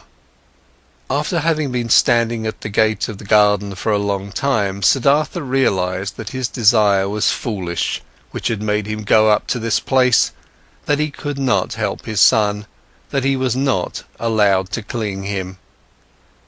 Deeply he felt the love for the runaway in his heart like a wound, and he felt at the same time that this wound had not been given to him in order to turn the knife in it, that it had to become a blossom and had to shine. That this wound did not blossom yet, did not shine yet at this hour, made him sad. Instead of the desired goal, which had drawn him here following the runaway son, there was now emptiness. Sadly, he sat down, felt something dying in his heart, experienced emptiness, saw no joy any more, no goal. He sat lost in thought and waited. This he had learned by the river, this one thing, waiting, having patience, listening attentively. And he sat and listened, in the dust of the road, listened to his heart, beating tiredly and sadly, waited for a voice. Many an hour he crouched, listening, saw no images any more, fell into emptiness, let himself fall without seeing a path. And when he felt the wound burning, he silently spoke the Om, filled himself with Om. The monks in the garden saw him, and since he crouched there for many hours, and dust was gathering on his grey hair, one of them came to him and placed 2 bananas in front of him. The old man did not see him. From this petrified state, he was awoken by a hand touching his shoulder. Instantly he recognized this touch, this tender, bashful touch, and regained his senses. He rose and greeted Vasudeva, who had followed him, and when he looked into Vasudeva's friendly face, into the small wrinkles which were as if they were filled with nothing but his smile, into the happy eyes, then he smiled too. Now he saw the bananas lying in front of him, picked them up, gave one to the ferryman, ate the other one himself. After this, he silently went back into the forest with Vasudeva, returned home to the ferry. Neither one talked about what had happened today, neither one mentioned the boy's name, neither one spoke about him running away, neither one spoke about the wound. In the hut, Siddhartha lay down on his bed, and when after a while Vasudeva came to him to offer him a bowl of coconut milk, he already found him asleep. Chapter 11. Om. For a long time the wound continued to burn. Many a traveller Siddhartha had to ferry across the river who was accompanied by a son or a daughter, and he saw none of them without envying him, without thinking, so many thousands possess this sweetest of good fortunes, why don't I? Even bad people, even thieves and robbers have children and love them, and are being loved by them, all except for me. Thus simply, thus without reason he now thought, thus similar to the childlike people he had become. Differently than before he now looked upon people, less smart, less proud, but instead warmer, more curious, more involved. When he ferried travellers of the ordinary kind, childlike people, businessmen, warriors, women, these people did not seem alien to him as they used to. He understood them, he understood and shared their life, which was not guided by thoughts and insight, but solely by urges and wishes. He felt like them.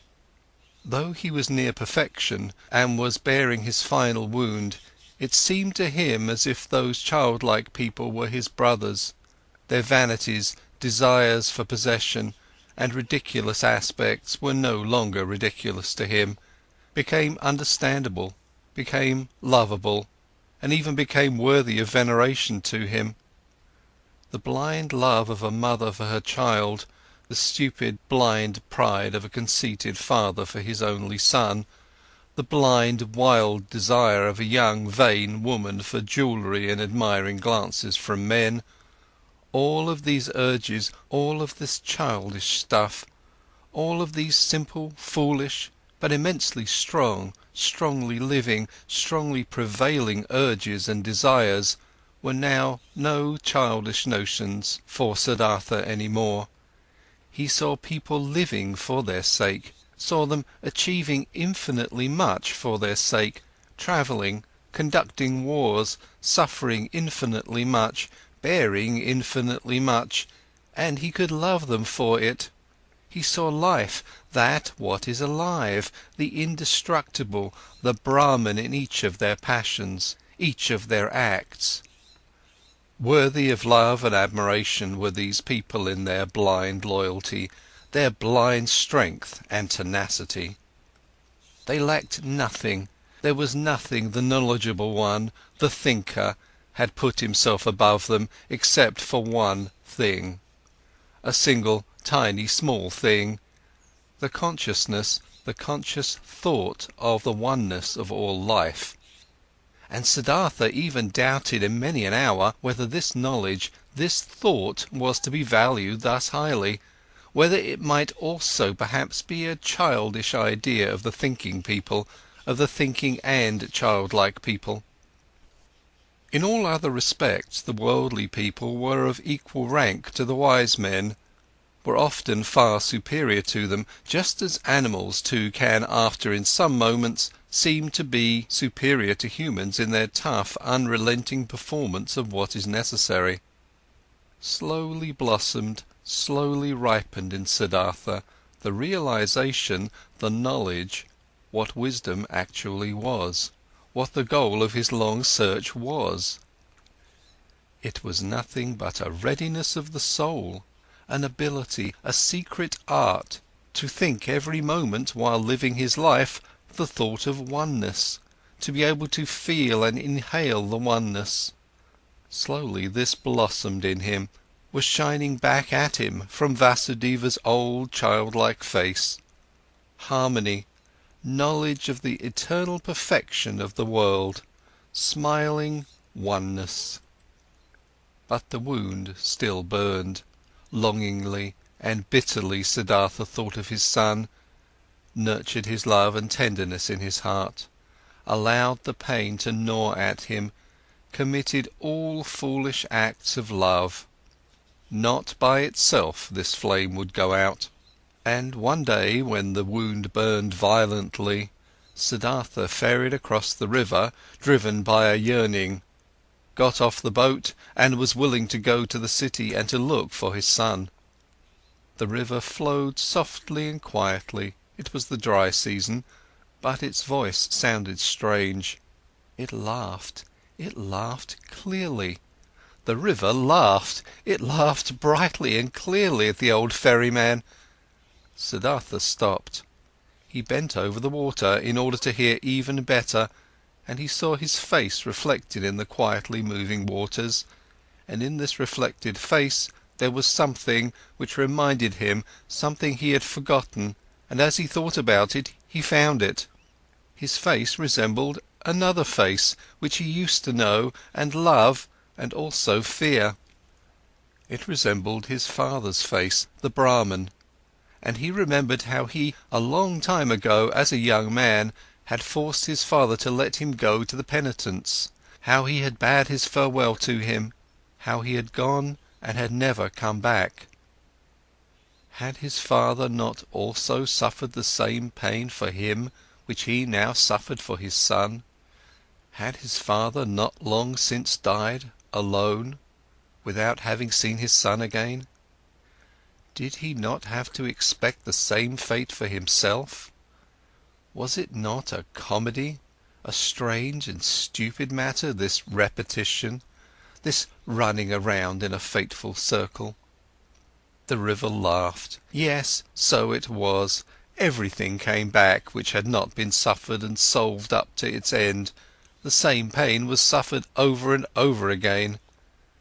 But Siddhartha went back into the boat and ferried back to the hut, thinking of his father, thinking of his son, laughed at by the river, at odds with himself, tending towards despair, and not less tending towards laughing along at himself and the entire world.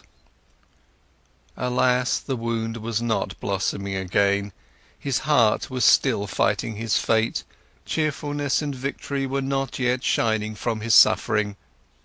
Nevertheless, he felt hope, and once he had returned to the hut, he felt an undefeatable desire to open up to Vasudeva, to show him everything, the master of listening, to say everything. Vasudeva was sitting in the hut and weaving a basket. He no longer used the ferry boat. His eyes were starting to get weak, and not just his eyes, his arms and hands as well. Unchanging and flourishing was only the joy and the cheerful benevolence of his face. Siddhartha sat down next to the old man. Slowly he started talking. What they had never talked about he now told him of his walk to the city at that time, of the burning wound, of his envy at the sight of happy fathers, of his knowledge of the foolishness of such wishes, of his futile fight against them. He reported everything. He was able to say everything, even the most embarrassing parts. Everything could be said, everything shown, everything he could tell. He presented his wound, also told how he fled today, how he ferried across the water, a childlike runaway, willing to walk to the city, how the river had laughed. While he spoke for a long time, while Vasudeva was listening with a quiet face, Vasudeva's listening gave Siddhartha a stronger sensation than ever before. He sensed how his pain, his fears flowed over to him, how his secret hope flowed over, came back at him from his counterpart. To show his wound to this listener was the same as bathing it in the river, until it had cooled and become one with the river. While he was still speaking, still admitting and confessing, Siddhartha felt more and more that this was no longer Vasudeva, no longer a human being who was listening to him, that this motionless listener was absorbing his confession into himself like a tree the rain, that this motionless man was the river itself, that he was God himself, that he was the eternal itself. And while Siddhartha stopped thinking of himself and his wound, this realization of Vasudeva's changed character took possession of him, and the more he felt it and entered into it, the less wondrous it became, the more he realized that everything was in order and natural, that Vasudeva had already been like this for a long time, almost forever, that only he had not quite recognized it, yes, that he himself had almost reached the same state. He felt that he was now seeing old Vasudeva as the people see the gods, and that this could not last. In his heart, he started bidding his farewell to Vasudeva. Through all this, he talked incessantly. When he had finished talking, Vasudeva turned his friendly eyes, which had grown slightly weak, at him, said nothing, let his silent love and cheerfulness, understanding and knowledge shine at him. He took Siddhartha's hand, led him to the seat of the bank, sat down with him, smiled at the river. "You've heard it laugh," he said, "but you haven't heard everything. Let's listen, you'll hear more." They listened. Softly sounded the river, singing in many voices. Siddhartha looked into the river, and images appeared to him in the moving water. His father appeared, lonely, mourning for his son. He himself appeared, lonely, he also being tied with the bondage of yearning to his distant son. His son appeared, lonely as well, the boy greedily rushing along the burning course of his young wishes, each one heading for his goal, each one obsessed by the goal, each one suffering. The river sang with a voice of suffering, longingly it sang, longingly it flowed towards its goal, lamentingly its voice sang. "Do you hear?" Vasudeva's mute gaze asked. Siddhartha nodded. "Listen better," Vasudeva whispered. Siddhartha made an effort to listen better. The image of his father, his own image, the image of his son merged.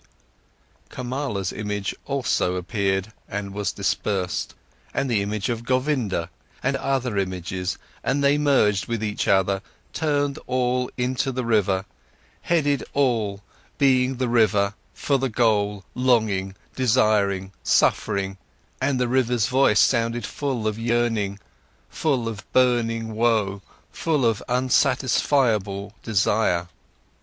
For the goal the river was heading. Siddhartha saw it hurrying, the river, which consisted of him and his loved ones, and of all people he had ever seen. All of these waves and waters were hurrying, suffering towards goals, many goals, the waterfall, the lake, the rapids, the sea, and all goals were reached, and every goal was followed by a new one, and the water turned into vapour and rose to the sky, turned into rain and poured down from the sky, turned into a source, a stream, a river, headed forward once again, flowed on once again. But the longing voice had changed. It still resounded, full of suffering, searching, but other voices joined it, voices of joy and of suffering, good and bad voices, laughing and sad ones, 100 voices, 1,000 voices. Siddhartha listened. He was now nothing but a listener, completely concentrated on listening. Completely empty, he felt that he had now finished learning to listen. Often before he had heard all this, these many voices in the river. Today it sounded new. Already he could no longer tell the many voices apart, not the happy ones from the weeping ones, not the ones of children from those of men. They all belonged together, the lamentation of yearning and the laughter of the knowledgeable one, the scream of rage and the moaning of the dying ones. Everything was one. Everything was intertwined and connected, entangled 1,000 times. And everything all together, all voices, all goals, all yearning, all suffering, all pleasure, all that was good and evil, all of this together was the world. All of it together was the flow of events, was the music of life. And when Siddhartha was listening attentively to this river, this song of 1,000 voices, when he neither listened to the suffering nor the laughter, when he did not tie his soul to any particular voice and submerged his self into it, but when he heard them all, perceived the whole, the oneness, then the great song of the 1,000 voices consisted of a single word, which was Om, the perfection. "Do you hear?" Vasudeva's gaze asked again. Brightly Vasudeva's smile was shining, floating radiantly over all the wrinkles of his old face, as the Om was floating in the air above all the voices of the river. Brightly his smile was shining when he looked at his friend, and brightly the same smile was now starting to shine on Siddhartha's face as well. His wound blossomed, his suffering was shining, his self had flown into the oneness. In this hour, Siddhartha stopped fighting his fate, stopped suffering. On his face flourished the cheerfulness of a knowledge which is no longer opposed by any will, which knows perfection, which is in agreement with the flow of events, with the current of life, full of sympathy for the pain of others, full of sympathy for the pleasure of others, devoted to the flow, belonging to the oneness. When Vasudeva rose from the seat by the bank, when he looked into Siddhartha's eyes and saw the cheerfulness of the knowledge shining in them, he softly touched his shoulder with his hand, in his careful and tender manner, and said, "I've been waiting for this hour, my dear. And now that it has come, let me leave. For a long time I've been waiting for this hour, for a long time I've been Vasudeva the ferryman. Now it's enough. Farewell hut, farewell river, farewell Siddhartha." Siddhartha made a deep bow before him who bid his farewell. "I've known it," he said quietly. "You'll go into the forests?" "I'm going into the forests. I'm going into the oneness," spoke Vasudeva with a bright smile. With a bright smile, he left. Siddhartha watched him leaving. With deep joy, with great solemnity, he watched him leave, saw his steps full of peace, saw his head full of lustre, saw his body full of light. Chapter 12. Govinda. Together with other monks, Govinda used to spend the time of rest between pilgrimages in the pleasure grove, which the courtesan Kamala had given to the followers of Gotama for a gift. He heard talk of an old ferryman who lived one day's journey away by the river, and who was regarded as a wise man by many. When Govinda went back on his way, he chose the path to the ferry, eager to see the ferryman, because, although he had lived his entire life by the rules, though he was also looked upon with veneration by the younger monks on account of his age and modesty, the restlessness and the searching still had not perished from his heart. He came to the river and asked the old man to ferry him over, and when they got off the boat on the other side, he said to the old man, "You're very good to us monks and pilgrims. You've already ferried many of us across the river. Aren't you too, ferryman, a searcher for the right path?" Quoth Siddhartha, smiling from his old eyes, "Do you call yourself a searcher, O venerable one, though you are already old in years and are wearing the robe of Gotama's monks?" "It's true, I'm old," spoke Govinda, "but I haven't stopped searching. Never I'll stop searching, this seems to be my destiny. You too, so it seems to me, have been searching. Would you like to tell me something, O honourable one?" Quoth Siddhartha, "What should I possibly have to tell you, O venerable one? Perhaps that you're searching far too much, that in all that searching you don't find the time for finding." "How come?" asked Govinda. "When someone is searching," said Siddhartha, "then it might easily happen that the only thing his eyes still see is that which he searches for, that he is unable to find anything, to let anything enter his mind, because he always thinks of nothing but the object of his search, because he has a goal, because he is obsessed by the goal. Searching means having a goal, but finding means being free, being open, having no goal. You, O venerable one, are perhaps indeed a searcher, because striving for your goal, there are many things you don't see which are directly in front of your eyes." "I don't quite understand yet," said Govinda. "What do you mean by this?" Quoth Siddhartha, "A long time ago, O venerable one, many years ago, you've once before been at this river, and have found a sleeping man by the river, and have sat down with him, to guard his sleep. But oh Govinda, you did not recognize the sleeping man. Astonished, as if he had been the object of a magic spell, the monk looked into the ferryman's eyes. "Are you Siddhartha?" he asked with a timid voice. "I wouldn't have recognized you this time as well. From my heart I'm greeting you, Siddhartha. From my heart I'm happy to see you once again. You've changed a lot, my friend. And so you've now become a ferryman." In a friendly manner, Siddhartha laughed. "A ferryman, yes. Many people, Govinda, have to change a lot, have to wear many a robe. I am one of those, my dear.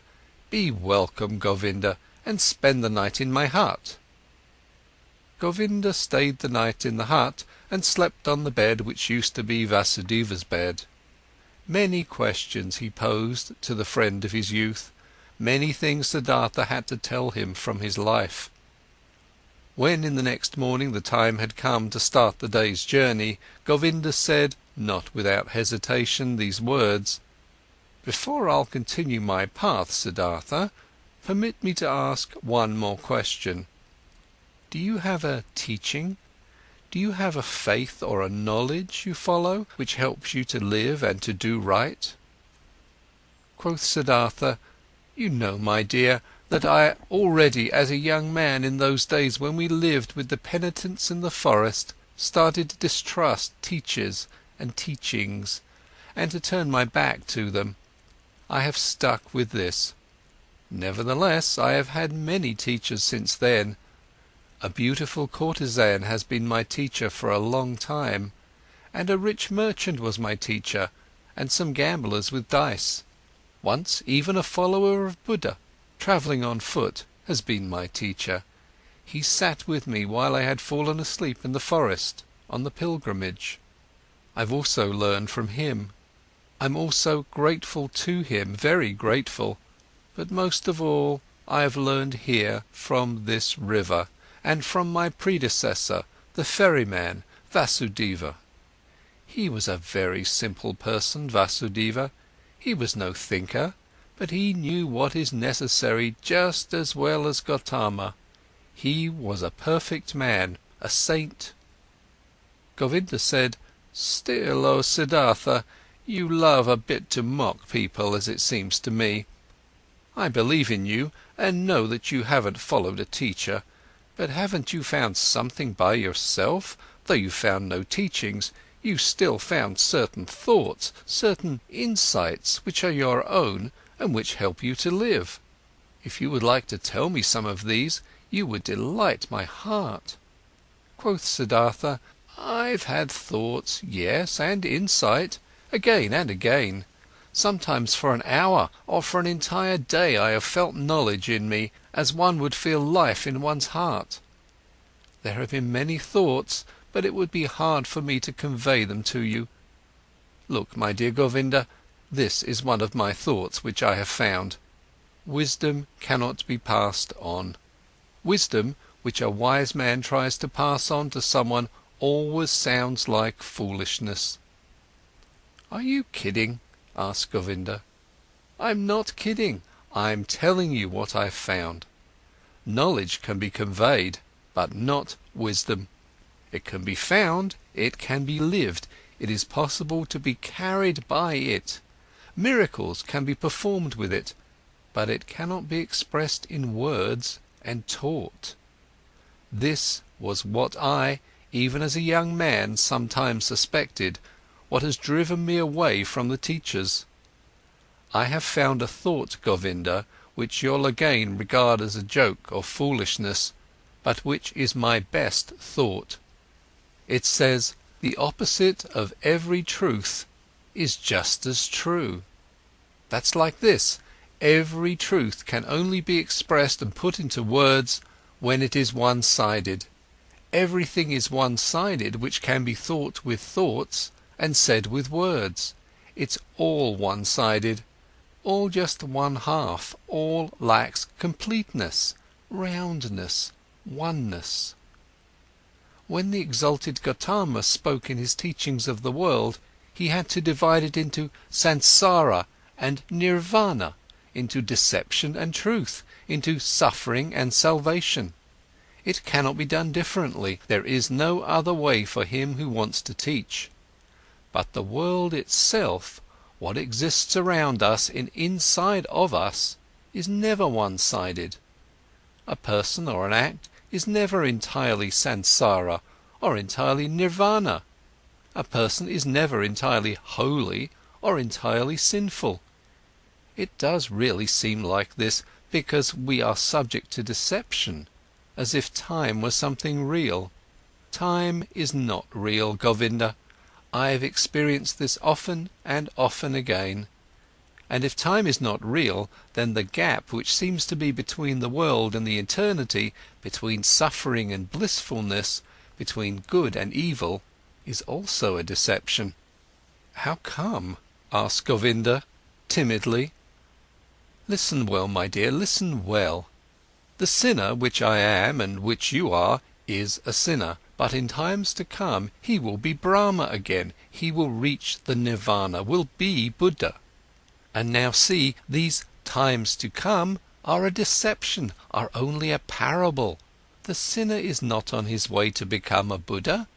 He is not in the process of developing, though our capacity for thinking does not know how else to picture these things.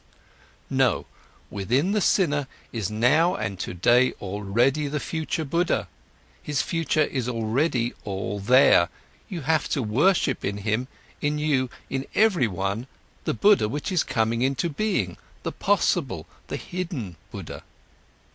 The world, my friend Govinda, is not imperfect or on a slow path towards perfection. No, it is perfect in every moment. All sin already carries the divine forgiveness in itself. All small children already have the old person in themselves. All infants already have death. All dying people, the eternal life. It is not possible for any person to see how far another one has already progressed on his path. In the robber and the dice gambler, the Buddha is waiting.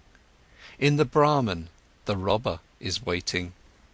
In deep meditation, there is the possibility to put time out of existence, to see all life which was, is, and will be, as if it was simultaneous.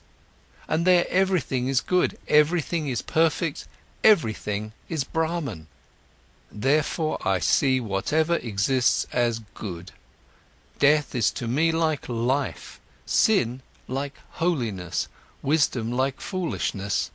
Everything has to be as it is, everything only requires my consent, only my willingness, my loving agreement to be good for me, to do nothing but work for my benefit, to be unable to ever harm me. I have experienced on my body and on my soul that I needed sin very much. I needed lust, the desire for possessions, vanity, and needed the most shameful despair in order to learn how to give up all resistance, in order to learn how to love the world, in order to stop comparing it to some world I wished, I imagined, some kind of perfection I had made up, but to leave it as it is, and to love it, and to enjoy being a part of it. These, O Govinda, are some of the thoughts which have come into my mind. Siddhartha bent down, picked up a stone from the ground and weighed it in his hand. This here, he said, playing with it, is a stone, and will, after a certain time, perhaps turn into soil, and will turn from soil into a plant or an animal or human being. In the past I would have said, this stone is just a stone, it is worthless, it belongs to the world of the Maya. But because it might be able to become also a human being and a spirit in the cycle of transformations, therefore I also grant it importance.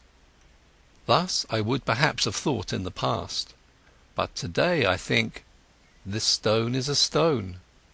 It is also animal, it is also God, it is also Buddha. I do not venerate and love it, because it could turn into this or that, but rather because it is already, and always, everything.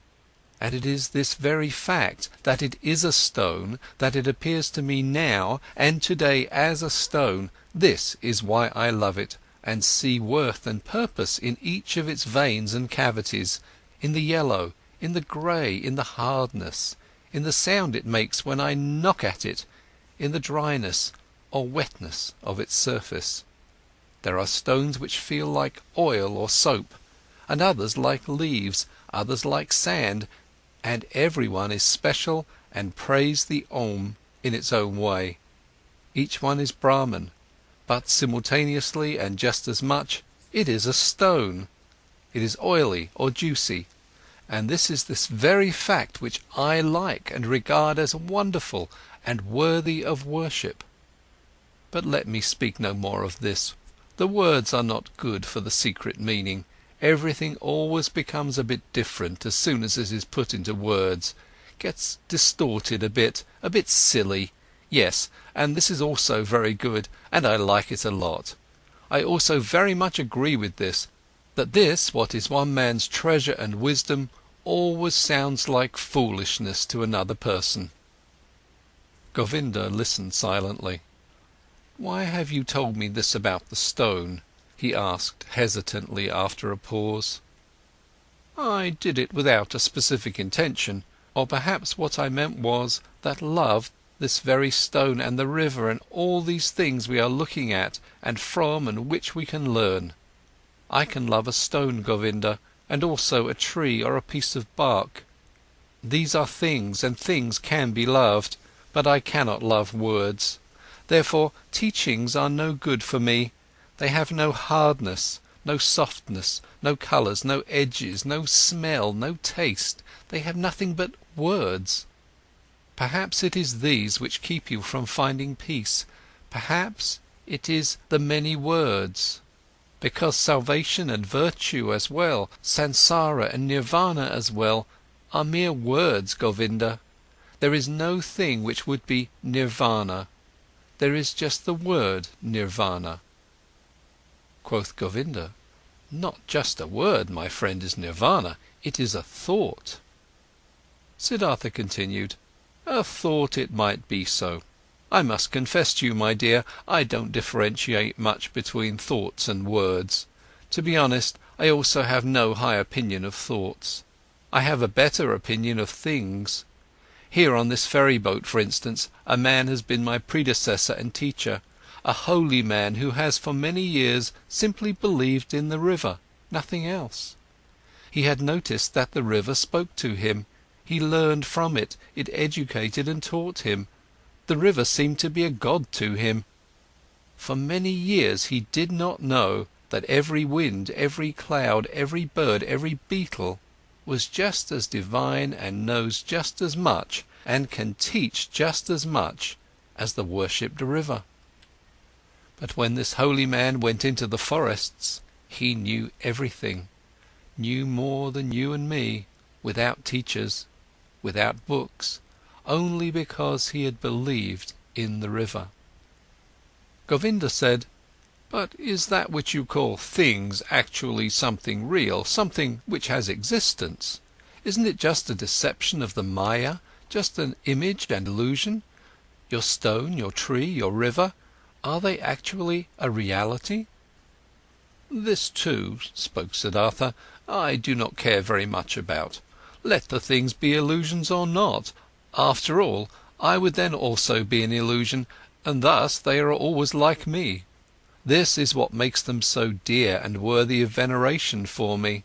They are like me, therefore I can love them. And this is now a teaching you will laugh about. Love, O Govinda, seems to me the most important thing of all. To thoroughly understand the world, to explain it, to despise it, may be the thing great thinkers do. But I'm only interested in being able to love the world, not to despise it, not to hate it and me, to be able to look upon it and me and all beings with love and admiration and great respect." "This I understand," spoke Govinda, But this very thing was discovered by the Exalted One to be a deception. He commands benevolence, clemency, sympathy, tolerance, but not love. He forbade us to tie our heart in love to earthly things. I know it, said Siddhartha, his smile shone golden. I know it, Govinda. And behold, with this we are right in the middle of the thicket of opinions, in the dispute about words. For I cannot deny my words of love are in a contradiction, a seeming contradiction with Gotama's words. For this very reason I distrust in words so much, for I know this contradiction is a deception. I know that I am in agreement with Gotama. How should he not know love? He who has discovered all elements of human existence in their transitoriness, in their meaninglessness, and yet loved people thus much, to use a long laborious life only to help them, to teach them. Even with him, even with your great teacher, I prefer the thing over the words, place more importance on his acts and life than on his speeches, more on the gestures of his hand than his opinions. Not his speech, not in his thoughts, I see his greatness, only in his actions, in his life. For a long time the two old men said nothing. Then spoke Govinda while bowing for a farewell. I thank you, Siddhartha, for telling me some of your thoughts. They are partially strange thoughts. Not all have been instantly understandable to me. This being as it may, I thank you and wish you to have calm days. But secretly he thought to himself, this Siddhartha is a bizarre person, he expresses bizarre thoughts. His teachings sound foolish. How differently sound the Exalted One's pure teachings, clearer, purer, more comprehensible, nothing strange, foolish or silly is contained in them. But different from his thoughts seemed to me Siddhartha's hands and feet, his eyes, his forehead, his breath, his smile, his greeting, his walk. Never again after our exalted Gotama has become one with the nirvana, never since then have I met a person of whom I felt, this is a holy man. Only him, this Siddhartha, I have found to be like this. May his teachings be strange, may his words sound foolish. Out of his gaze and his hand, his skin and his hair, out of every part of him, shines a purity, shines a calmness, shines a cheerfulness and mildness and holiness, which I have seen in no other person since the final death of our exalted teacher. As Govinda thought like this, and there was a conflict in his heart, he once again bowed to Siddhartha, drawn by love. Deeply he bowed to him, who was calmly sitting. Siddhartha, he spoke, we have become old men. It is unlikely for one of us to see the other again in this incarnation. I see, beloved, that you have found peace. I confess that I haven't found it. Tell me, O honourable one, one more word. Give me something on my way which I can grasp, which I can understand. Give me something to be with me on my path. It is often hard, my path, often dark, Siddhartha. Siddhartha said nothing and looked at him with the ever unchanged, quiet smile. Govinda stared at his face with fear, with yearning, suffering, and the eternal search was visible in his look, eternal not finding. Siddhartha saw it and smiled. Bend down to me, he whispered quietly in Govinda's ear. Bend down to me, like this, even closer, very closer. Kiss my forehead, Govinda. But while Govinda, with astonishment and yet drawn by great love and expectation, obeyed his words, bent down closely to him and touched his forehead with his lips, something miraculous happened to him. While his thoughts were still dwelling on Siddhartha's wondrous words, while he was still struggling in vain and with reluctance to think away time, to ignore nirvana and samsara as one, while even a certain contempt for the words of his friend was fighting in him against an immense love and veneration, this happened to him. He no longer saw the face of his friend Siddhartha. Instead, he saw other faces, many, a long sequence, a flowing river of faces, of hundreds of thousands, which all came and disappeared, and yet all seemed to be there simultaneously, which all constantly changed and renewed themselves, and which were still all Siddhartha. He saw the face of a fish, a carp, with infinitely painful opened mouth, the face of a dying fish with fading eyes. He saw the face of a newborn child, red and full of wrinkles, distorted from crying. He saw the face of a murderer. He saw him plunging a knife into the body of another person. He saw, in the same second, this criminal in bondage, kneeling, and his head being chopped off by the executioner with one blow of his sword. He saw the bodies of men and women, naked in positions and cramps of frenzied love. He saw corpses stretched out, motionless, cold, void. He saw the heads of animals, of boars, of crocodiles, of elephants, of bulls, of birds. He saw gods, he saw Krishna, he saw Agni, he saw all of these figures and faces in 1,000 relationships with one another, each one helping the other, loving it, hating it, destroying it, giving rebirth to it. Each one was a will to die, a passionate, painful confession of transitoriness, and yet none of them died. Each one only transformed, was always reborn, received evermore a new face, without any time having passed between the one and the other face. And all of these figures and faces rested, flowed, generated themselves, floated along and merged with each other, and they were all constantly covered by something thin, without individuality of its own, but yet existing, like a thin glass or ice, like a transparent skin, a shell or mould or mask of water.